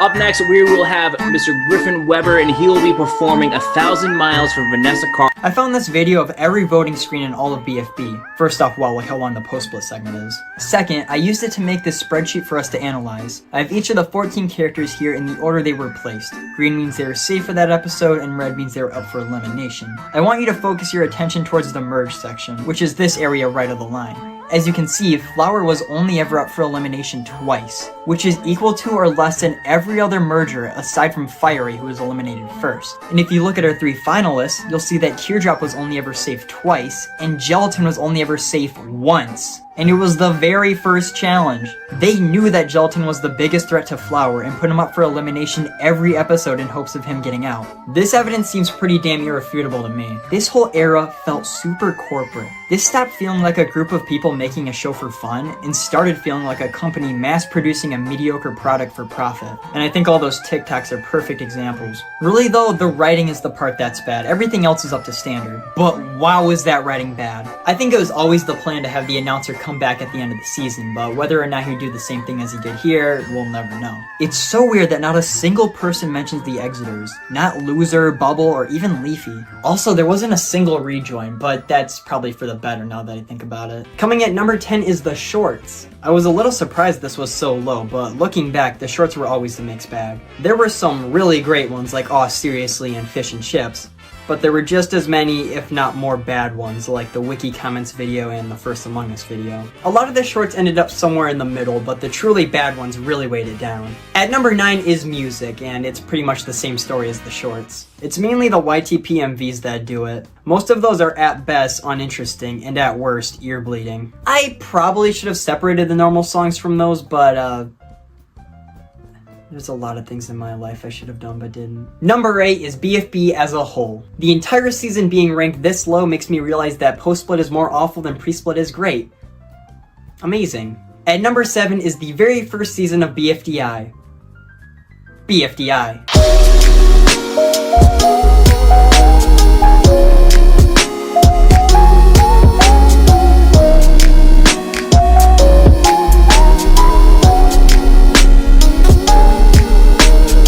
Overall, season 1 was kind of a mixed bag. It started off pretty slow, as you would expect a show made by 10-year-olds would be. But around 10 episodes in, it really picks up. And by the end of the season, it feels like a genuine show. I actually ended up loving a lot of these episodes, which I really didn't expect. There were only 3 or 4 truly bad episodes, and most of them were from really early on, so I can't really complain too much. I really like this season. This is probably the most consistent season in terms of quality. The highs aren't that high, but the lows aren't too low. A lot of these ended up towards the middle of the ranking. Number 6 is the BFDIA revival.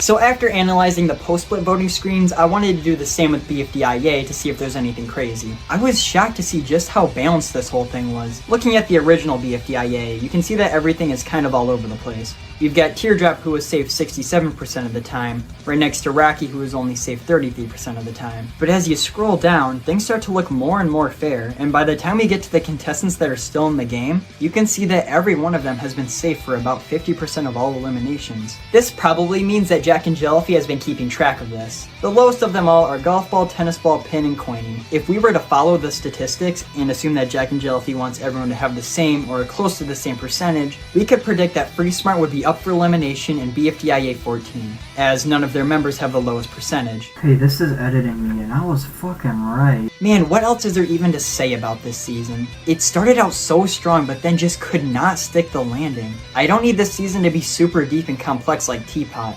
BFDIA 6, 8, and hell, even 12 are perfectly fine just being silly. But they just waste our time with jokes that aren't funny and stupid decisions on both the writers' and characters' parts. It doesn't feel sincere anymore. It feels like the second coming of post-split.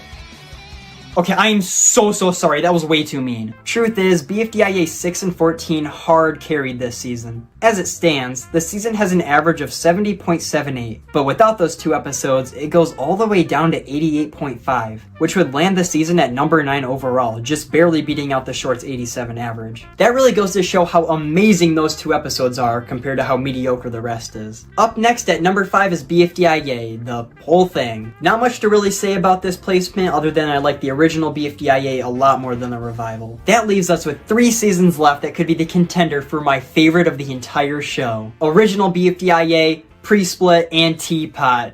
Ooh, I wonder which one it'll be. I think it's Teapot. Teapot eating a cake maybe, because I might send it some extra.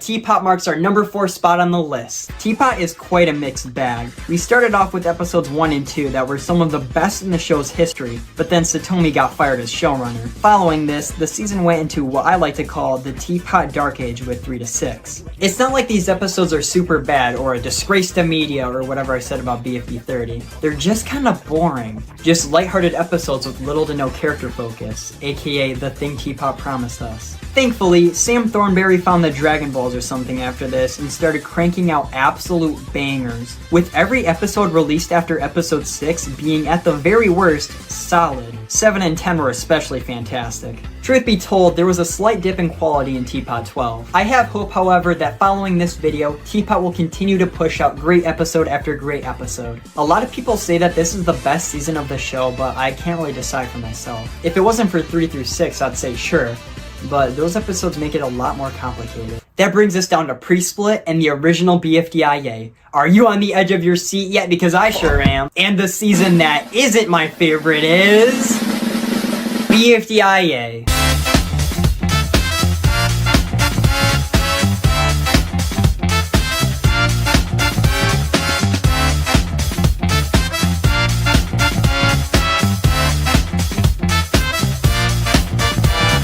BFDIA started out a bit rocky with its first few episodes, but by the time we got to episode 4 and 5, it seemed to really find its footing and become a cult classic season. The thing I loved about BFDIA the most was how dark it was. Everything had this feeling of emptiness and dread that we never really saw again, ignoring IDFB of course. Season 1 felt like it was in a perfect little bubble where everything was so nice and tidy, but here the bubble bursts. The announcer leaves and the contestants are left to face the cruel world they live in. Evil Leafy is a huge factor for this. That scene in BFDIA 5 alone is scarier than anything you'd see in modern BFDI. Even though this season kept up jokes throughout the episodes, it felt more mature. The deaths were more gruesome, the characters a lot meaner. I feel like the newer seasons of BFDI have been missing the edge that BFDIA had. Look man, I absolutely love BFDIA 5. As a whole, it is one of the best episodes of the entire series. The journey that the contestants went on, to this day, has not been topped in terms of scale. As I said, that Teapot 15 released, I can't have shit! Episodes 1 through 4, while not bad per se, are nowhere near on the level as BFDIA 5. But damn it is BFDIA 5 great. Even though not every episode was amazing, they're all at the very least entertaining. Securing BFDIA at our number 3 spot. Wait a minute, number 3. So yeah, I congratulate you BFDIA, you managed to be a short and memorable season, able to stand apart in the crowd of every other season in the series. I don't think we'll ever get anything quite like BFDIA ever again. It is a truly fantastic season, and I'll cherish everything we have forever. Number 2 is the number shorts. I don't know why I made this its own category, but I love these things that deserve second place. Number 1 is Pre-Split, baby, and it wasn't even close.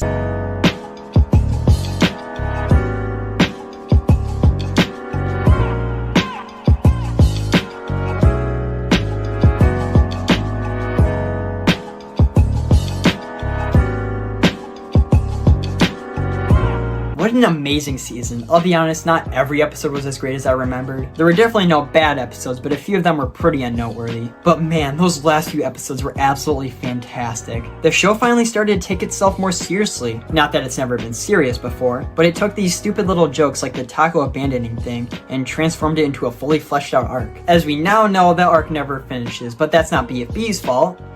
It's yours! The main flaw of this season is its usage of screen time. Each episode focuses on only a few of the 8 teams, which can lead to some like Deathpack being very boring. But I'm mostly fine with it because what the show does with the teams it does focus on is fantastic. You might disagree with me, and that's fine. I can definitely understand why someone would rather everyone get attention. What it really comes down to is quantity or quality. Pre-Split is just so good. Its worst episode is just kind of boring, which is pretty amazing considering every other season has at least one downright bad episode. And I know that this is a super unpopular pick for my favorite season. Every time I see a poll, Teapot always tops the charts. But I don't care. For the time being, Pre-Split is going to be my all-time favorite season in all of BFDI.